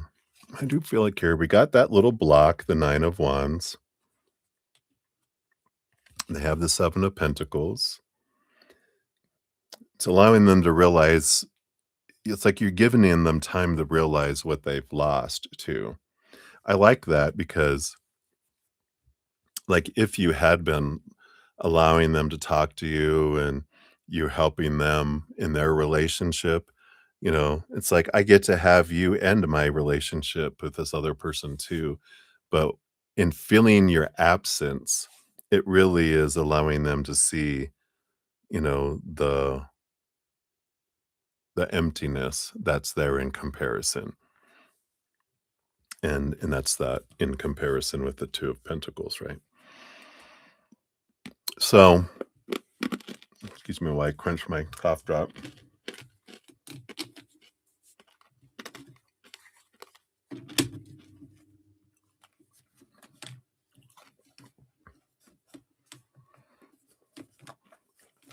So I think we talked about, you know, how they're realizing how good they had it, and they're realizing what kind of relationship you guys had and how they were the taker, and that it might have been a codependent relationship.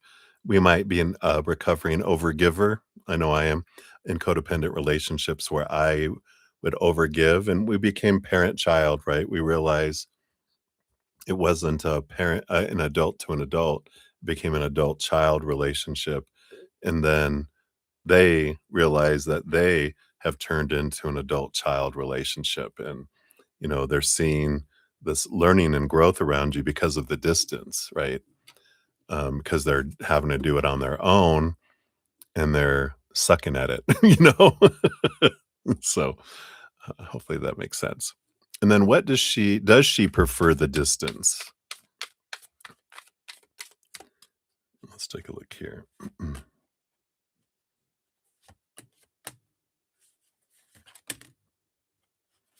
That one too.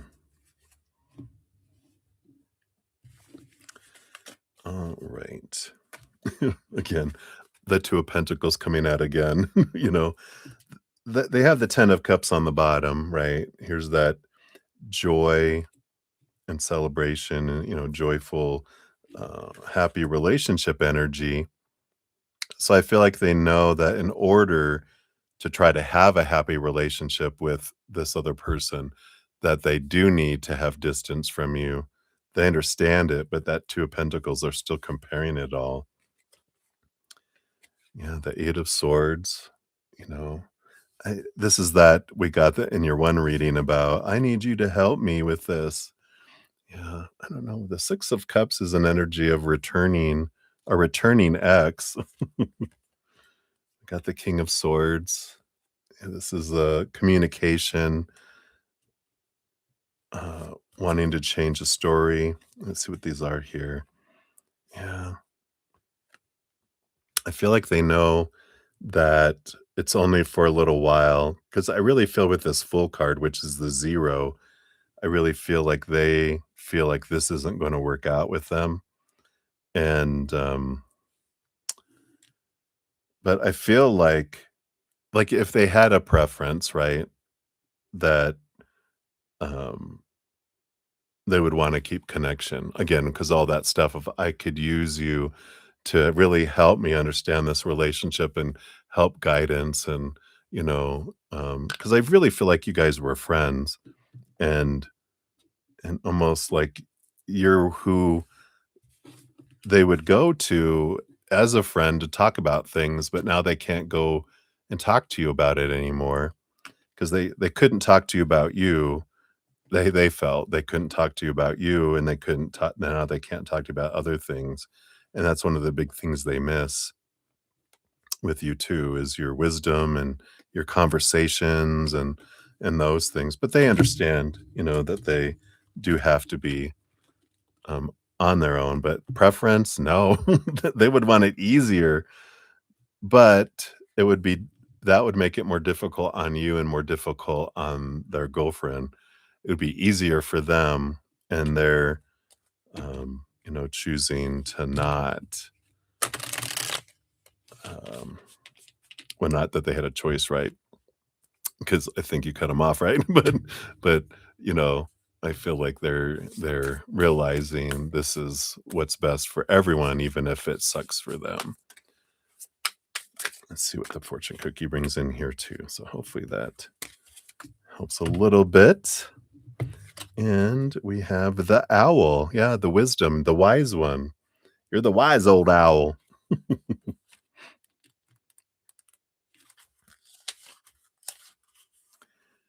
The owl, known for its keen sight and intuition, symbolizes deep wisdom and insight. Able to see through the darkness, the owl encourages you to look beyond the surface and trust your inner knowing. This card suggests that you rely on your intuition to guide you through challenges, reminding you that true wisdom often comes from within. It says, trust your inner wisdom and allow your intuition to guide you. Clarity comes from looking beyond the obvious. The reversal is you may be ignoring your intuition or relying too much on logic. Consider whether you are dismissing the wisdom within. And the questions that you have: how can I connect with my inner wisdom? Am I ignoring my intuition? And what deeper truths am I overlooking? Ooh, I like that. So hopefully those helped bring some clarity into the situation here for you, and maybe help you realize that you deserve to have someone that you can feel like you can have an adult to adult relationship with, instead of feeling like you have to be a parent to them. Now, my first relationship, I was 29, they were 19. I thought they were 23, 24, and they thought I was 23 or 24. I was surprised, going, "Oh, is that your college ring?" And he was like, "No." I'm like, "Is that your high school ring?" I was like, holy moly. Because he wasn't old enough to be in the bar at the time. That's where we met back in the days. Anyway, so thank you again, honored for all those. Hopefully those resonated, and many blessings to you. Lordy, lordy, right? All right. And oh, did I not put your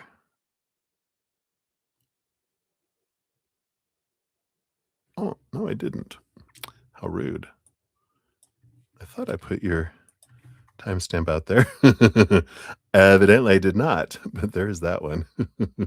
All right.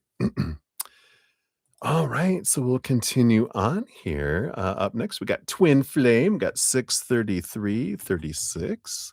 So Twin Flame for the next one here. What did Alex and people in his world realize about you?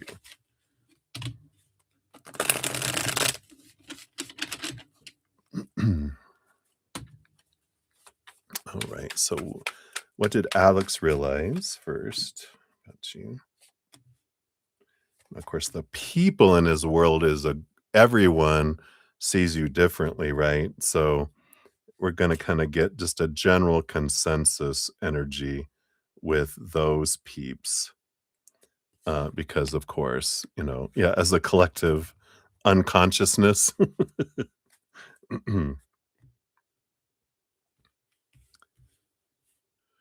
Let's say here that you were more balanced than they thought you were.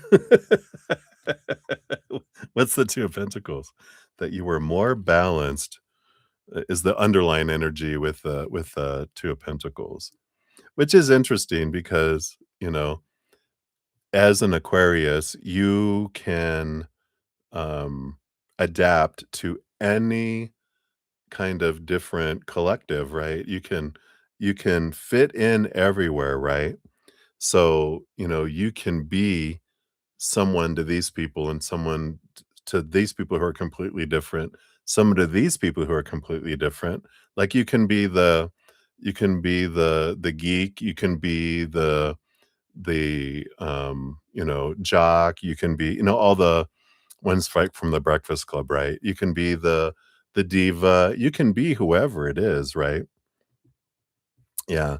So, I feel like, there is this um energy here that, you know, you were someone for them and then they didn't realize that not that was just a part that you were able to be from them, right? Yeah. Ducky from Berdine Pink. So, I like this.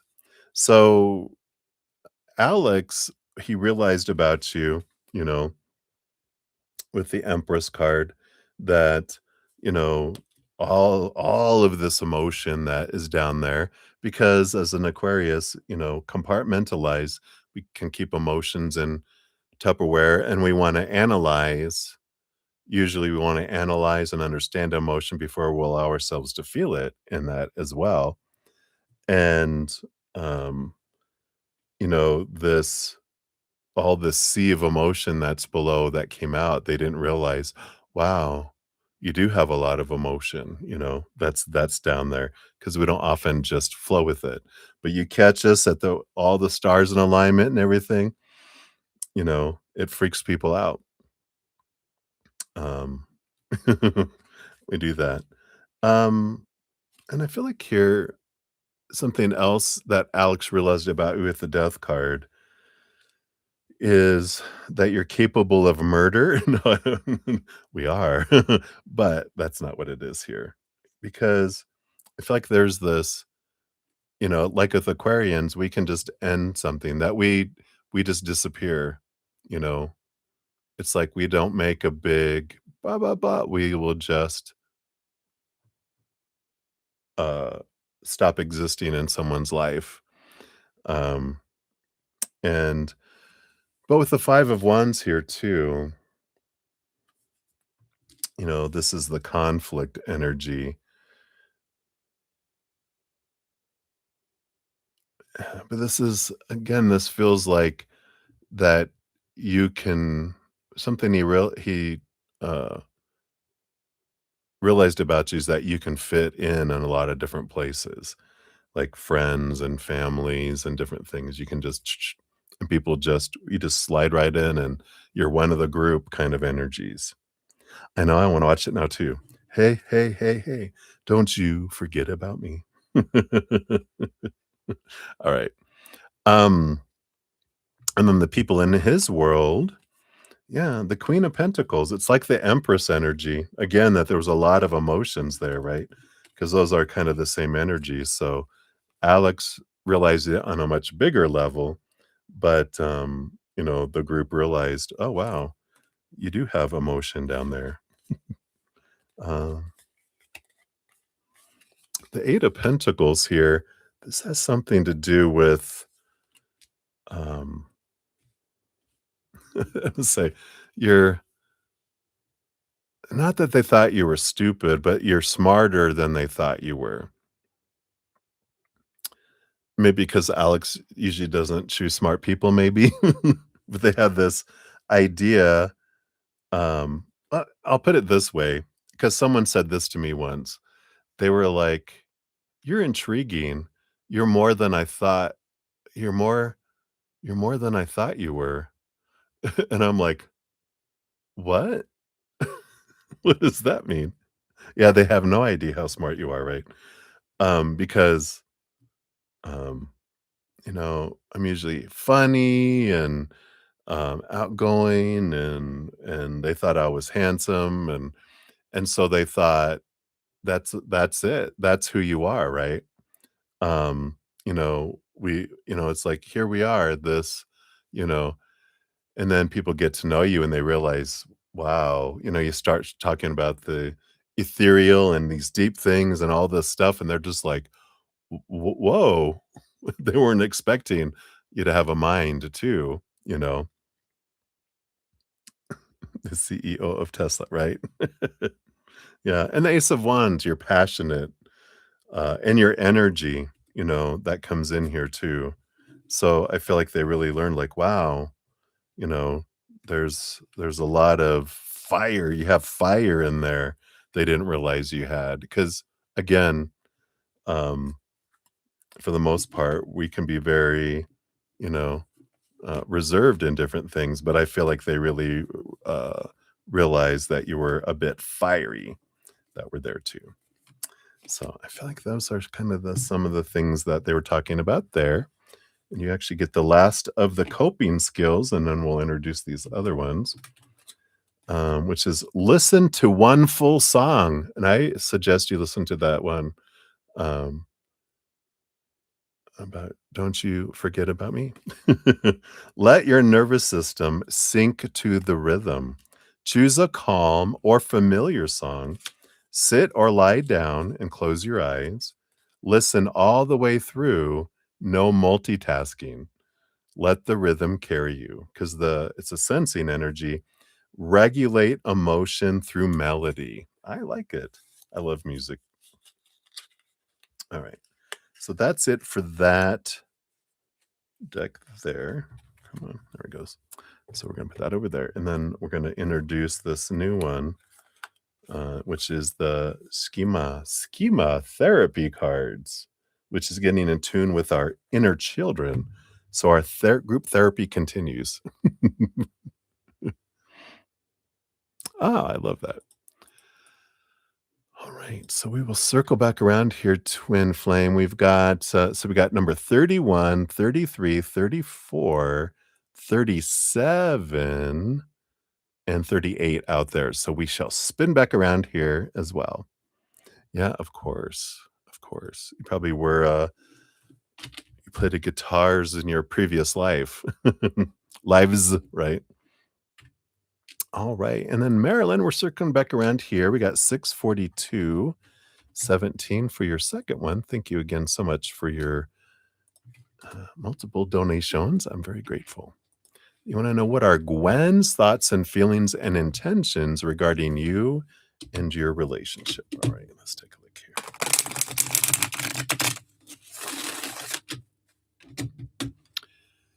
All right.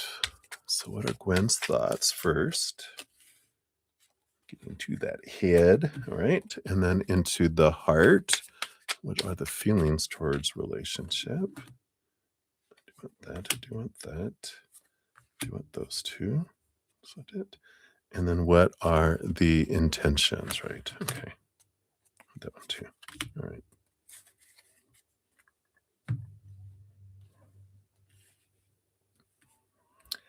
All right. So thoughts we have here. We got the Seven of Wands.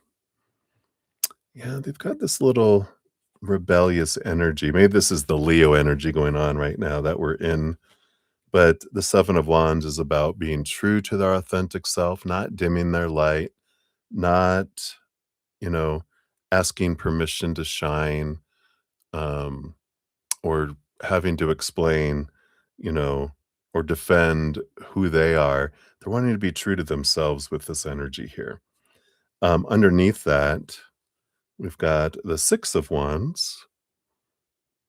Like there's this, I want to be seen. I want to be recognized for what I am doing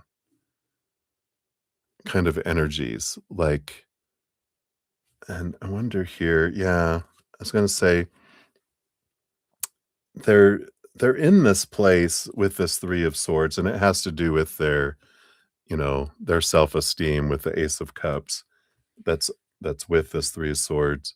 You know, they're in their mind, they're beating themselves up because they're not being who they think they should be, but they're projecting it onto you in that they're feeling like you're pointing out what they're not doing and who they're not being, and they would like you to focus more on gratitude for what they are doing and not focus on what they're not doing.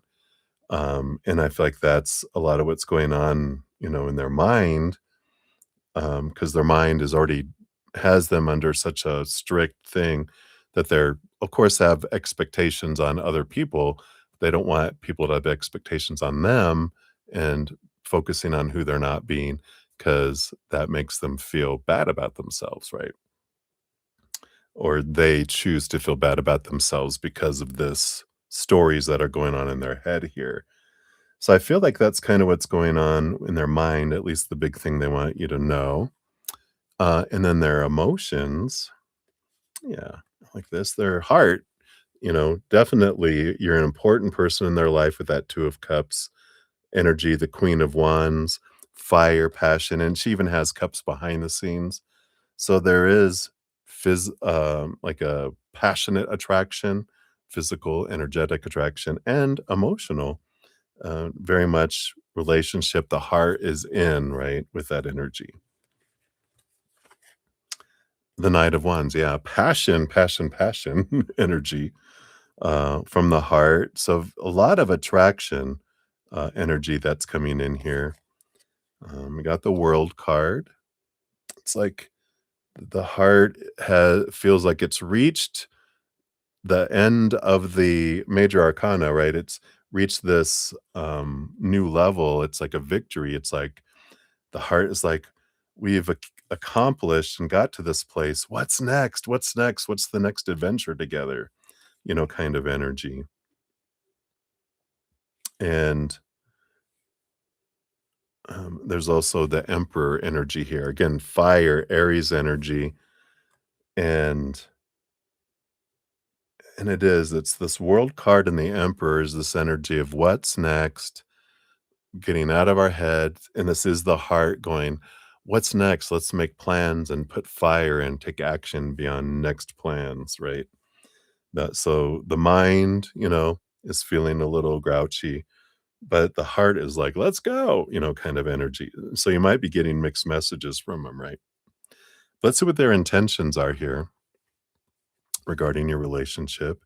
We do have the 5 of Swords. Yeah, here's the head and the heart battling, trying to figure out what it wants to do, you know? It's like the mind is like, "No, we don't wanna do anything. We gotta get security, and we need to have, not having these fears of failure, these fears of not, of heartbreak, of disappointment come in, and we need to get this taken care of. Then we can move forward, right? And it's funny that now that we look at it this way, it's like the heart, the Ace of Cups, is behind this. We're trying to get to it. And they're like, no, no, no, no, no, no, no, no, no, no. This has to happen first, kind of energy. Because the mind will try to override the heart because it's the older sibling, because the heart develops between like our emotional body is 7 years old and younger.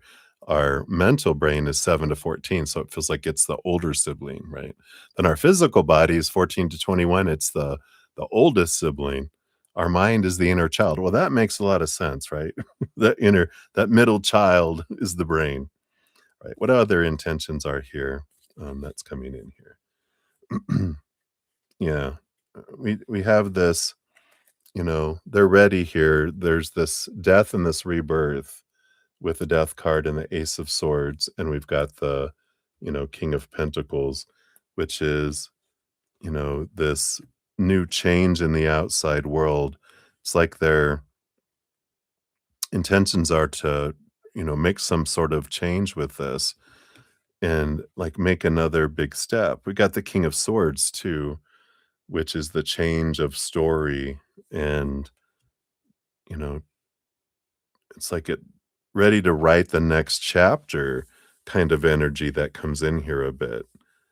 Um, but it's that mind energy that's kinda holding them back from wanting to, be allowed to make a leap and, you know, it would almost be kind of this energy of, are we ready to, you know, go to a higher level in some way, whether that be moving in together or if you're already living together, is it engagement, marriage, if that's not there, or, um,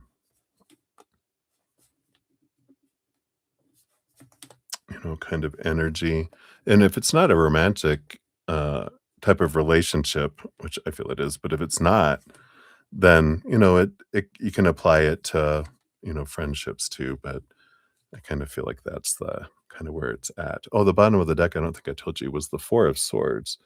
Just I want rest, peace of mind. I need to put my mind at rest because it's all that expectations, all that struggle that's going on inside there, you know, these fears of not meeting up to expectations, which equals then leads to rejection, right?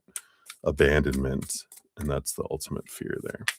Okay, let's see what your fortune cookie brings in here too. We've got the worm. Yeah, renewal coming in here.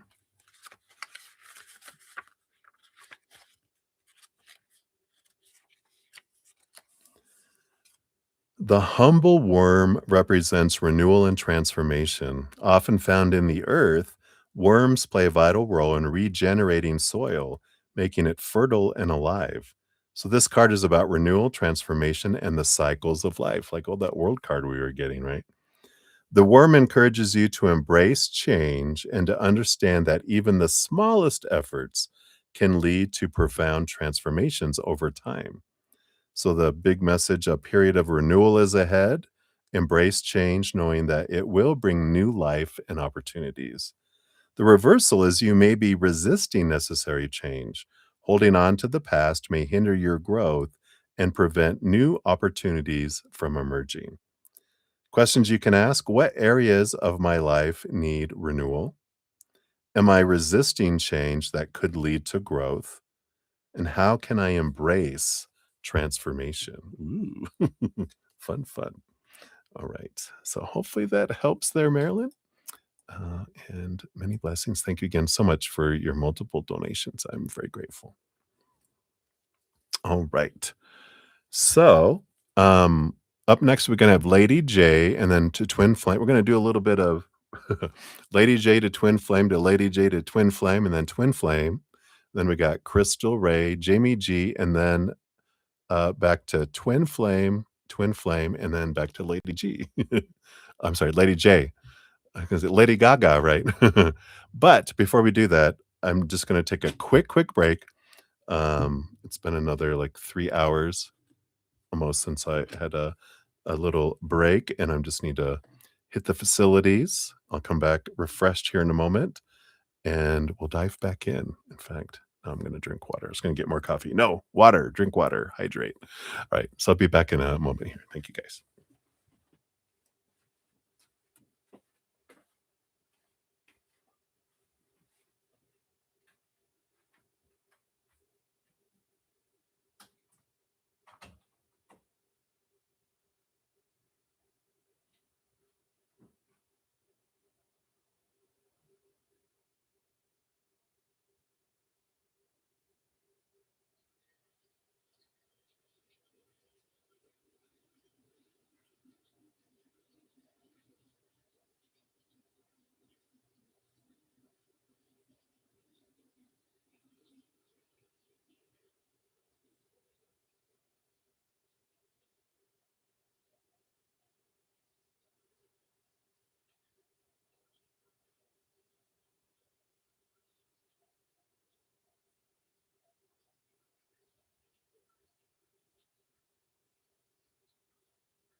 Turn this on.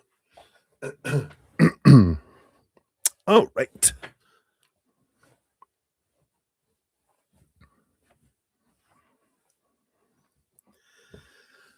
So thank you guys so much. And your other ex bought you a drum set.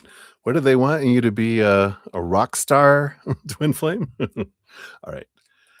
So let's jump back in here. Thank you guys again so much.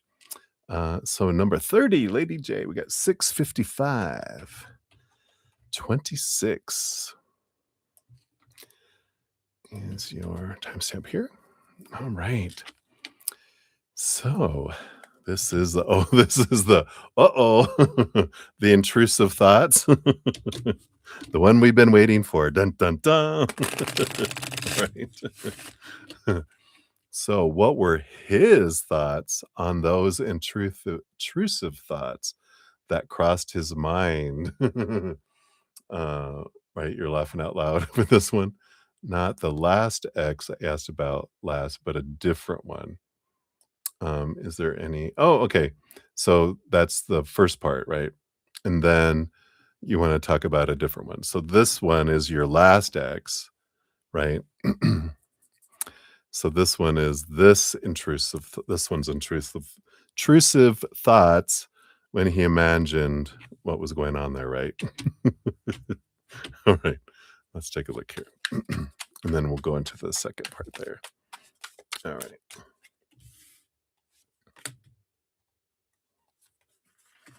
We will get inventive on how to share these things. All right. I think that is it there.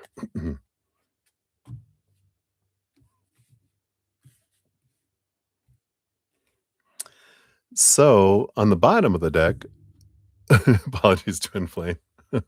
Well, you'd have to. Okay, yeah. Well, you got the Queen of Pentacles on the bottom. Now, the Queen of Pentacles, very sensual energy, right? She's got emotions behind there.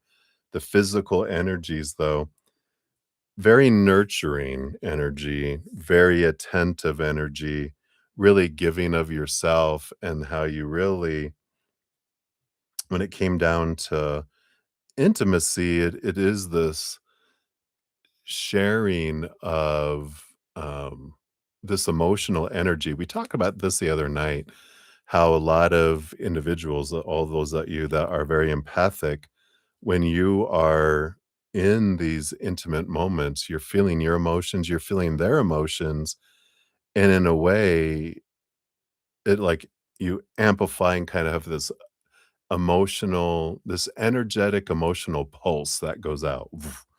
And it does rock people's worlds in a lot of ways because they're just like, "What the hell was that?" Like, "Whoa," you know? Um, and so the more that we open up our emotional pipeline, the more this energy that comes out, right? Um, and I feel like that is the underlying energy. They remember that and going, so I feel like they kinda had flashbacks of their times and the exciting times, those times that they really were like, you know, these things they remembered for their alone time because they would imagine themselves, when you weren't available or they were in between people, they would replay these videotapes in their head because they were such like amazing experiences. And I feel like that's kind of where it went to some extent, right? And then when they were imagining, you know, with like you with this person that they're dating there, right? Yeah, again, the 9 of Cups is like the emotional this would represent the 5 of Wands and the 9 of Cups. That's basically summarizing what I just said because it's like an electronic, an EMP pulse, but it's an emotional energetic pulse. The 9 of Cups, that was like a fantasy energy, an emotional fantasy because they were like, they're not used to feeling a lot of emotion. And that's why when like, for a lot of men that everyone encounters, right, um, they're a lot in their minds and don't move a lot. Normally, let's say a large portion of men don't, and so they don't get to experience a lot of emotional flow. It's more fire than water, but when you pulse out emotion along with fire, it's steam, and it makes it more steamy, right? But I feel like this is what this is. This is fire and water that comes out with a 5 of wands, a fire and 9 of cups. I mean, sorry, fire and water. And, so I feel like that's just mentioning that, like I was talking about. Um, I feel like they were also remembering here, like, the first time and the first times as, you guys got together with the Knight of Pentacles, which is the slow and the learning and moving past barriers and opening up more. And I feel like they were remembering the kind of how can you say this? Like the excitement that we have when we're exploring someone for the first time, right? And you're getting to learn to know what is pleasing, what's not pleasing, what each other enjoys. You're exploring the individual. It's like house hunting, and you get to I used to love house hunting. Um, and used to be able to wander around, you go around and discover the rooms and the quirkiness and the unique things and the awesome things, um, of the new house. It's like exploring, and he kinda saw that, right?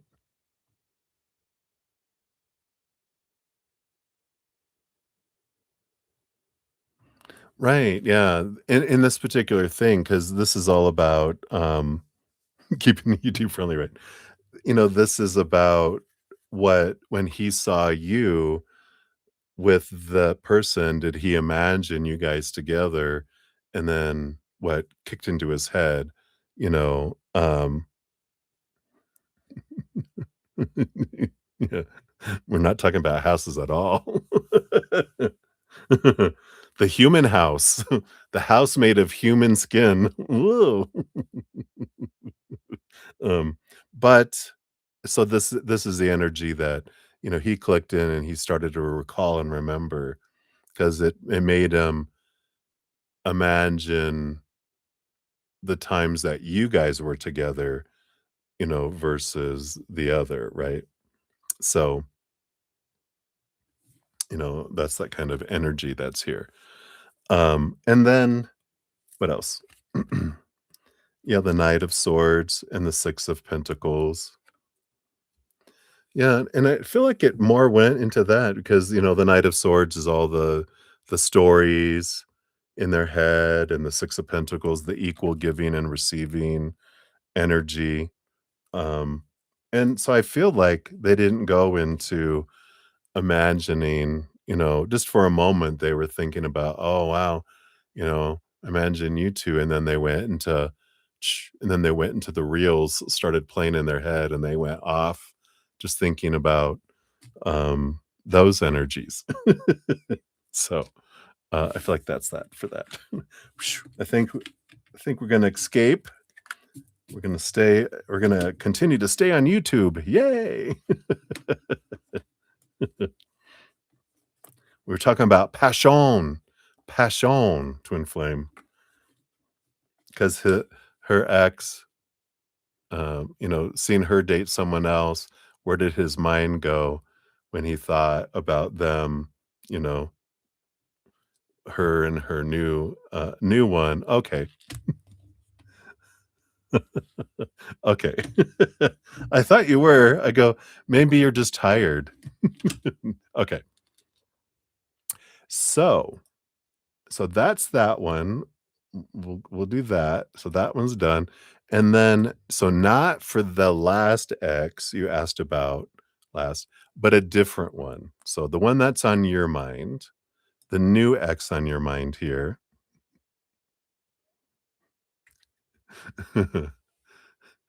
Yeah.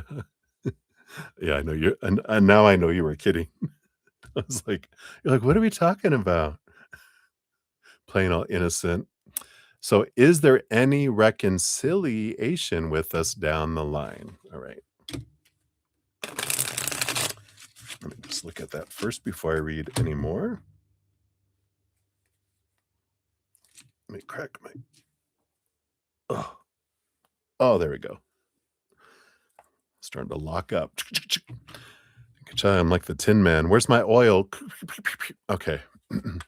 Any reconciliation with us down the line? So, based on current energies, anything else down the line here?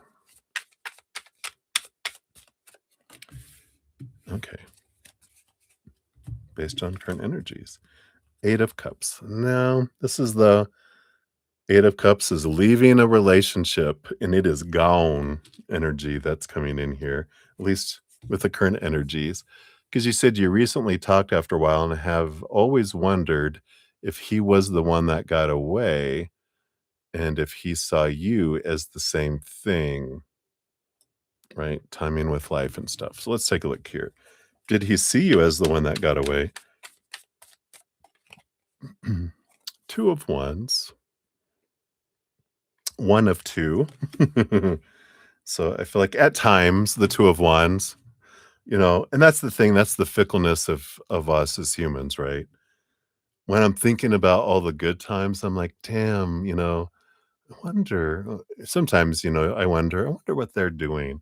And then I start to remember the other things. Why did we break up? Oh, that's why. Zip, zip. you know, then it flips to the other side. Hell no. But then, well, it's been, oh my gosh,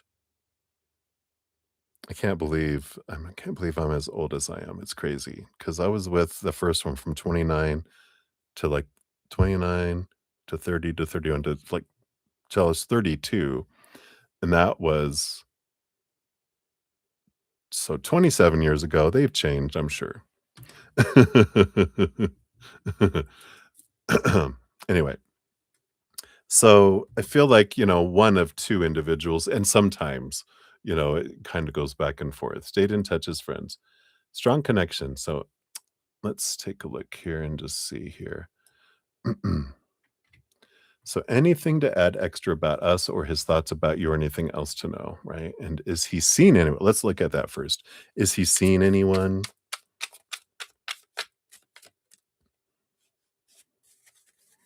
You mean like dead people? Is he seeing dead people? Is he dating anyone, right? The Fool card.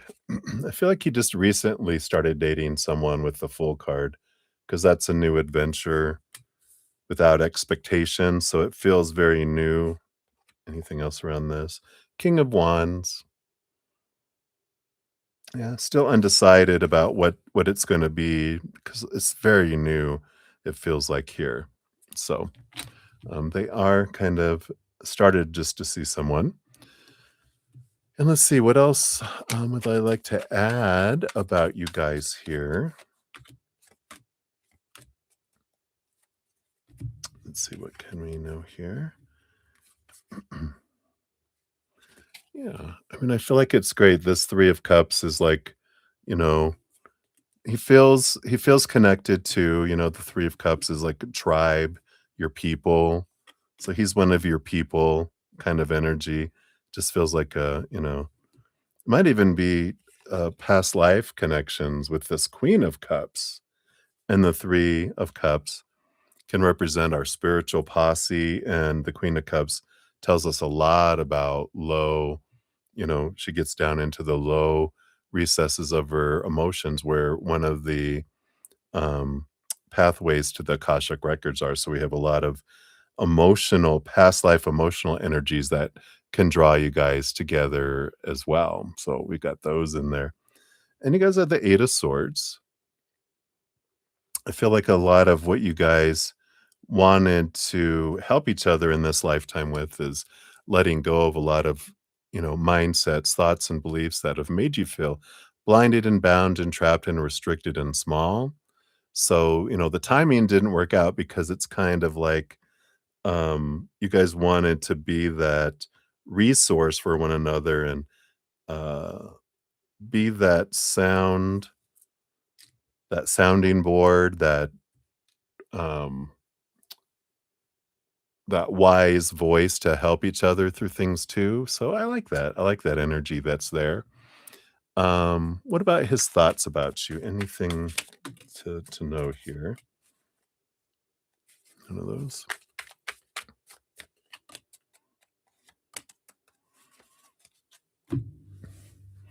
Yep. The 10 of Pentacles, is an energy of, relationship energy. So I feel like that is something that comes across their mind from time to time on there. But this 3 of Pentacles, which is like friends group, support, collaboration, energy, um, has it there. And I do feel here, here's the fate's wheel to the wheel of fortune that, I kind of feel like they feel fortunate to have you, in your life, in their life as a friend and a close friend and a strong connection, right? But it's like sometimes that kind of makes it difficult to go, but do I want to take the chance at screwing that up and start dating? You know, because sometimes it's like you can be in my life forever as my friend, or you can be in there for a couple years as my girlfriend, right? So I think they kind of go back and forth with that. Yeah, and they got the 2 of Cups here too. So they do think about that, but they do see with the 6 of Pentacles, that there's this equal giving and receiving, I feel like they feel like it's such a good balanced, friendship that they're just kind of like, what would a relationship look like, you know, and what, but then what if it doesn't work out? Then it's like, ugh, right? So, there is that energy. So let's see, anything else here? Yeah, and they got the Emperor. Yeah. So they kind of still, they're in that energy. It's like that King of Wands energy, the King of Wands and the Emperor energy. They kind of are undecided and just gonna see how this other relationship works out. And then, I feel like they have this idea that if it's meant to be, it'll happen, and if not, it won't. And um, but because I again, I feel like the biggest thing is I don't want to take a chance at screwing it up with dating you. Because what if there's disappointment? You can't really undo it.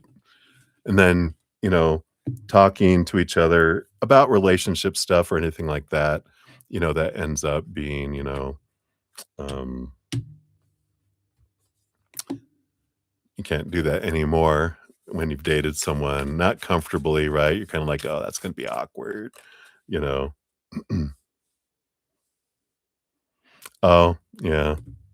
That makes sense why there's no expectations and that he's just kind of like, you know. So, yeah, unfortunately. Uh-huh. Uh-huh. So we do have here your fortune cookie is the wolf, which is instincts. Ah, hugging the wolf.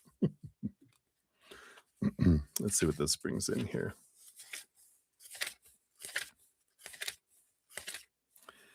For him, yeah, it's so funny. So the wolf is a symbol of wild instincts and deep intuition. Wolves are pack animals known for their loyalty and sharp senses.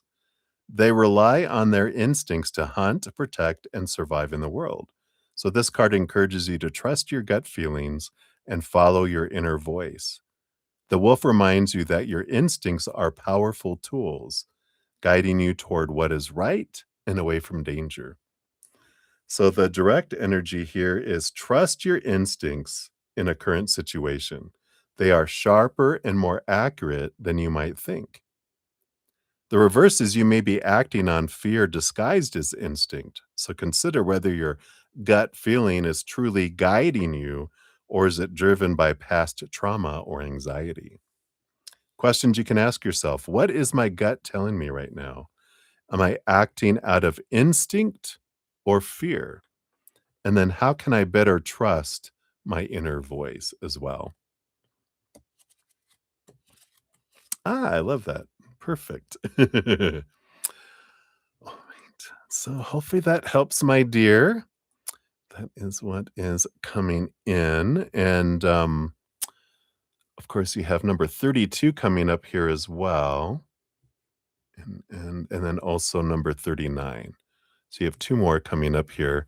We'll circle back around. Let me catch up here on the chat real quick and we'll continue on.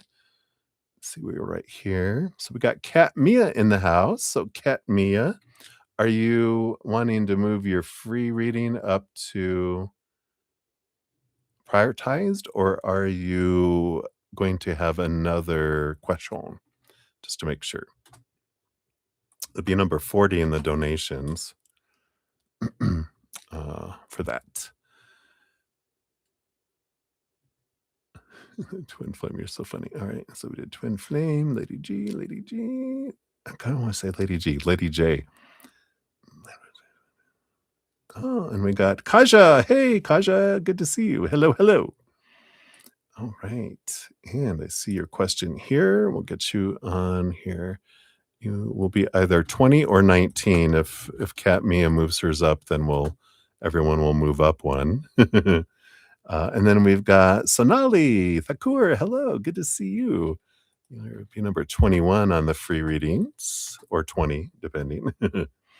And we got Sudeshni. Well, well, well. Look who we have here. Long time no see. Good to see you. Hope you're doing well.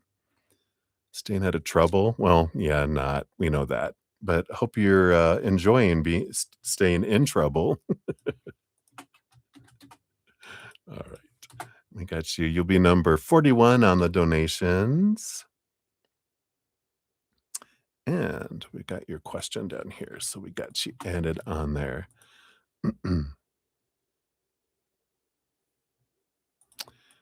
All right. Yeah, and we're about to go on to number 31, so it's not as far as away as it sounds, but it's about 10 people in front of you here. All right. And so Cat Mia, when I get to you, if I haven't heard from you, I'll grab your free reading and make that your request, just in case.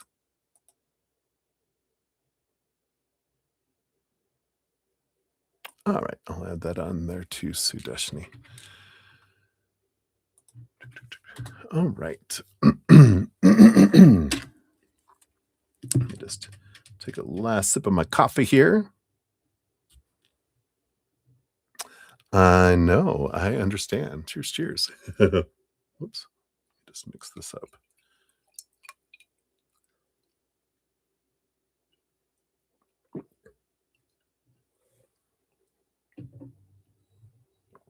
Very good. Glad you're doing well. All right. Got my water up here now. Let me get rid of this coffee that just slipped over here. All right. So we will jump back in here. We are circling back around for Twin Flame 71855 for you. And, does Alex feel sad without you? Well, he felt sad with you. Not because of you, though. That sounded bad. He was sad before he met you. He was sad while he was with you, and now he continues to be sad without you. But does he have sadness? I'm not being mean. It's just that he was sad outside of interactions with you.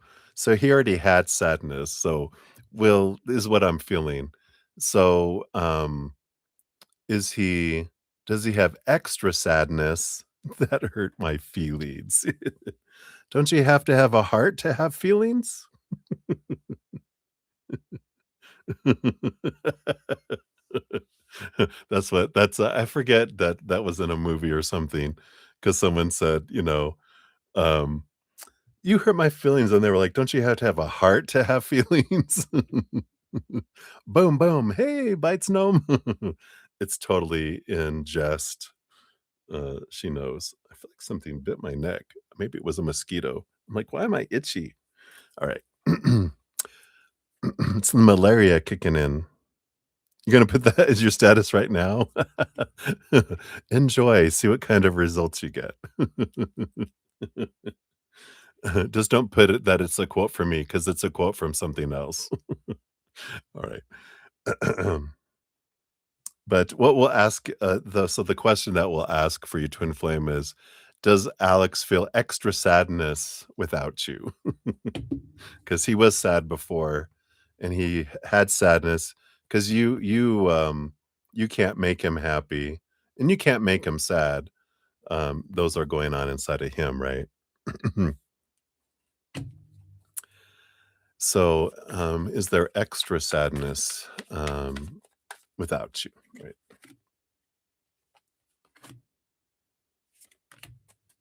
Alright.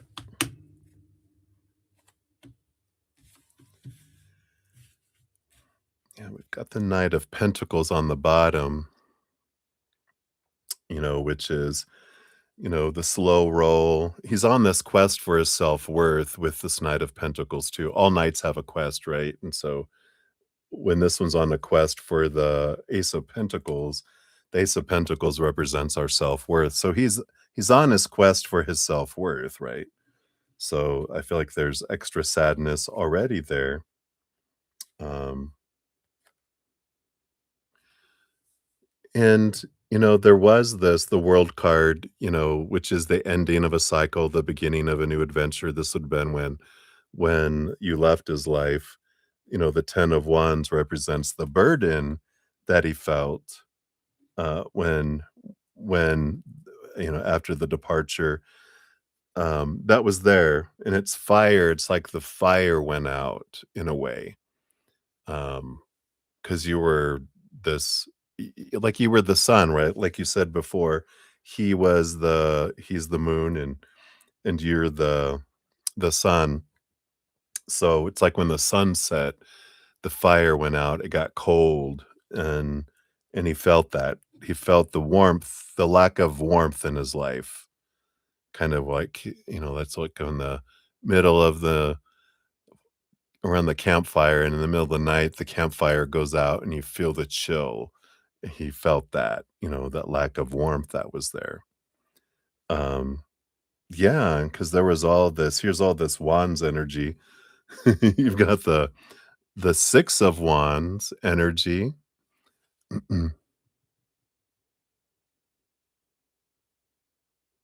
Yeah. And then the 9 of wands energy. So there's all this in the 4 of wands, the joy energy, that's all coming in there. They felt that energy, with that. Um, and they had the 4 of cups, but, the emotional stagnancy, I feel like that's why they focused in on the fire that, went out, because the 4 of cups would have meant that they were numb in a way emotionally, but they were passionate with fire, energy. So that's why they feel it more there, and that's kinda like the sadness. They were sad before, they were sad during, they were sad after, because their emotions were trapped down, and there was not allowing, excuse me, a lot of movement, in there, but the fire, the warmth, and everything they were feeling, that's what went out there, right? So, um, so hopefully that kinda gives you your answer there, or some clarity around it anyway. See what your fortune cookie says. Oh, yeah, you get one of the new ones.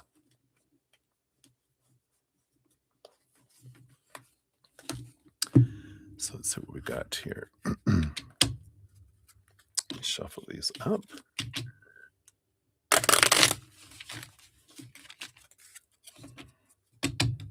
All right. So what's your fortune cookie for this one? All right. Oh, wow. So you got the dependence trap. I can't handle this alone. I need someone to tell me what to do. So the insight we learn from that belief is you feel incapable of handling daily life without help. This would be their energy, right? You rely on others to make decisions, creating a sense of helplessness. The reflection prompt is, what is one decision you've been avoiding? What does your gut tell you to do? And a healthy voice action is, make one independent decision today without asking for advice. Trust your own judgment. So I feel like they're kind of getting out of this dependency cage and not wanting to feel restricted and trapped. So I feel like they kind of got caught in a kind of a codependence energy, growing up, and, that's a lot of what they were dealing with. So, hopefully that helps. That is for that, and then let me jump down here real quick. So, Bites Gnome, thank you for your donation. You'll be number 42 on the list here. How's it going?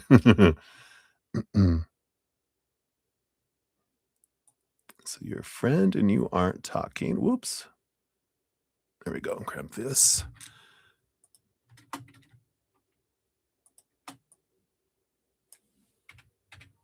All right. We got that one on there. And then we've got your second one here as well. So thank you for that. What is this? Oh, if she's being sneaky. What's that? Well, we'll see what that means here in a moment. We'll give that one a love and a like here.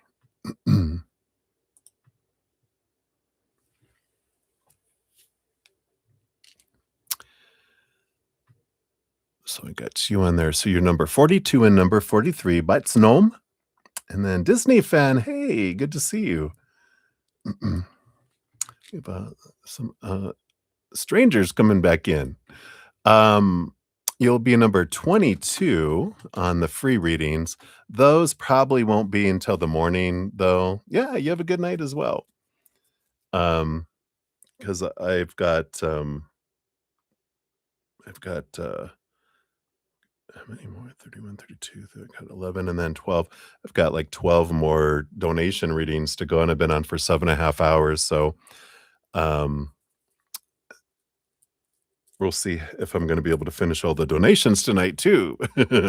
But, so Bites Gnome, if I don't get to it tonight, you'll be first up tomorrow morning if I'm able to do that here too as well. So, we'll see how far I get in all these here. Um, yeah, some of these we'll probably go through some of these a little faster because 'cause they're, some lower amounts, so we'll do that. Yeah. Yeah, absolutely. Thank you so much. I appreciate you understanding, just in case. Just in case, you never know. The sooner the better for some good sleep. I know. It's quite all right. My record is 9 hours and 43 minutes, and we're only at 7.5 hours. But I don't wanna break my record tonight. I think that's gonna go down as my record because starting next week, I'm only gonna be on, 7 hours is gonna be my max, and, like, at midnight my time, we're gonna, um, like, right now, it's 12:30 AM. I'll be bugging out at midnight, and whatever I don't finish at yeah, it still is a bit long, but, yeah, that's what I'm gonna do starting next week. That's on there.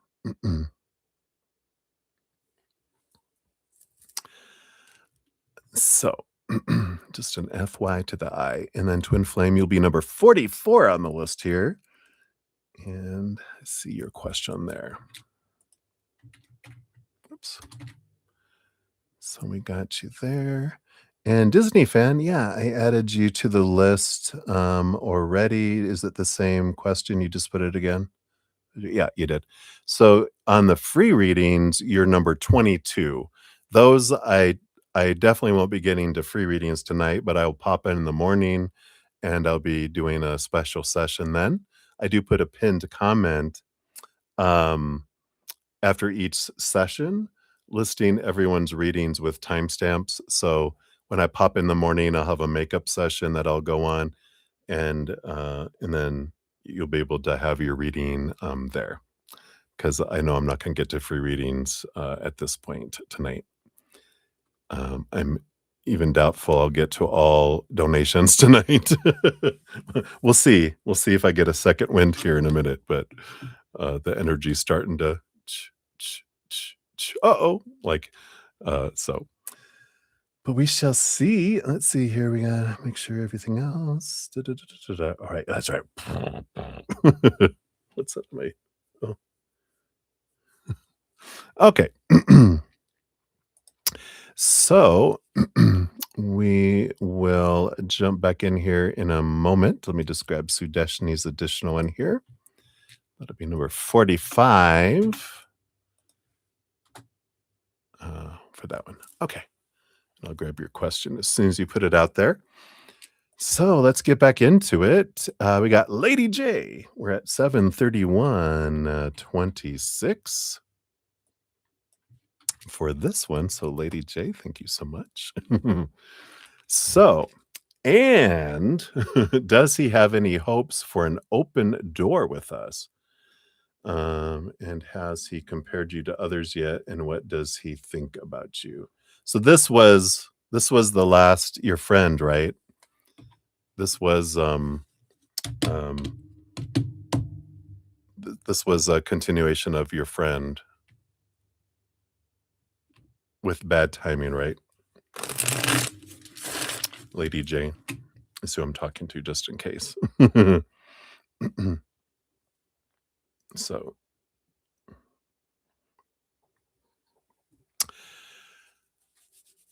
so does he have any hopes for an open door with us? Spirit knows who you're talking about anyway. I don't need to know. The other one. The first X or the last X or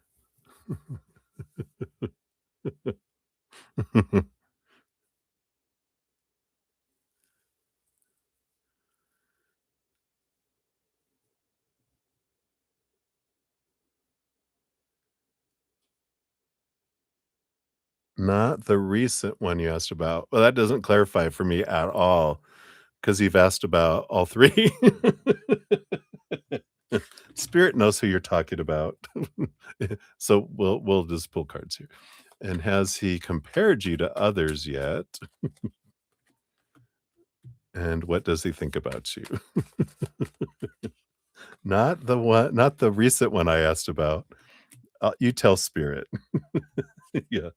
They already know because they're all knowing, so that's why I'm like, "It doesn't matter." But just so that you know that they know who they're talking about, who you're talking about, and what they're talking about. Alright. So, we have the Page of Pentacles on the bottom, which would be a second return kind of energy. Um, so, the underlying energy is thoughts of a second chance. Because the Page of Pentacles, like number 11, we've gone from 1 to 10, the 10, ending, and then a new beginning. So there is, energy of thinking about it. We'll see if there's hopes that's in there. I know too many X's, right? Number 1, number 2, number 3, number 4, number 5. That's mine. And those are just the long-term ones. The little ones, I don't have 1.1, 1.2. I I just go for the big ones. All right. So does he have any hopes for an open door? Wow, Wheel of Fortune. I feel like there is some energy there. Yeah, a full card, a new beginning energy again with the full card. We got the 8 of Pentacles, the Star card. That is the card of hope. You can't make that up, right? So definitely there is a hope energy there of a new beginning, of maybe the wheels turning, bring it there, the 8 of Pentacles, even this willingness to put in some blood, sweat, tears to get some results and transformation energy. So, I do feel like there is some of that there, for an open door, with us here. Has he compared you to others yet? Got the 7 of Wands, the 7 of Swords. I don't feel like that here. I feel like the 7 of Swords is, this is more them focusing on their own thoughts and beliefs and mindsets that cheat them out of other opportunities, and they're focusing on more about me being seen, not dimming my light, not asking permission to shine, but getting more authentic. It's like letting the lies go, getting away because it kind of showed it like this, right? Where, they're leaving all the lies and deceiving themselves and others, and they're moving into being more truly authentic and, themselves, and not trying to please other people kind of energy. "I'm gonna be me," poof, kind of energy that's coming in. So, I like that. Um, and then has he compare oh, that was he hasn't compared you, so I feel like he's working on himself, right? And then what does he think about you? Yeah. Well, I mean, it's Ace of Cups is new love, the Chariot card is victory, movement of mind and heart and energy and physical world. Um, and I feel like he thinks about sharing his emotions with you. Yeah, and then, wow, the Lovers card that's underneath it all too. So I feel like they're looking at all this and they're looking at a new opportunity. I feel like they wanna do a little more transformation with that 8 of Pentacles, being more true to their authentic self, letting old stuff fall away. 'Cause I feel like they know they can't go back and do what they've always did and expect something different. I feel like they're really feeling in order for there to be a death and a rebirth that, um, it can't be they can't be the same way they were, both for themselves and for you. Um, so I feel like that's kind of their energy that they have right now. So interesting. Let's see what your fortune cookie brings in here too. And again, gratitude for all of your donations. I'm very grateful. Appreciate all the love. Yeah, right.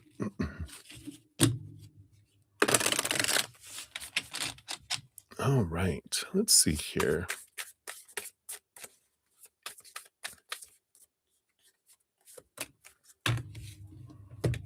You have the weasel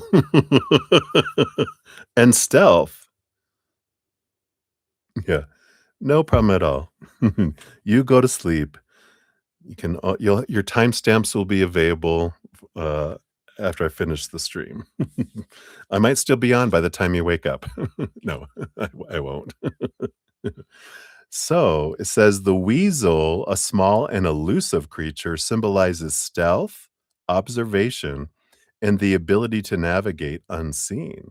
Known for its quick movements and sharp instincts, the weasel represents the power of subtlety and the art of staying under the radar. This card suggests that you may need to be discreet or take a stealthy approach in a situation. The weasel reminds you that sometimes the best strategy is to observe and move quietly.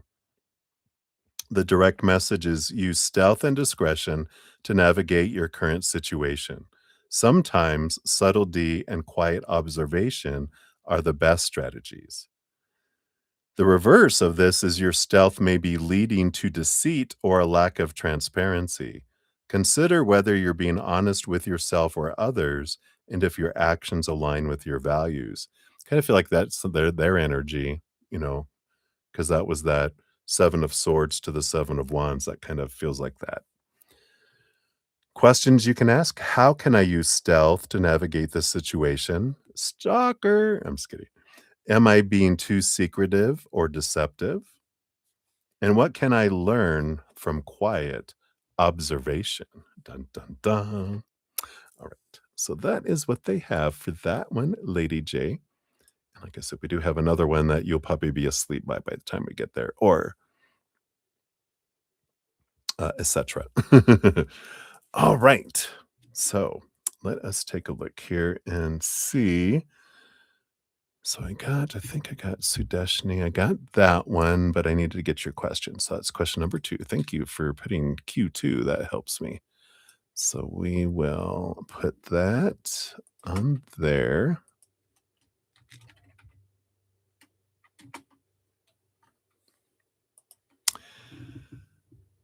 All right. And then Kat Mia, thank you for your additional one. That'll be number 46 on the donation list. I may not get to these tonight, these later ones. We'll see how we're doing here. But here's your question. And so you do want to move your free reading to your first donation, right? So let me grab that. Here we are.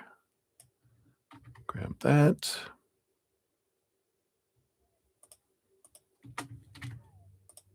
All right, got you up there. And let me just adjust these ones here real quick.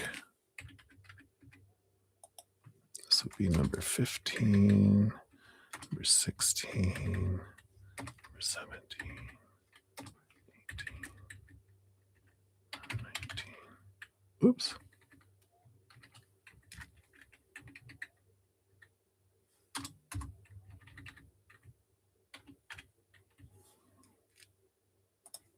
All right. Think I got it updated here. All right.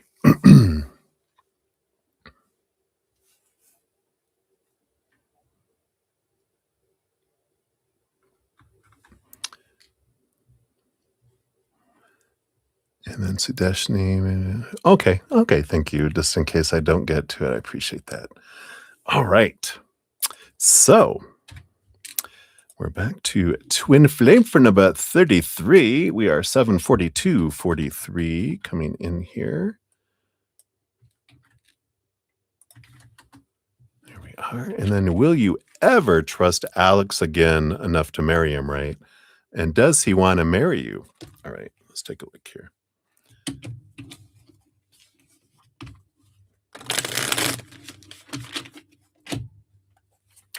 So, will you ever trust Alex again enough to marry him? Boom, boom, boom. And based on current energy, does he want to marry you? All right. Anything else there? There we go. Thought there was something else, these two. Okay. All right, let's see what we got here. So will you ever trust him again to marry him? Do you have the courage to do so with the strength card? I don't know that Leo energy. Let's see what we got here, because we've got the Knight of Cups, right? And you have the Fool card, which is like brand new, right? You know, there's this energy here with the Three of Cups too. You know, this is like spirit, right? Your spirit team here. I feel like there's a timeline, you know, because when you're looking at the possibilities of the future, like based on where he's at right now, I don't feel like it's headed in that direction. You do have the Ace of Wands on the bottom of the deck and the Knight of Wands, and the Three of Wands. You know, there's all this energy here of power, of energy, and how the different timelines can kick in. And there is you know, some timelines where if there is significant transformation, that yeah, right? Yeah, you would have to shift his energy. You would have to shift your energy, but he would really have to shift his energy, to show you that he has the strength to resist addiction, resist this, resist that, energies. And it would have to shine bright with that Leo energy, like, it would have to be, like, consistent a long time in order for you to marry them. And, like, there's a timeline for it, but it feels like it's not like, "Oh, this much," it's like, there's this much. So the possibilities are, less than 20%, um, that they would be able to earn your trust. Because we were talking earlier, when someone, you know it's an Aquarius thing when someone it takes some work to break our trust because 'cause we're very patient, but when we reach over that line, then it's like, "Sorry, you're there's gonna be very little to do for me to feel like it's worth my while," right? Um, so let's take a look here and see, does he wanna marry you based on current energies here?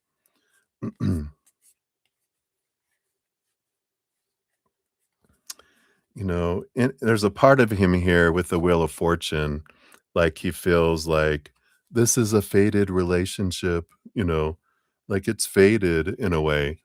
But we've got the Two of Cups, um, we've got the Three of Pentacles, which is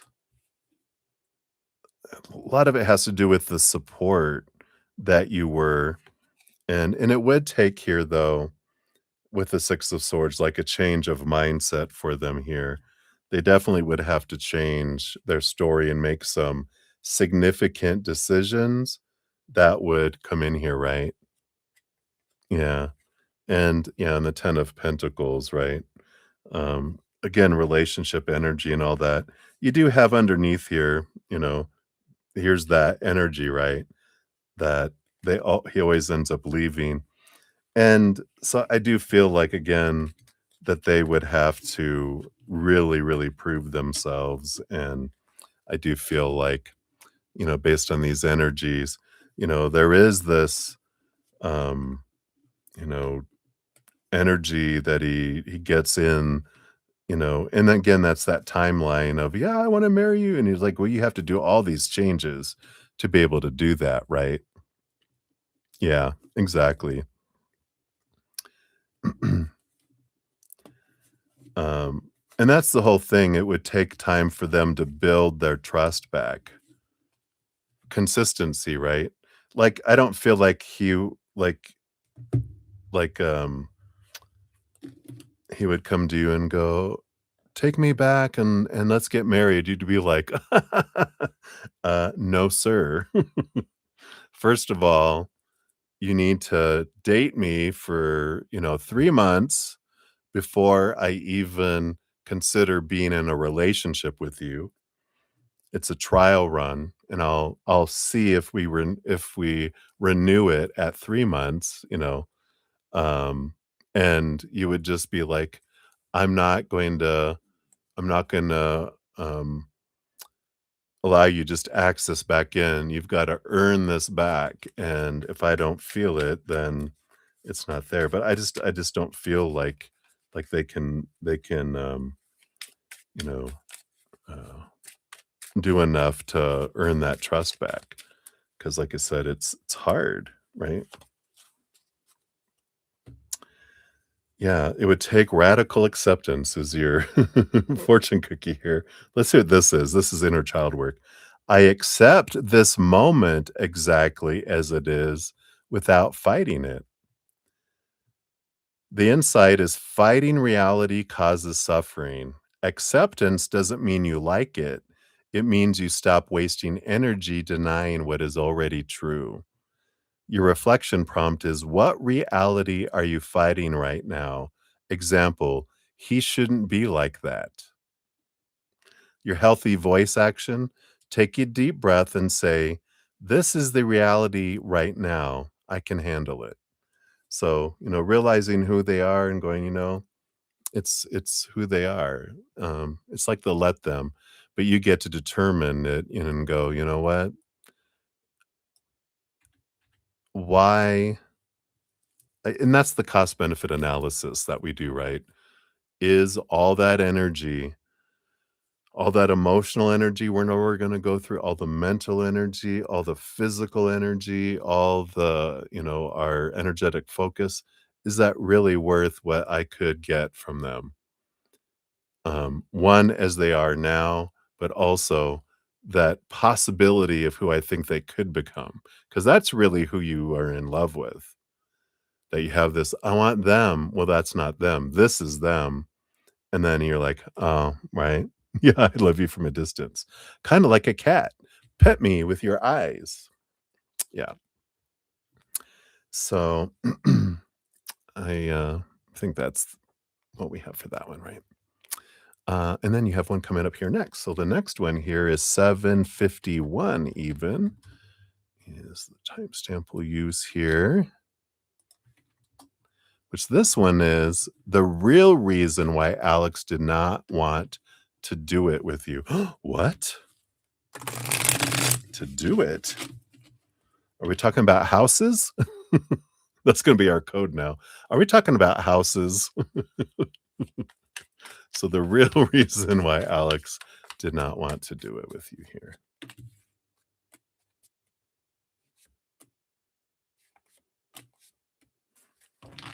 Yes, houses. All right, let's take a look here and see what we got here. You right? Yeah, I was gonna say the Page of Cups. You know, there's this emotional energy here, that comes in. Um, because we have the Knight of Swords on the bottom. I mean, not the Knight, the King of Swords on the bottom. Big thinking in their head, right? And this emotional energy, this Page of Cups, I feel, is in there, right?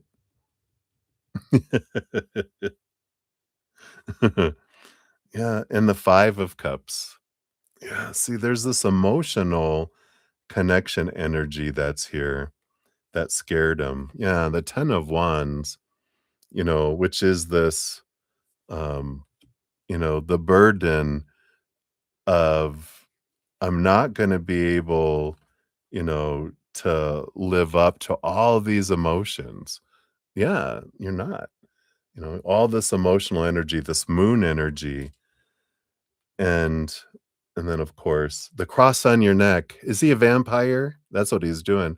He was covering up the cross on your neck. But, with this Hierophant energy here, I feel like there's a little bit of guilt going on here with this Hierophant, right? And with this King of Swords, I just feel like there was so much in their head, and when they realized how important, you know, that you don't just like you said, that they don't just sleep around, that they knew that you don't sleep around and do that, this was a very important thing, and that I feel like got 'em in their head, and they knew that this was gonna need to be an emotional thing, and I feel like that it just took it into this burden, and they went into, like, kind of fight or flight mode, with it, and they couldn't look at you because of this fear of disappointment and this emotional energy. It's like, um it just feels like there was this guilt, this shame, this, um, energy was there, and I feel like with this Hierophant, it's like this they had this thought that you would only wanna do that with someone that it's gonna be with forever, and he didn't know if it was gonna be forever because the Hierophant is kinda like stepping stone, change energy, and he was in such a thing of change. I don't feel like he, was able to do this, right? Um, so it feels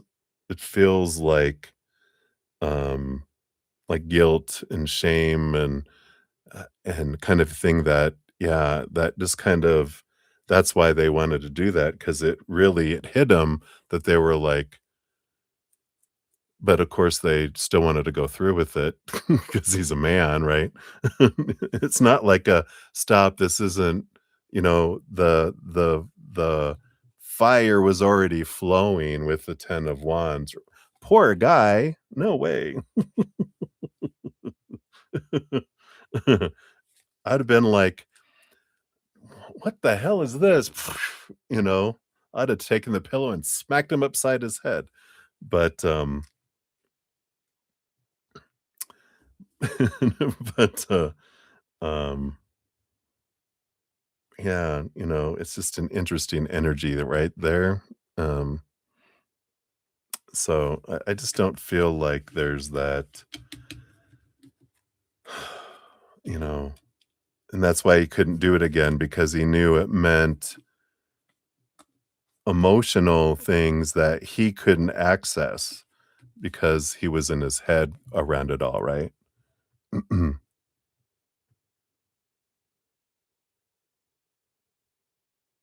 Yeah. Oh, I'm glad you pushed him off you because, that's exactly right. So, yeah, I feel like that's for that. So that's the real reason. I mean, because it's not attractiveness, it's not all that. There was so much emotional energy, and he was so not able to be emotional that it really started messing with his head with that King of Swords. And then, that was his reaction. Because when we go into fight or flight mode, we boot out our intelligent, loving, compassionate side, and we act like a little child, and that's what little children do. "No, I don't wanna see that. Put a pillow over it.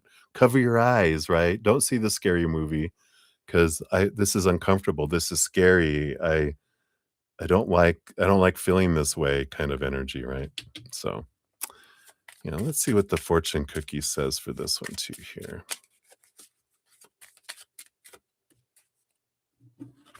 Yeah. The broken bowl, which is self-compassion. Let's see what this says here.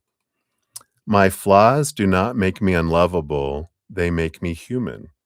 The insight is compassion is the antidote to shame. Look at that. Confirmation, right? It was shame. It acknowledges that suffering and mistakes are part of the shared human experience, not a sign of failure. A reflection prompt says instead of asking, "What's wrong with me?" try asking, "What happened to me that makes me react this way?" And a healthy voice action is place a hand on your heart and say, "This is a moment of suffering, and suffering is a part of life. May I be kind to myself in this moment." So I love that. What great energy there. But confirmation, right? Love it. All right. I tell you what. Tell you what. All right, let me see here. Oh, did you do that with me? Boom. You're funny. All right. Oh, you did that. Oh, good. I love that. All right. And then Bites Gnome, thank you for your additional donation. That'll be number 47. And let's see. And then Shy, do you have to pay to get your question answered? No. I do offer free readings too. I'm still on donations. I haven't touched free readings tonight, and I probably won't get to them till the morning. But if you put out your question, I'll get you on the list. And then whatever I don't finish tonight, I will pop on in the morning. I'm probably not going to finish all these donations either, since I'm hitting 8 hours right now. My energy's starting to wane. I'm gonna try to get through as many as I can, but I'm probably gonna end up finishing some donations in the morning, and then all the free readings, which right now there's a list of 21. So if you want to get on there, please feel free to put it out there. And for more information on everything else, it's all down in the description of the stream as well. All right, and then Bites Gnome, here is your question. Thank you for that. Get that in there. And oh, you're curious because let me get that on there too. There we go. And then Brittany. Oh, you're just asking a question there. Oh, and then you put here's more for Bites Gnome. Let me put that here. The story continues. All right, I think we got that there. Now I sleep, bye bye, take care. All right. All right. Venus, that's what a guy says to dismiss their bad behavior. Yeah, exactly. I get it there, Britannia. And just so you know, we try to keep things more positive and high vibration, in the chat here. So if you can, rather than, we want to be supportive of one another, which you kind of are in talking about what a jerk he was. I totally am behind that in that. But we try to keep it high vibration. So hang in there. Appreciate you. All right.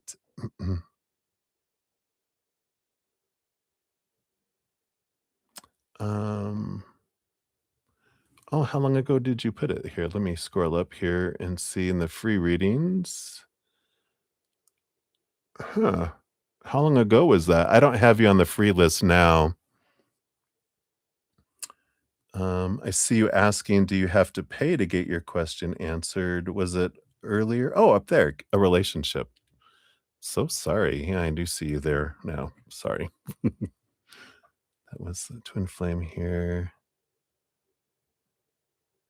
Okay. And let me just make sure I put you in the right place here too. Okay, yeah, you were after Disney fan. So you'd be number 22 on the list there, about the relationship question. So, yep, so you're definitely on the list there, number 22. And like I said, if you missed it, I won't get to those tonight, but I will pop on in the morning for a special session to finish out all the donations I don't get to tonight and all the free readings too. So it'll be in the morning after I wake up and get woken up and I'll go live. Usually it's around anywhere between 11 a.m., noon, Mountain Standard Time. Like right now it's 1 a.m. here. So at some point I do need to sleep. All right. So I think I'm all caught up. We got Bites Gnome, and I think we got all those down here. Boom, boom, boom, boom. Yeah, absolutely. Thank you so much. All right. So cheers. We'll dive back into some free reading. Some donations here.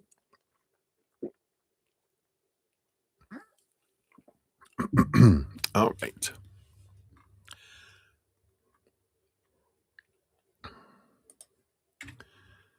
So we got Crystal Ray 80323.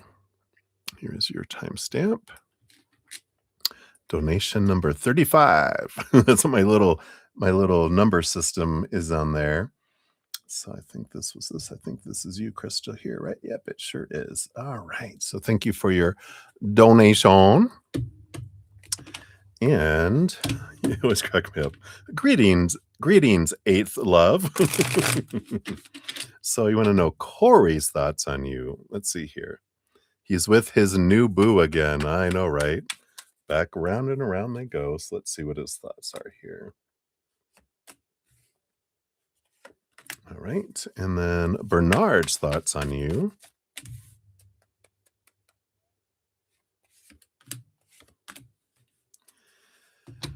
And then Corey's mother, Sharon's thoughts on you. You haven't heard from since your chaotic mother. She's probably going, oh my God. She probably doesn't have enough energy after your mother leaves. All right. So Corey's thoughts on you here. Let's see what we got going on here. Page of Swords. energy, along with the Queen of Wands. We got the Fool card, as well as the Two of Pentacles. There's an interesting energy here because the Page of Swords is like you know, clarity, seeing things like from a different perspective, and they're looking at the Queen of Wands, which is an energy, of course, of passion and there's emotion behind it too, but they're seeing this um and like seeing a different side of you kind of energy. Because I feel like they're hearing the stories and you know, um, that you're seeing different people and this kind of thing. And I feel like they're going, oh, okay. So a new perspective, and this full card is like an ending of an old cycle, right? It's the zero card. It's like no expectations. Just kind of like going, okay, you know, with that two of pentacles, it's like this balancing of things. And they're like, well, I don't know if, you know, because I don't feel like they were capable of like an emotional relationship kind of energy anyway. And that's that kind of energy, like, well, yeah, it all works out fine. Cause, you know, I don't think we could have been in a relationship the way, outside of passion anyway, because he's not capable really of that whole lot of that, right? We talked about his, um, you know, um, fire is how he expresses himself kind of energy, right? So I feel like that's kind of where he's coming from, just kind of like, okay. And that's what he is with that new boo again, which like, they'll do for now because he only can go so far before it starts getting serious and then he has to back off again, right? So that's the kind of energy that's coming in with that. Bernard's thoughts of you. Yeah, Page of Pentacles, still looking for a possibility of a second chance kind of energy there. We have the Three of Wands, understanding that it probably won't go the way that he wanted it to go with the Three of Wands, that maybe there's a different way that we can go. But yeah, they do have this Five of Pentacles, these feelings of, lack, being abandoned, being left out in the cold, not being enough, not having enough, not being who you need them to be, kind of energy. And so they feel that way, but they're still, you know, um, open to a second chance as another opportunity. But I don't feel like they're like, it's not going to go the way that they had thought it would go before. They're like, yeah, it's just, there's a different path. And then Corey's mother, Sharon's thoughts of you. We've got here the King of Swords. A lot of different stories in her head. I feel like your mother has shared a lot of different stories, and she's just like, I need to be by myself. She's in a hermit mode. It's kind of like I said, she's like, wow, Seven of Swords. She doesn't know who to believe with the Seven of Swords, right? That's the lie, deceit, thief, and everything. And she's just like, I'm just I'm just exhausted. That's that. I need rest and relaxation with that hermit energy that's coming in there. But, I feel like, I don't feel like she's really seeking the truth because there's no way to prove it, I feel like she said, right, energies, and she's just like, well, she's trying to look at everything from a bigger perspective, a higher perspective, but I don't feel like she's contacted you, because of that, uh, this desire to be alone energy that's coming in. It's You're like, "I know, I'm exhausted just thinking about her," right? Your mom. But let's take a look here and see what your fortune cookie says here. We got these wonderful little inner child cards. We got the failure trap, which says, "I am a loser. Everyone else is more successful than me." The insight around that says you feel that you have failed in areas of achievement like school, career, maybe relationships, relative to your peers. You often stop trying because you expect to fail. The reflection prompt is, who are you comparing yourself to? Is that comparison fair, or are you comparing your insides to their outsides? A healthy voice action says, redefine success. Write down one thing you achieved today, no matter how small, getting out of bed, being kind, whatever it may be, and focus on like your gratitude for what you have accomplished, right? So I like that. Good alignment energy. All right. So that's what they have for you, Crystal. Thank you again for your donation and hang in there. Enjoy your adventures. All right. And then we've got Jamie G, 81034 coming in here. So, Golden Child, here you are. And bonjour to you too. Good stuff that will happen in the next 5 days. All right, let's see what we have coming in here. What can we know about the good stuff coming in the next 5 days? All right, and that. All right. I like the Six of Pentacles on the bottom. That's usually some sort of feeling of success that comes in. Even got the Sun card underneath there. Oh, golden child. The golden sun, right? Let's see what this is about here. You got the King of Pentacles. Yeah, this abundance energy in the outside world.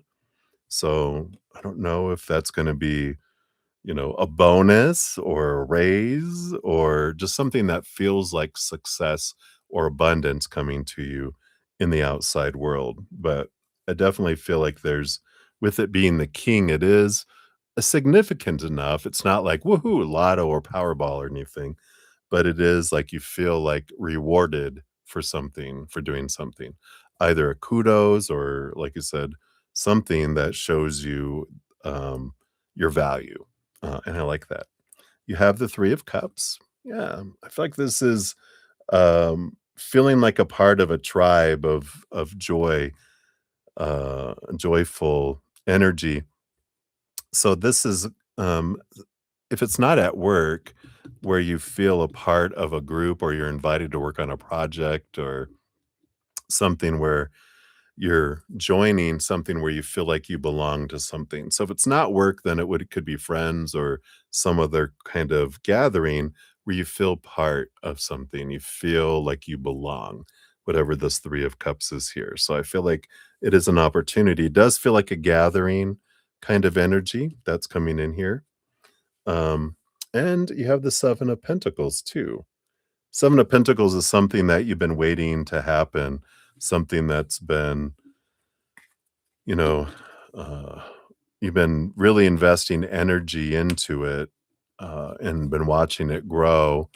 And so it's something that you've been feeling like you've been patient around and it is coming to fruition. Maybe it's M leaving or something along those lines where you feel like but it's something where you've been feeling patient, so I don't know if you've been feeling patient about that, right? So maybe it's something else. I probably, you know, it's probably not that because it doesn't feel like you've been, like, impatient with that, right? Like, "Come on, hurry up." This is something that you've been like, "It's okay, it'll happen, it'll happen, it'll happen," that kind of energy. So if that matches that, then that could be it, but there is something coming in, so I like that. Your fortune cookie is the happy child, which says, "It is safe to let go and have fun. Joy is my birthright." Why are you being so serious, Jamie? The insight, healing isn't just about processing pain, it's about reclaiming joy. The healthy adult creates space for spontaneity, creativity, and play. So maybe during these next 5 days, plan a play date with your inner child. The reflection prompt is, when was the last time you did something with zero purpose other than fun? And your healthy voice action says, do something playful today. Sing in the shower, dance to one song. Don't dance in the shower, you break your neck, but dance to one song or doodle. Let yourself be silly. So I like that for you. All right. So that's what they got for you, Jamie G. Many blessings to you. All right. And then twin flame, we're circling back around here. We got 8, 14, 42 for this one for you. Is Alex in a relationship? What's going on there? So is Alex in a relationship? All right. And what's going on there? Let's see what we got here. Bottom of the deck, we have the Page of Cups, but underneath it, we have a Hermit card. So, Hermit card, of course, being alone, right? But in Page of Cups is a heightened love. Let me see here. Well, I feel like we have the Lovers card when we're asking if he's in a relationship. Um, it feels like it's something that was going on for a while, 7 of Pentacles. But I feel like the relationship is, like, on pause with this Hanged Man and the 3 of Wands, like, it's going a different direction than they had planned or that he had planned or that they thought it was going. What's going on with it here? Yeah. Well, we definitely, we've got this, we've got this 2 of Cups energy with a heartbreak card with new beginnings kind of energy that's coming in here. Um, so I feel like,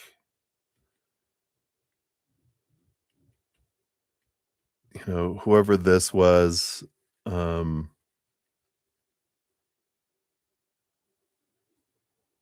oh, he put you on guys on pause? Might just be a cycle kind of energy. Um, yeah, depend I don't know, how long ago did you guys break up? Because this feels like the 7 of Pentacles feels like this is something that was going on for a while. Um, and then he's like, "Let's put a pot." Oh, 4 years ago. Oh, okay. Yeah, no, then it's not you because this feels recent. I was like, "How long ago?" So, there is this energy here of, and it could just be what they do, this is their cycle. But I do feel like, um, you know, I feel like they're kind of on the way to be broken up, and then I feel like they put it on pause and then they restarted, and then it's on its way to end here. He put it on pause, and the 3 of Swords is, ending in heartbreak there, which means that I feel like it's gonna end. Um, and it has to do with the expectations energy that's coming in here, because that Full card is I want a relationship that's not, a lot of expectations and rules and pressure kind of energy, Ralph. Yeah. Yeah, and I imagine, you know it feels like that's the trend in what he does, because when those expectations kick in, that's when he, you know, says, "This is going too fast. This is feeling, you know, too heavy, too much. I need to slow down." Um, yeah, well, people with, well, our hearts are never broken, right? But if we were gonna say it is, people with broken hearts are heartbreakers, um, because they're scared, right? Um, so, you know, his actions are a fear. Rather than, like, put a title of that someone's a coward, because that's you're saying that this is who someone is, right? Instead, we can say he has fear and he acts on that fear, right? Because when we're like, that's, like a you define, um someone by their actions rather than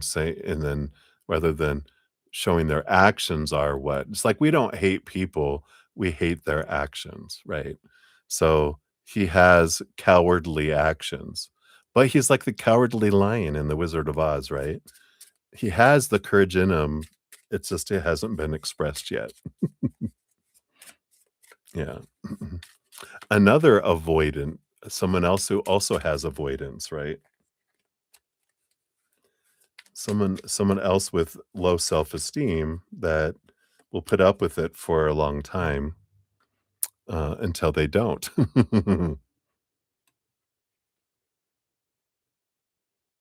Yeah. Any kind of, like, extremes, like someone they never, are brave. That extremes are not true, right? When we get down to it, you know, that he with all the pain that he has, that he continues to live and doesn't kill himself, that's brave, right? That he faces his fear every day and he stays here and he doesn't take himself out. That's brave, you know? And so he has acts of bravery, just he's not, being brave enough to do the things that and fight for the things you think he should fight for right now. Right now, he's just fighting for his life, right? So and then we have here, your fortune cookie for this one is validating feelings. Oh, look at that. Your feelings make sense. You have a right to feel this way. The insight is you don't have to agree with your reaction to understand it. Validation simply means acknowledging that your emotions are real and have a cause. The reflection prompt is think of an emotion that you're judging as bad or silly. Can you trace it back to a valid trigger? And your healthy voice action is say, it makes sense that I feel anxious because this situation reminds me of the past. It's okay to feel this. I like that energy. Right. So that is what they have for that one. You have another one coming up here next as well. What do you say here? Is he seeing that he is the common denominator, that he has these patterns? You're cute. You're cute. Cheers to you, twin flame. You're so cute.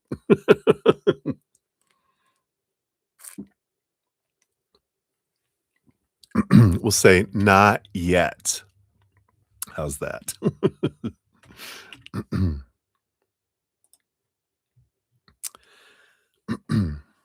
I don't think he's in that state of awareness yet. He's still kind of in survival mode. All right. And then for your next one here, we got 82237.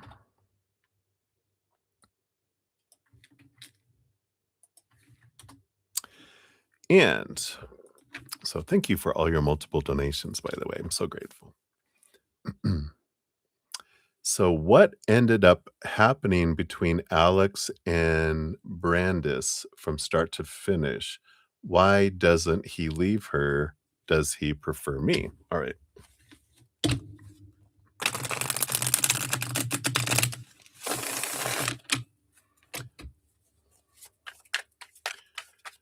So, how did it start? How did it go? How did it end? Boom, boom, boom. And then, why doesn't he leave her? And does he prefer you over her? Right. So, how did it begin? Yep, King of Cups, like it does. He has this energy of, wow, I think we'd be really compatible. I think we'd really get along really well. He has this kind of uh, attraction that happens, and just he sees someone, right? And it's like, I think we'll be, I think we'd be very compatible energy, right? And then through the middle, yeah, the strength card. We've got the fire energy, the being seen. Of course, didn't you say he's like hot? We got this Leo energy where you know, they're just it's like Edward Cullen, right, on Twilight. He's built to attract his prey. He sparkles in the sunlight kind of energy, right? He's very hot. That they'll never challenge him, right? Because he is designed to attract. And so, he's got this energy, and then it ends up the 8 of Pentacles. Yeah, it becomes too much work, you know?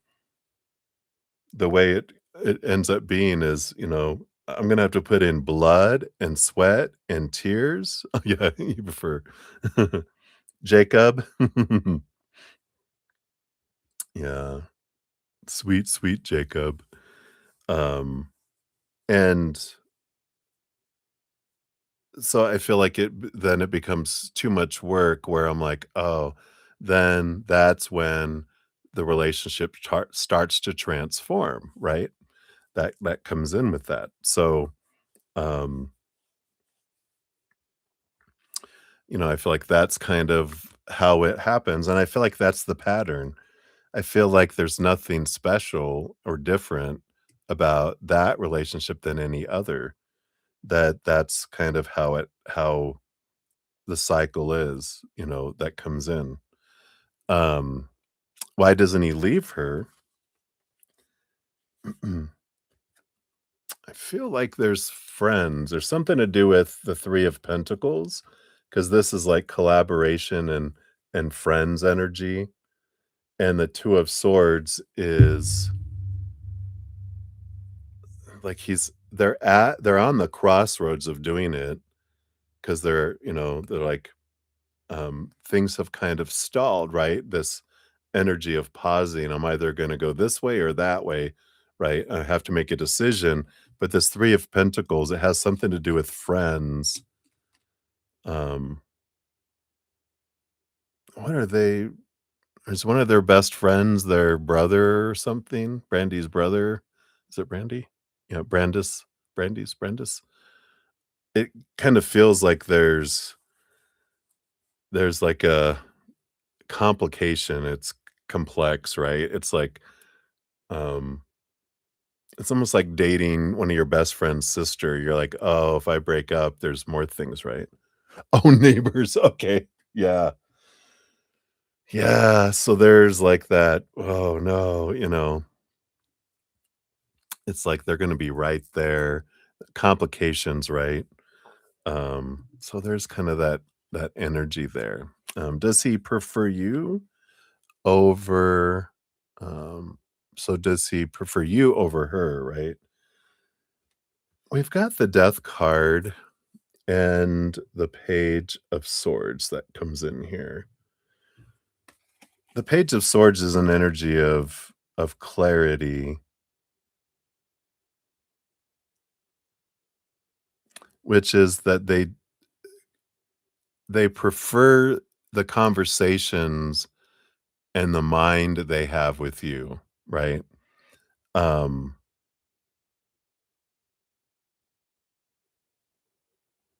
and I've because that Page of Swords is they love your intelligence, they love your conversations. They're like, I feel like they were like, "Wow, we had such great," but it's like with Brandis, I feel like they're like, I can't." Like, it's like, um, "Here, let me kiss her, that'll shut her up," you know? This Death card, what is this about? Let me set this aside because I'm not able to look past that swords. The Death card, what is this about? Death and rebirth, death and rebirth. Transformation.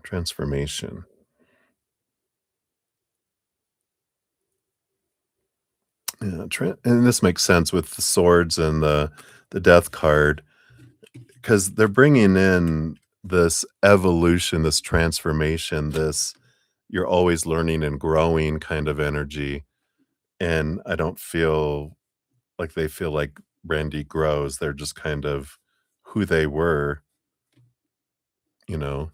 Um, and and that actually, you know, in some ways is also safer for Alex a bit, because then I don't have to, if they're not growing, then I don't have to grow either, kind of energy. And that's good. Then I'm not pressured. I can just keep doing what I'm doing, kind of energy. I know, right? Right, let's see. The fortune cookie for this one is embracing good enough, right? I'm good enough. That's good enough. Perfect is the enemy of done. I am good enough. The insight says this card combats the unrelenting standards schema. It celebrates progress over perfection and human messiness over robotic precision. Wow. So there is that, like it's messy. Well, sometimes we prefer messy over robotic precision and needing to be perfect, right? A reflection prompt is, where are you demanding 100% from yourself? Can you aim for 70% and call it a win? Expectations, right? And that kind of comes into it, right? You have high expectations in his mind. She has little expectations. And so it's easy to meet her expectations. It's more difficult. But, you know, it also gets boring and when you don't challenge yourself. So, at times he likes that in you, other times he doesn't, when he's not feeling like he's being successful. A healthy voice action says, intentionally leave a task good enough today and say, my worth is not in my performance. Ooh, I like that. That's powerful. All right. So that is what they have for that one, Twin Flame, I think. And then you have another one. You have number 44. Let me see. You have number 44. So you have one left here. All right. All right. And then we are circling back. Lady J, who is probably asleep. Shh. She's probably sleeping. So we got yours, Lady J. And what does Ryan think about the post that you shared to your story about wearing your heart on your sleeve and being vulnerable, and how it's a gift that most people play it safe by staying walled off? All right. So what does Ryan think about the post? Okay. Oop, this one. This one. I need to wait that one. Oh, yeah, and that one. Ooh, and that one too. This one too. All right, let's see what we got here.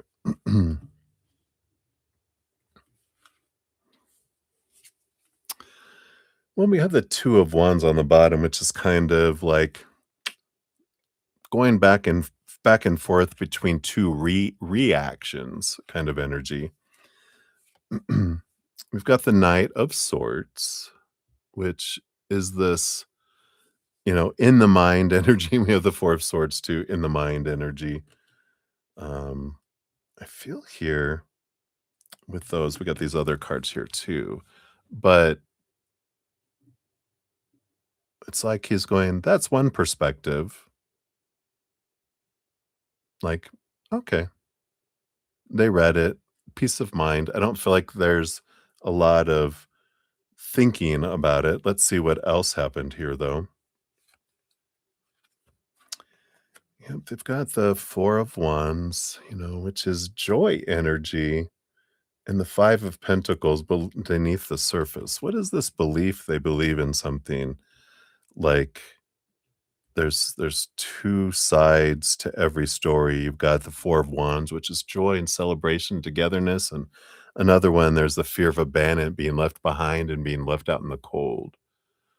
Um,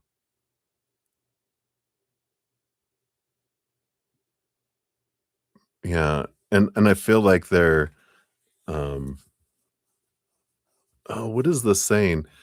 When you laugh, the world laughs with you. When you cry alone.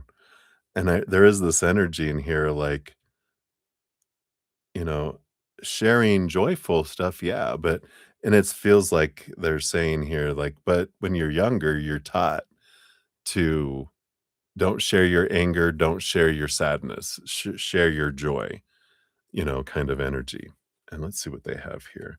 Yeah, they have the Wheel of Fortune kind of energy, which they're like, you do what's this is I never don't usually get that with this Wheel of Fortune, but it's you do what's best for yourself. What's safest for yourself here? Yeah. What is stable with the 4 of Pentacles? Queen of Pentacles, yeah. Mother Nature, Mother Nurture. Oh, that's Mother, yeah. 8 of Swords. Yeah, there is a lot of long-held thoughts and beliefs and mindsets that made him feel, blinded and bound and trapped and restricted. So when they look at that, when you say about wearing your heart on your sleeve, they do remember their mother who, like, wore their heart on their sleeve, and they also, used it to backhand them, And so, this is like they see the different sides of things and they understand where people are coming from. But I feel like he, looks at, well, you know, I get it. I get it. Um, that's a common belief and I've heard it all before kind of energy. But he goes, that's not, I lived a different life growing up. And if you wore your heart on your sleeve, you got, punished for it, because the only one that was able to express their emotions was mom, um, because dad was working and mom was the punisher and the rewarder and bipolar, kind of energy. And so I feel like there's kind of like that kind of feeling toward it. They're like, that's a nice saying, um, you know, um, but I don't feel like they're ready to hear that, right? So, there's this energy here with that,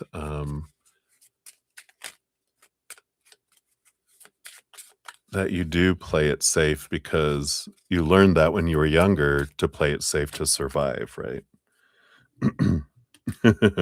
Wow, and this is the opposite. He was disciplined child. This is the undisciplined child is the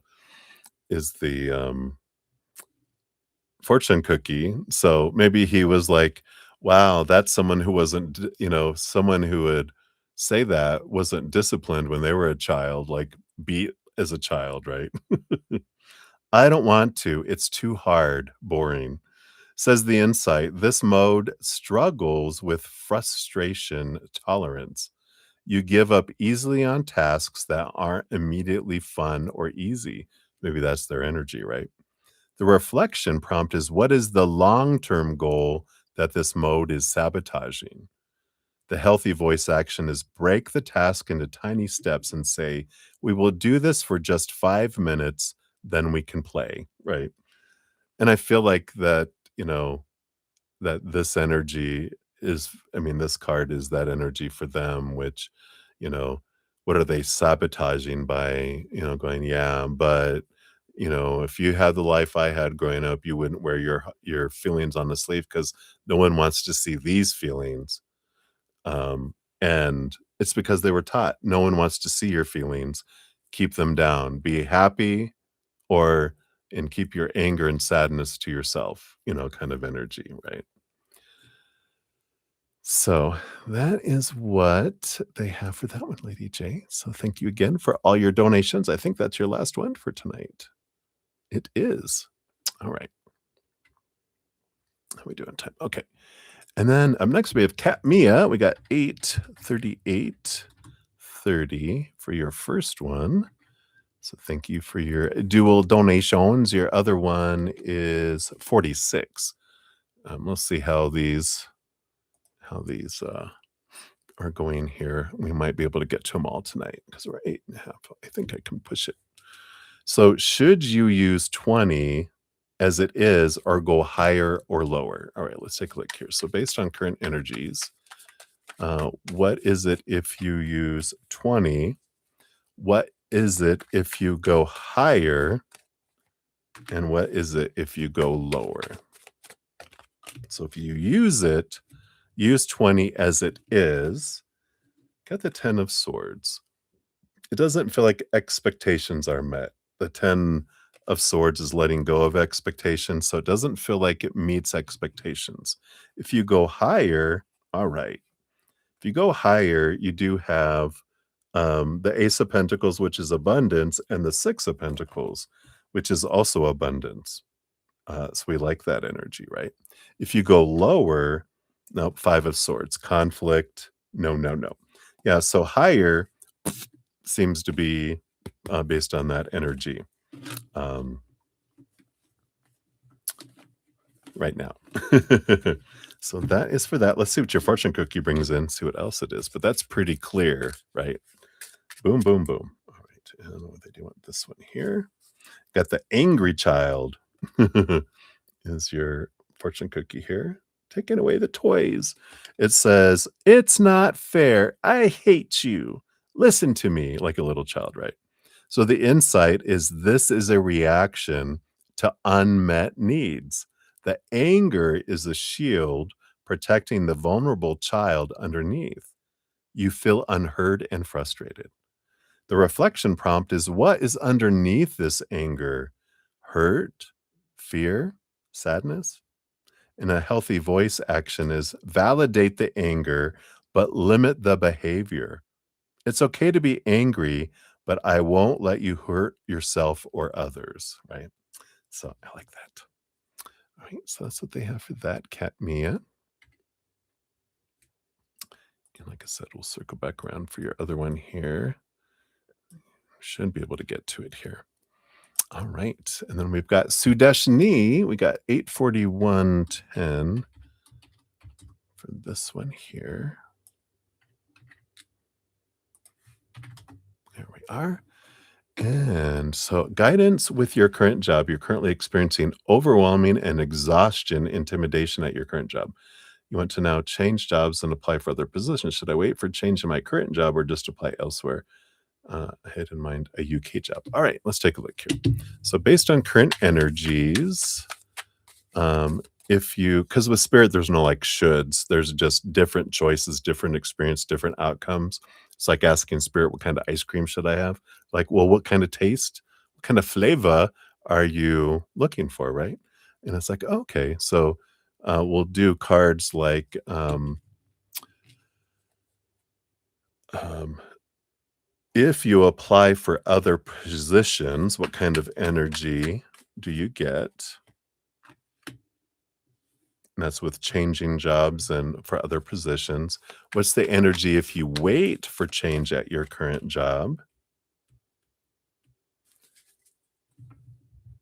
And that's what it's like. And then what about this UK job? What kind of energy comes with that, right? All right. So if you stay, I'm sorry, if you apply for other positions was the first one. Wow, you got chariot. You know, there is movement energy, victory energy that comes in with it. That's a good thumbs up kind of energy that comes in. So it seems very beneficial and a lot of movement, a lot of different choices that you can make with that. If you wait to change, you got the 8 of Wands. It continues the fire, the pressure. There's a lot of energy, a lot of quick things coming at you still. You know, sometimes you know, it's like an eagle's nest when it's time for the eaglets to fly, the mama and daddy eagles start ripping out the comfortable things so that it makes it easier for them to leave and go somewhere else. It's something that's more, for them to leap off and learn to fly instead of stay comfy in that little, wonderful, warm eagle's nest where they're bringing in room service, right? They're bringing in the food to them because they're like, "I'm not flying, bring it to me.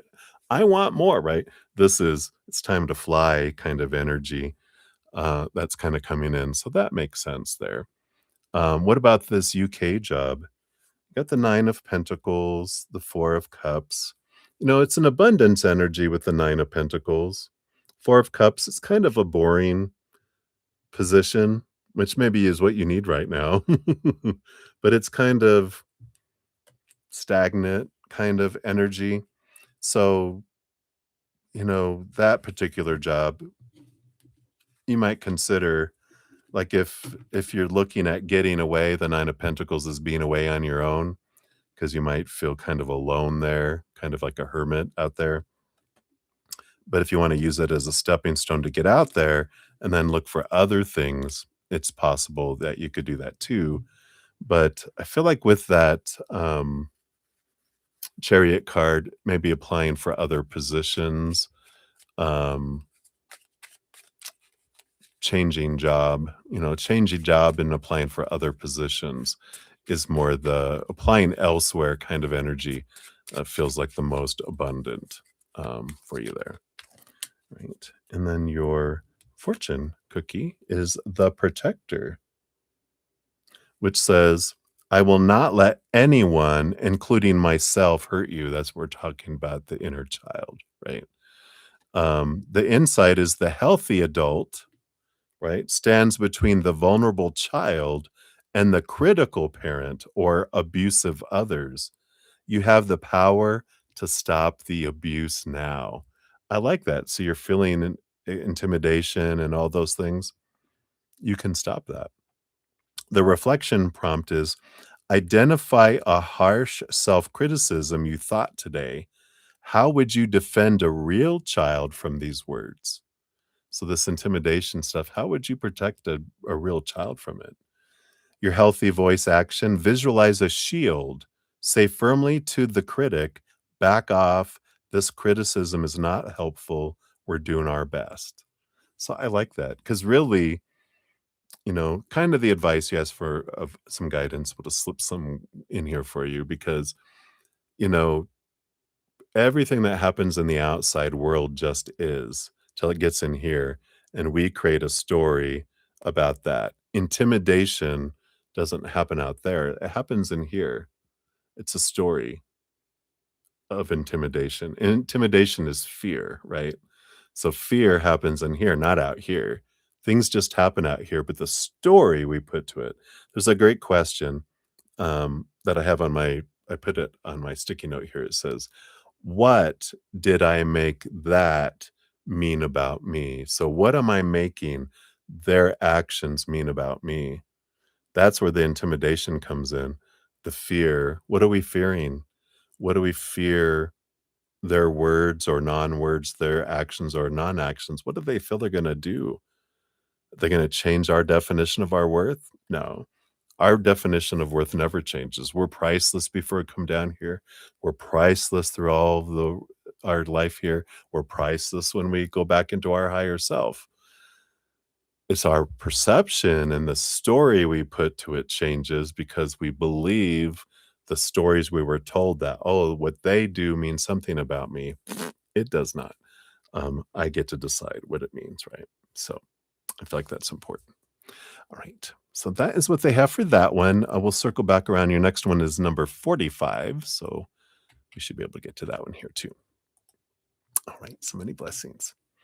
All right. And then we got Bites Gnome 84750. Good morning to you. I hope you enjoyed your sleep. I'm going to be going to sleep here in a little bit. There we go. So your friend and you are not talking. She hasn't responded to you in a week. So can you tell me how, like what she's thinking when it comes to you? You're curious as to what's going on to cause her to reach out and when that would happen. All right. So cheers, cheers.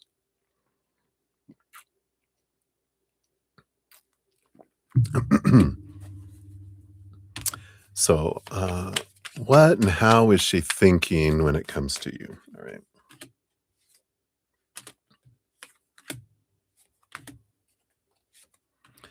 And then what's going to cause her to reach out and when would that happen? Right. Okay.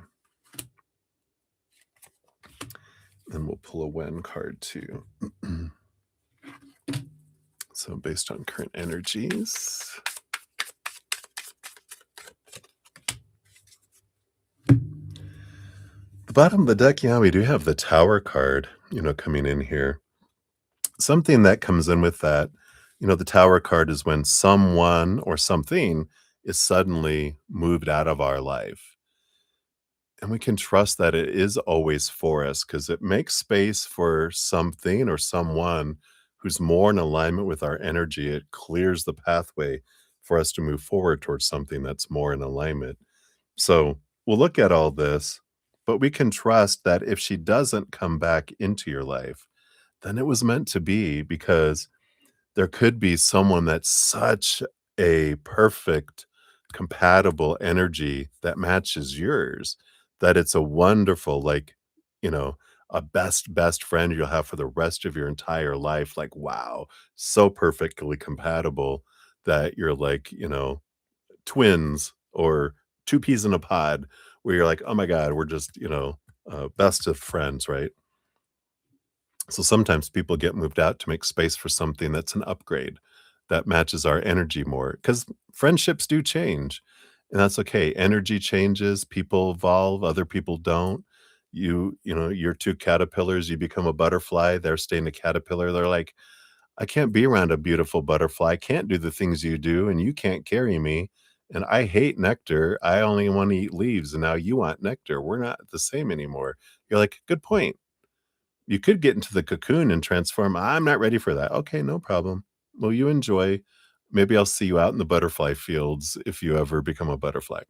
And you flutter off and you meet other butterflies, and then compatible, ness that comes in, right? All right. So that's the bottom of the deck. And then, so what's she thinking when it comes to you here, right?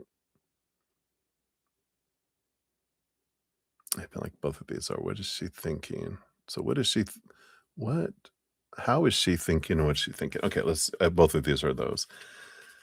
Um yeah, so we got the 3 of cups.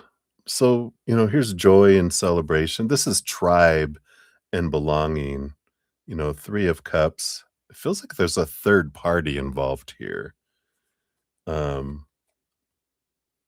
I don't if they believed something someone said with this Knight of Swords, because the 10 of Wands is like a burden, carrying a burden, and someone, with this Knight of Swords delivered a message. Because I do feel like there's a third party involved. Maybe someone said, you said, she said, this and that, and, some things like that. And it's like, what? But that tells you too, if someone believes without, getting your side of the story, well, thank you for telling me who you are too, right? So don't feel bad about that either if that's the case. Or, because I feel like you're not someone that would talk behind someone's back. And if you did, it wouldn't be anything you wouldn't tell them to their face. You know? It's not like it's not gossip. You're just like, "Yeah, I did say that, and I tell you that all the time, and I would tell you again." And they're like, "What?" Like, "Yeah." This is funny. You have the King of Pentacles. It does have to do with self-worth, their self-worth with the King of Pentacles. The Nine of Cups. What is this? Dream come true. Let's see what this is. The Devil card here. Yeah, I do feel here in the Ace of Wands. They did get upset with something here. This Ace of Wands is, a reaction, but this Devil card is like a long held thought, belief, and mindset. And I do feel like there's something here that, was bubbling down below the surface, right? Where like if someone came and let's say I believe um I I don't have any fashion sense. Let's say I have a belief in that. I'm just trying to think of an example. Fashion sense. So I have this belief that I've been told because someone told me when I was younger, let's say maybe they told her when they were younger, you're dressed stupid, you're ugly, you look like a clown. Take that off, go change. If they were like, then they have that insecurity. And then someone comes up to them as an adult, right? And they're like, "Do you know what, Bites Gnome said about you?" "What?" "They said that you dress like a clown."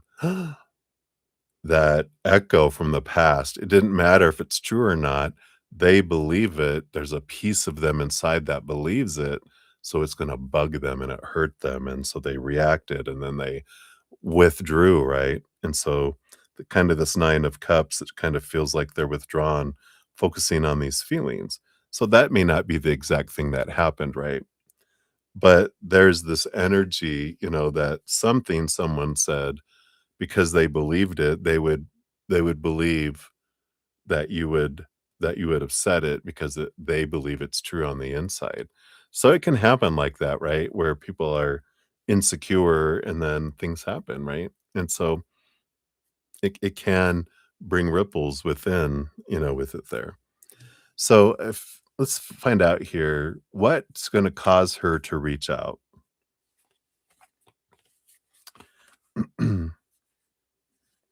Yeah, well, this makes sense because we've got the justice card, which is seeing different sides of things, the importance of relationship energy, clarity.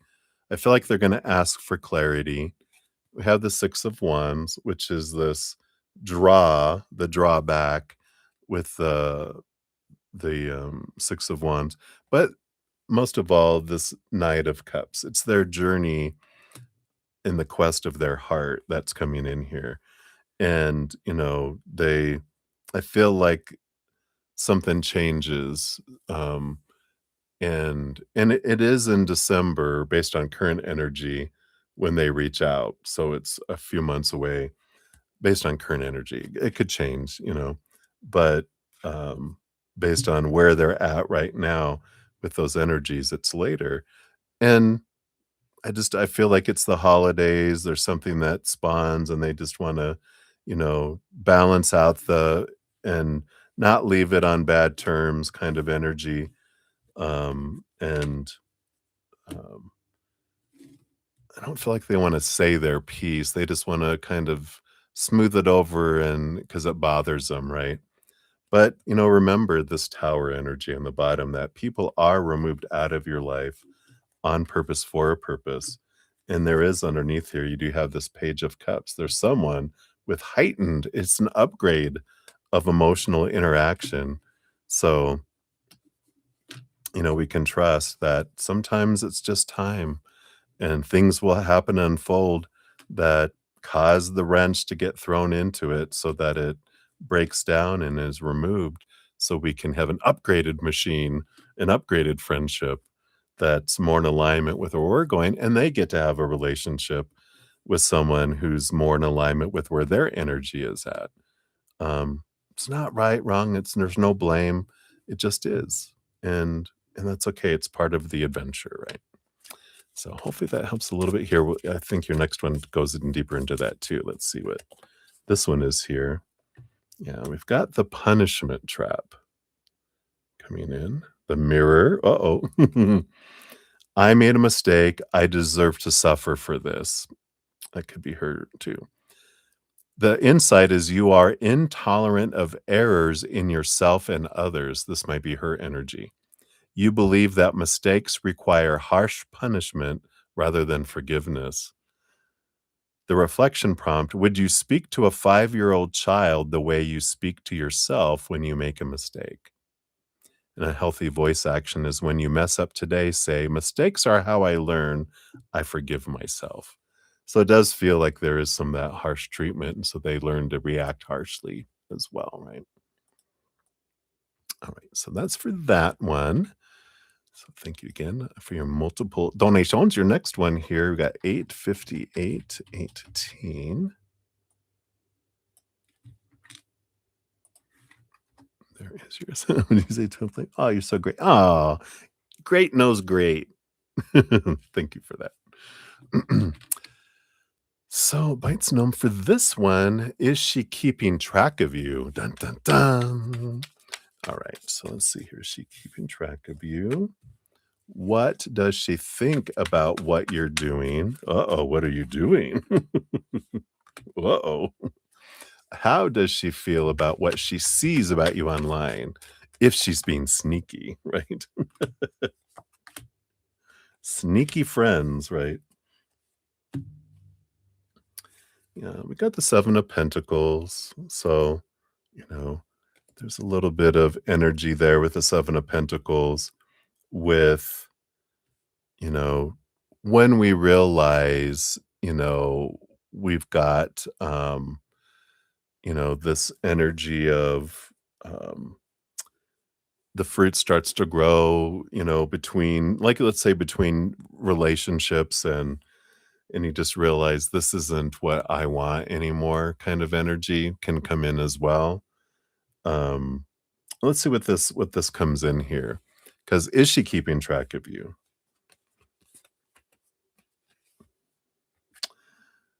I feel like she's focusing in on the Empress herself. She's doing Mother Nature, Mother Nurture, focusing on herself. Something about focusing on her mom and a relationship too. It's kind of like they're just turning their focus in onto to that, to themselves, what's going on with their mom, I feel like. And then also with, I feel like I don't know if they're in a relationship before, but I feel like they're getting into a relationship too, and that's why they're just kind of, I'm emotionally spent and I don't have that energy, that can go that way. So I don't feel like she's tracking you here, like keeping track of you. With what she sees, what does she think about what you're doing with what she sees, right? Yeah. It's kinda like, "Good for you," energy with the Wheel of Fortune, good, that's good for you. 3 of Pentacles. I do feel like, I don't know if you guys have mutual friends. This 3 of Pentacles feels like there's mutual friends that are sharing things, but I do feel like it's like you're creating something and beneficial. I feel like with this 3 of Pentacles, because that is being true to yourself, you're being true to your authentic self, you're creating, you're having abundance, it feels really good. So I feel like she's, not, um, hating on you or anything like that, you know, to an extent, because I feel like she's still, well, good for you. When she sees something that pops up, good for you. But I don't feel like she's actively tracking, but I feel like if she sees something, either she sees it without viewing it or a friend shows it to her or whatever. I don't feel like there's, you know,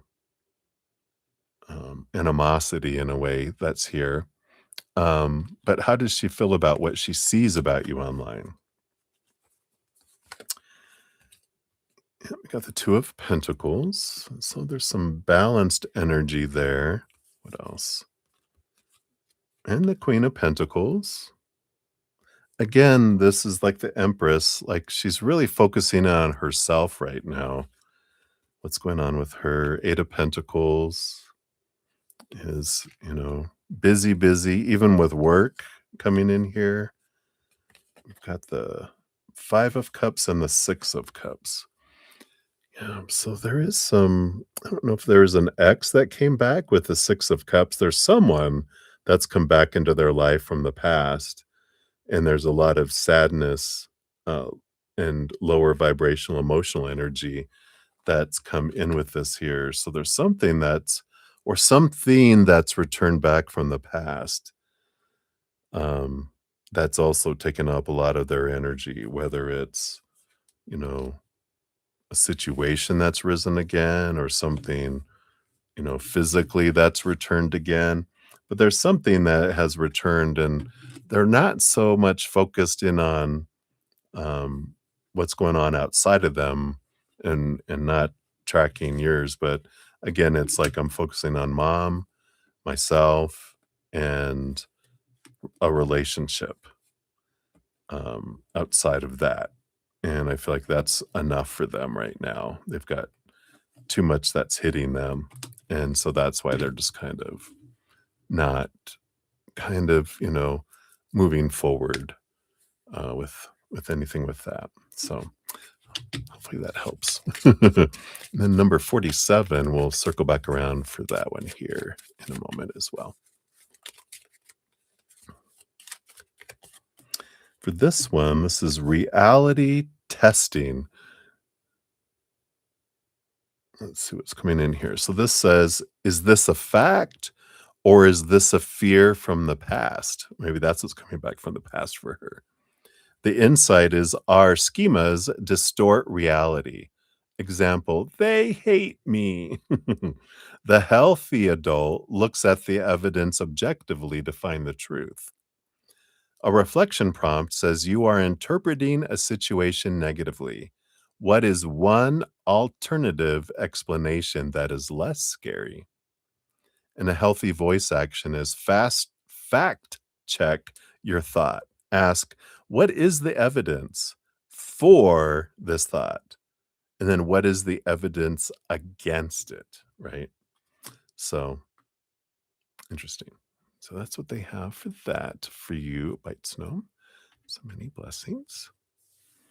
Let's see here. Oh, the caterpillar. Oh, thank you so much. I like that.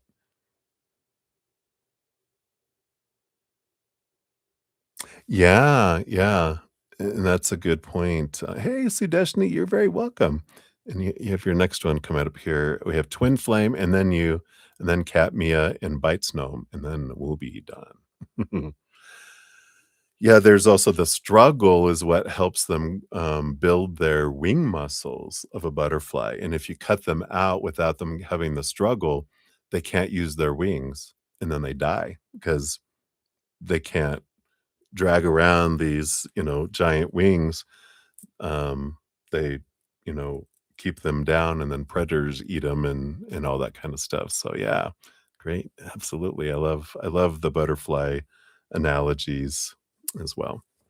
All right, and then you're up next here, Twin Flames. So here we go. We got 90606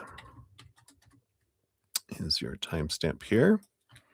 Thank you again so much for all of your love and support and participation. I appreciate you spending your evening here and then of course all your donations too. I'm very grateful for that too. So is it possible for you to energetically call Alex back, like manifest him back? I would not call him in the physical, right? So what would that experience bring? Um, so we can't impact other people's will, right? Everyone has the power of choice. That's our one of our superpowers as humans, right? We get to choose our story, our emotions, our actions, and our energy. No one can decide that for us. So we can't uh, like a witch doctor and make them our slave or anything. And I know that's not what you're meaning, but that's the thing. Our energy, we can only make it easier or harder for people to choose higher vibration or lower vibration actions. So you can send out love energy towards them to their higher self and go, you can use this how you would. But if you try to influence them, go, I want them to come to me, we can't do anything like that, right? In fact, when we put out energy, because whatever we focus on is what we draw to us, right? So if I'm going to if I like try to go, okay, I need Alex back, I want back, I fear he won't come back, you know, that need, like I want them to come back, that's a lack energy. Want and need is lack energy because what works for us is when we're focusing on gratitude for what we have and have had. That's abundance energy, right? Having and have had is have abundance. So when we focus on gratitude for what we love about Alex, what we sincerely, think of a time when you really loved who they were and what you were experiencing, and you're like, sincere gratitude. We can't fake energy, right? So sincere gratitude to the creator, I mean, to the creator for Alex and what he's done and all those things, right? It allows uh, us to draw that to us more easily, meaning experiences like that.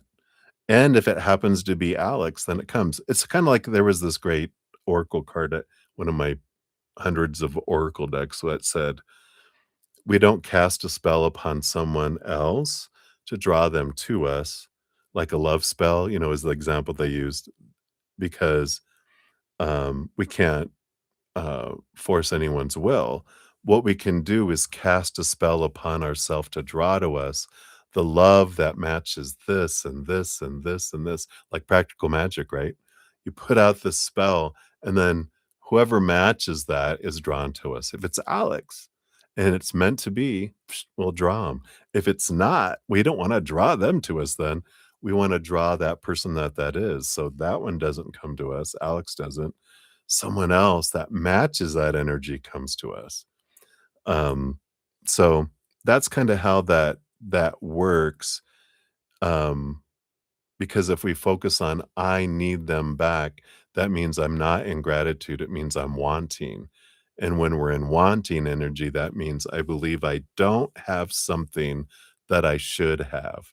And when I'm focusing in on energy of something that I feel I don't have energy means I'm going to invite in more don't have energy. So it actually works opposite. When I'm wanting something, I push it away. When I'm grateful for what I have and have had, and then I draw in things that match that. And then, like I said, if it happens to be Alex, it would. If not, that. So let's see here. Um, so what would that experience bring if you did focus in on like gratitude energy and focus on those things? What would that bring towards you right now based on that current energy?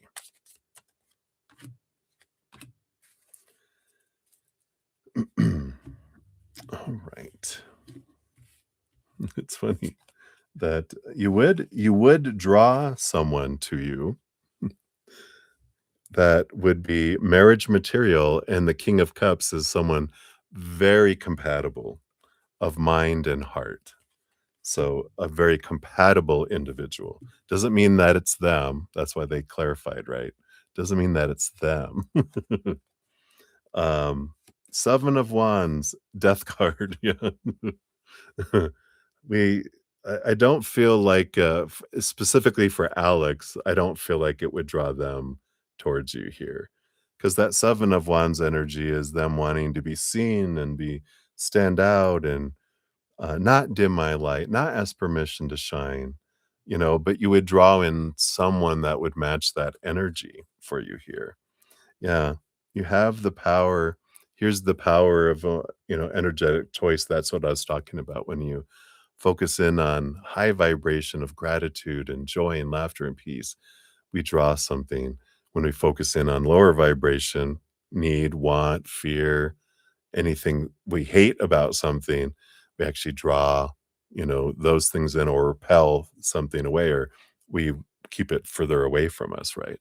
But you got the Emperor energy, this beautiful, you know, uh, it's Aries energy. It's determining what our heart wants and then focus our energy on gratitude, right? Um, because we can trust the creator, right? I know you have a faith in creator and trust in them. And so, you know, when we focus in on, creator, I would love to have a loving relationship, and I trust you're going to bring me the perfect person in the perfect timing, the perfect way. So I surrender that to you. What we focus in is on what we want and why, right? So, what in a relationship I want and why do I want that? And then how we communicate and get that to the creator to be on the list of things we would like for someone coming in is gratitude, right? It's like going into a donut shop and you point out all the donuts you love, guess what? You get a box of donuts that you love. If we focus on all the things we don't want, we get a box of donuts that we don't like. So that's how we tell them what we would like is through gratitude, like think about that one experience that I really loved about Alex, when he did that. And so grateful that I got to experience that. And I'm so grateful I got to experience that. And that's what kind of just switches it up. So hopefully that helps, Twin Flame. See what your fortune cookie for that one is here.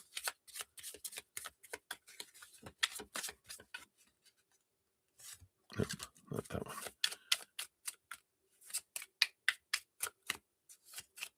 No fortune cookie for you. You are full of fortune cookies. No, here you go. Wholeness. Oh, look at this one. So pretty. And it says, all parts of me are welcome here. The inside is you are not broken. You are a system of parts. The healthy adult leads the team, but honors every voice, even the difficult ones that's inside of us, right? The reflection prompt says, welcome your anxiety, your anger, and your joy. They all belong. And a healthy voice action says, place hands on your belly and your heart. Can't do it. Breathe and say, I am whole. I am complete. I love it. Beautiful cards. All right. So that's what they have for you, Twin Flame. Thank you again so much for all of your donations, your love and support. All right. And let's see. We got Sonali Thakur. Hello. Hello. Good to see you. Do we have you on the list from earlier? Let me see here. I don't know why your name. Maybe that was yesterday. Oh, no. We got you from earlier. Yeah, we got you. You're on number 20 on the free readings. That's why you sound familiar. I do have you on there. Wow, who knew? So I won't get into free readings till the morning. I've got 3 more donations that I'm completing up, and I've been on for 9 hours and 15 minutes, so I am after I finish those, but I will pop in the morning and finish out all the free readings. There'll be a pinned comment at the end of every stream listing all the readings completed with timestamps, so you'll be able to find it in the morning. It'll probably be between 11 and noon my time, Mountain Standard Time. Like it's 2 a.m. now, so that's like 9 hours from now, 9 to 10 hours from now. Because by the time I finish and then wind down and get to sleep and I'm gonna try to get 7 hours of sleep to be healthy. We'll see. But that's how that's gonna work. All right. So let me take a sip here. We have Sudashini and then Cat Mia and then Bites Gnome. So cheers, cheers.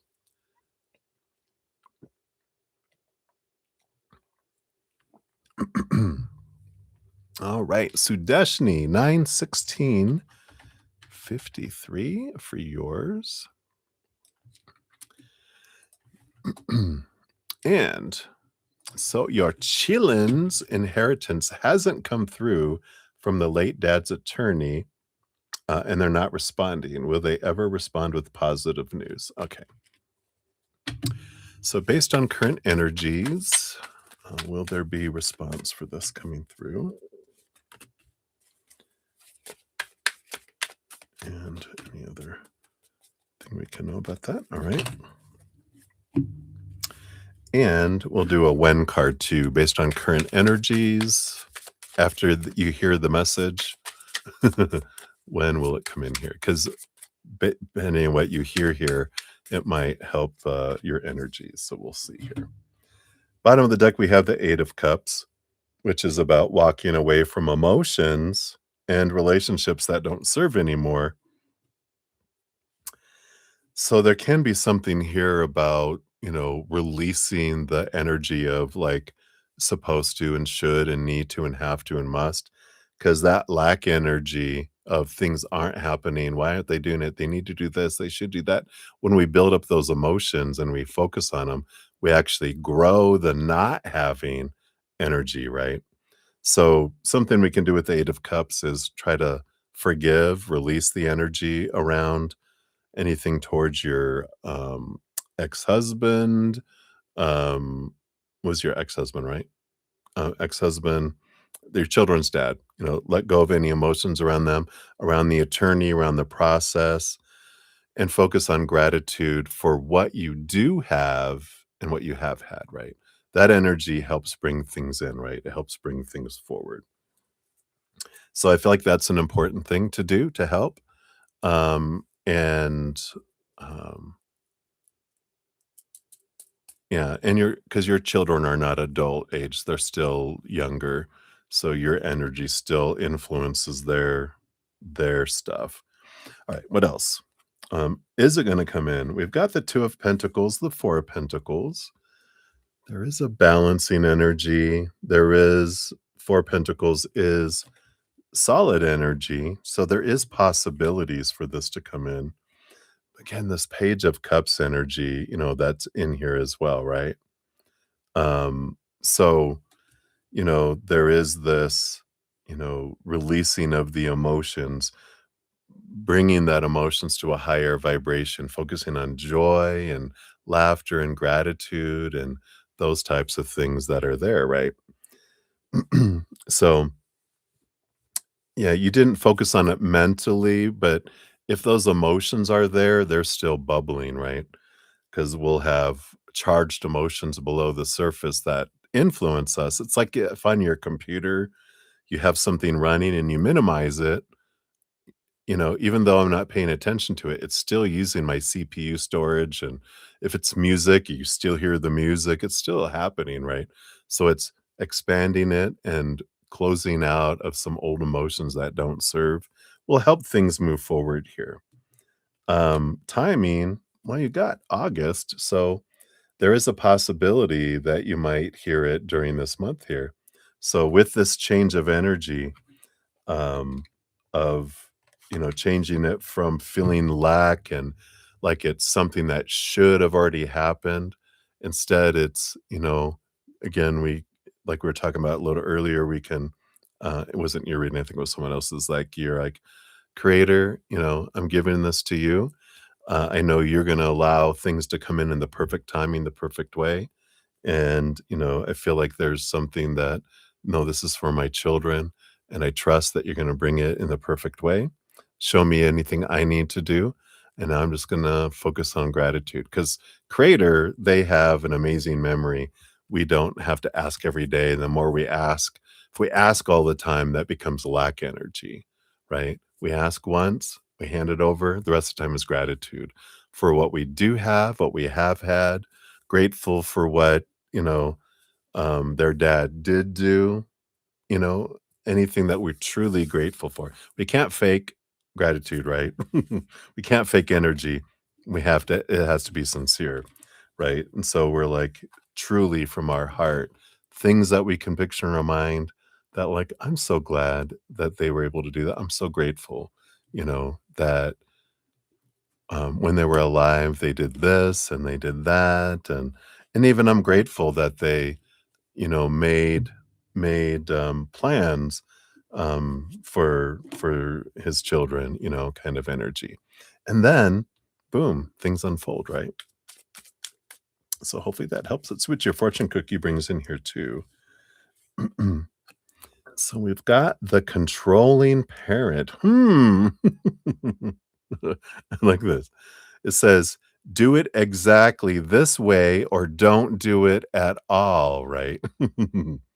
So the insight is this voice demands total control over your environment and emotions to avoid anxiety.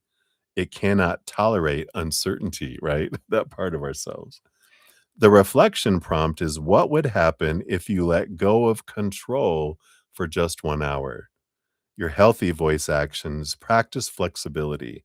Say, I trust myself to handle whatever happens. I like that. Letting go of the fear of what if they don't get it, right? Is that a fear? What if they don't get that?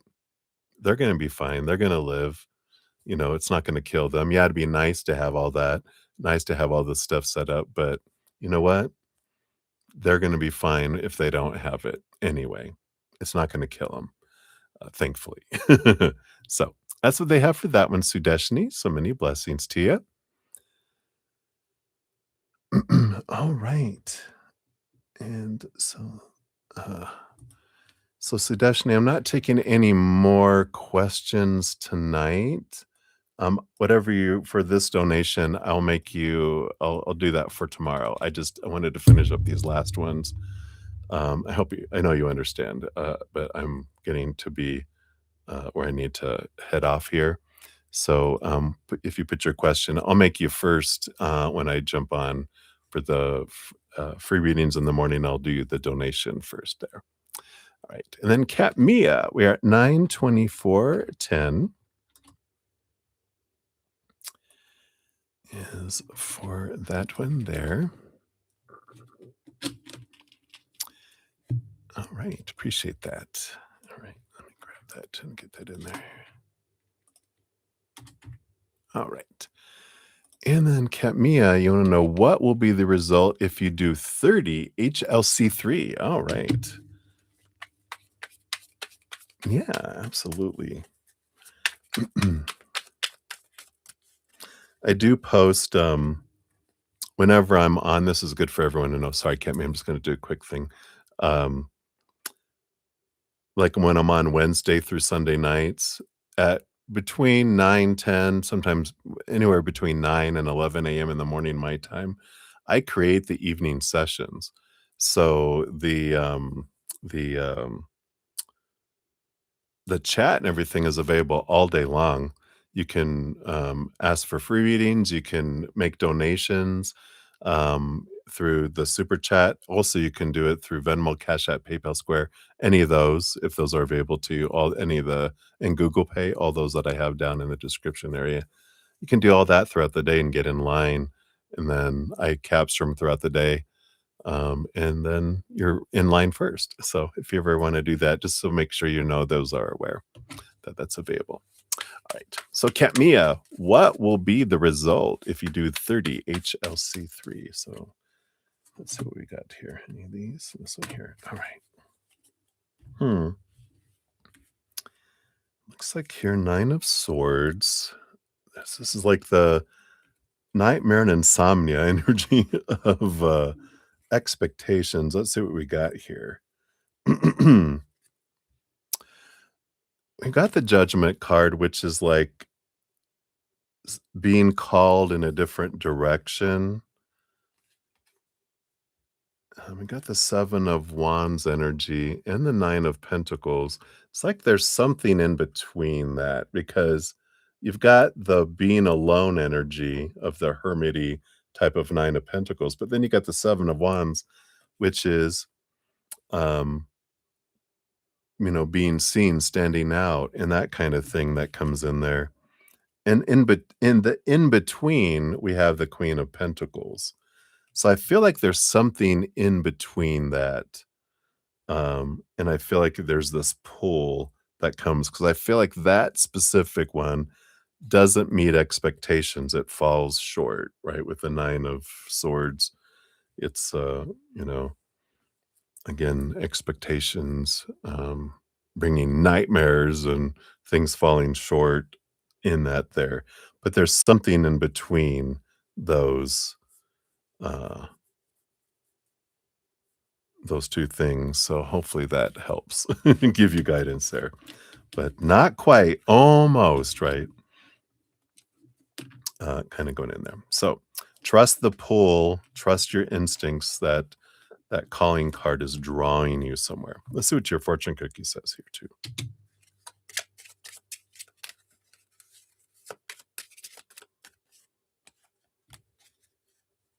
Yeah. Like this here. We've got the perfectionist trap, which says unrelenting standards. Like, it's not good enough. I need to do more, faster, better. The insight is you equate your worth with your achievements. No matter how much you do, the bar keeps moving higher, leading to burnout and inability to enjoy success. The reflection prompt says, what is the cost of your high standards? Has it cost you your health, your joy, or relationships? Your healthy voice action says, deliberately do something imperfectly today. Example, leave a typo in a text, leave a dish in the sink, right? Sit with discomfort. Fun. So take that as you will, Katmia. That is what they have for you, my dear. Thank you again for your donation. All right. And then lastly, but not leastly for tonight, we got Bites Gnome, which is at 9:29 even. So Bites Gnome, here is your final one. There we go.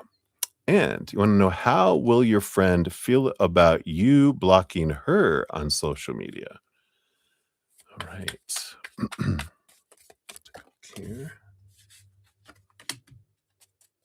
Got that. What will this cause her to think or do? So how will she choose to think and act on that, right? Curious because she doesn't take you seriously when you're upset, and whenever she's upset, she easily ignores you and pushes you away. Well, you've never done that before. I feel like she takes you for granted because I'm always around. Even when she makes a big mistake, I let it go, but she's constantly been childish in the way for over a year now. Okay, I get you. Yeah, I feel like she's got peace of mind here again on the Four of Swords because, yeah, she's focusing on herself, Mother Nature, Mother Nurture kind of energy. After you say all that, I can see why the Tower card is removing her out of your life, because it seems like it's a unhealthy, out of balance relationship that, you you won't let go, so it feels like it was moved out of your life for you. So, I kinda like this for you now. Alright, so how will she feel about you blocking her on social media? Yeah. She's fine. She's got the 10 of cups, joyful energy, king of cups, you know, balance between head and heart. She's not bothered by it, that's there. Um, it almost feels here with that king of cups, that's like a perfect compatible person. I wonder if she started dating someone, I just feel like she's all about her. Um, so I kind of feel like that the energy. So what will it cause her to think if you do that? Yeah, the Empress again, like the Queen of Pentacles. She's nurturing herself.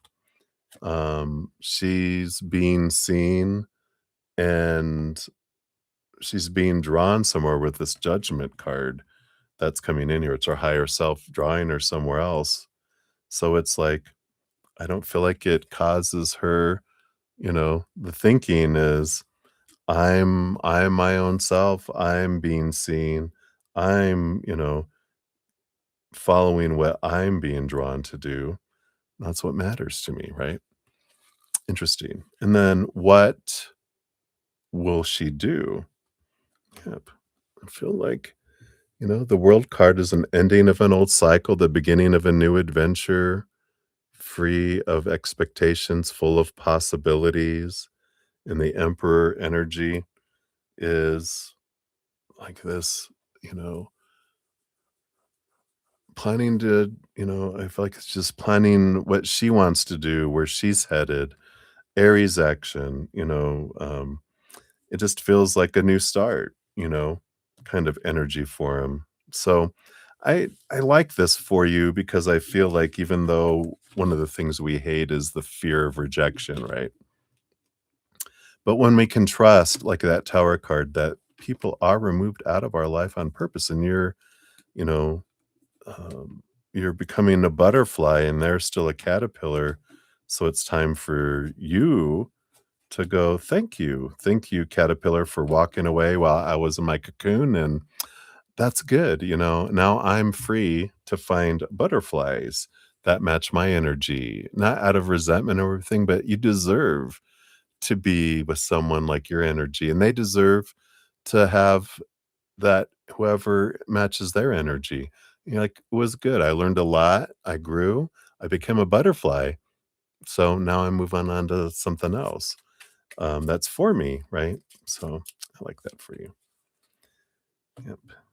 Then your fortune cookie, you got the deprived child, which says, "Nobody cares what I need. I'm invisible," right? That could be coming up with this situation.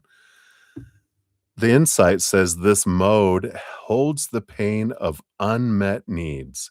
You feel lonely and misunderstood, believing that no one will ever truly nurture or understand you. The reflection prompt says, what specific comfort did you need as a child that you didn't get? A hug, a listening ear, or what? The healthy voice action says, give yourself that comfort now. Wrap yourself in a blanket or make a warm drink and say, my needs matter. Wow, how perfect. Your needs matter. And they haven't met your needs, and that's okay. They don't need to. you get to meet your own needs, right? You can become your own best friend, but also you get to um, find someone who does um, have that same energy as you that matches up. Just your energies are different, and that's okay. One's not wrong, one's not right. They're just different, and we have different energies. Maybe in the beginning, your guys' energies aligned, but you changed and evolved, right? Or they drifted, and now they need to be with someone that matches that energy, and you get to be with someone that matches that energy. So hopefully that helps, my dear. That is what they have for you. So many blessings to you. All right, my dears. Well, that is it for tonight. I will be back tomorrow morning to finish up all the free readings. And then, Sudeshni, thank you so much for letting me head out here and go get some sleep. But you'll be up first in the morning. And if you guys haven't checked out my free podcast, here it is. It's The Easier Path. The link is always down below. And it's also at the end, or at if you go to my main YouTube channel page, it's at the top. So again, I appreciate all the thumbs up, all your love and support, all the donations. My goodness, I think this is a record number of that I completed in a night. And I'm so grateful for all that and being part of the love tsunami, spreading it. We hit 2,700 plus YouTube subscribers, which we just finished celebrating 2,600. So there'll be some more giveaways and stuff coming up. So keep a lookout for that. Until I see you guys again, remember every second of every day of your life, you truly are eternally and unconditionally loved by the mother and the father of all things, our creator. And of course, I love you guys too. So until I see you again, much love. Hang in there. Get some sleep too. Wherever you may be. Take a nap. All right. I love you. You're very welcome. We'll talk to you in the morning, Sudeshni. Good to see you again. All right, everybody. Sleep tight. We'll see you soon.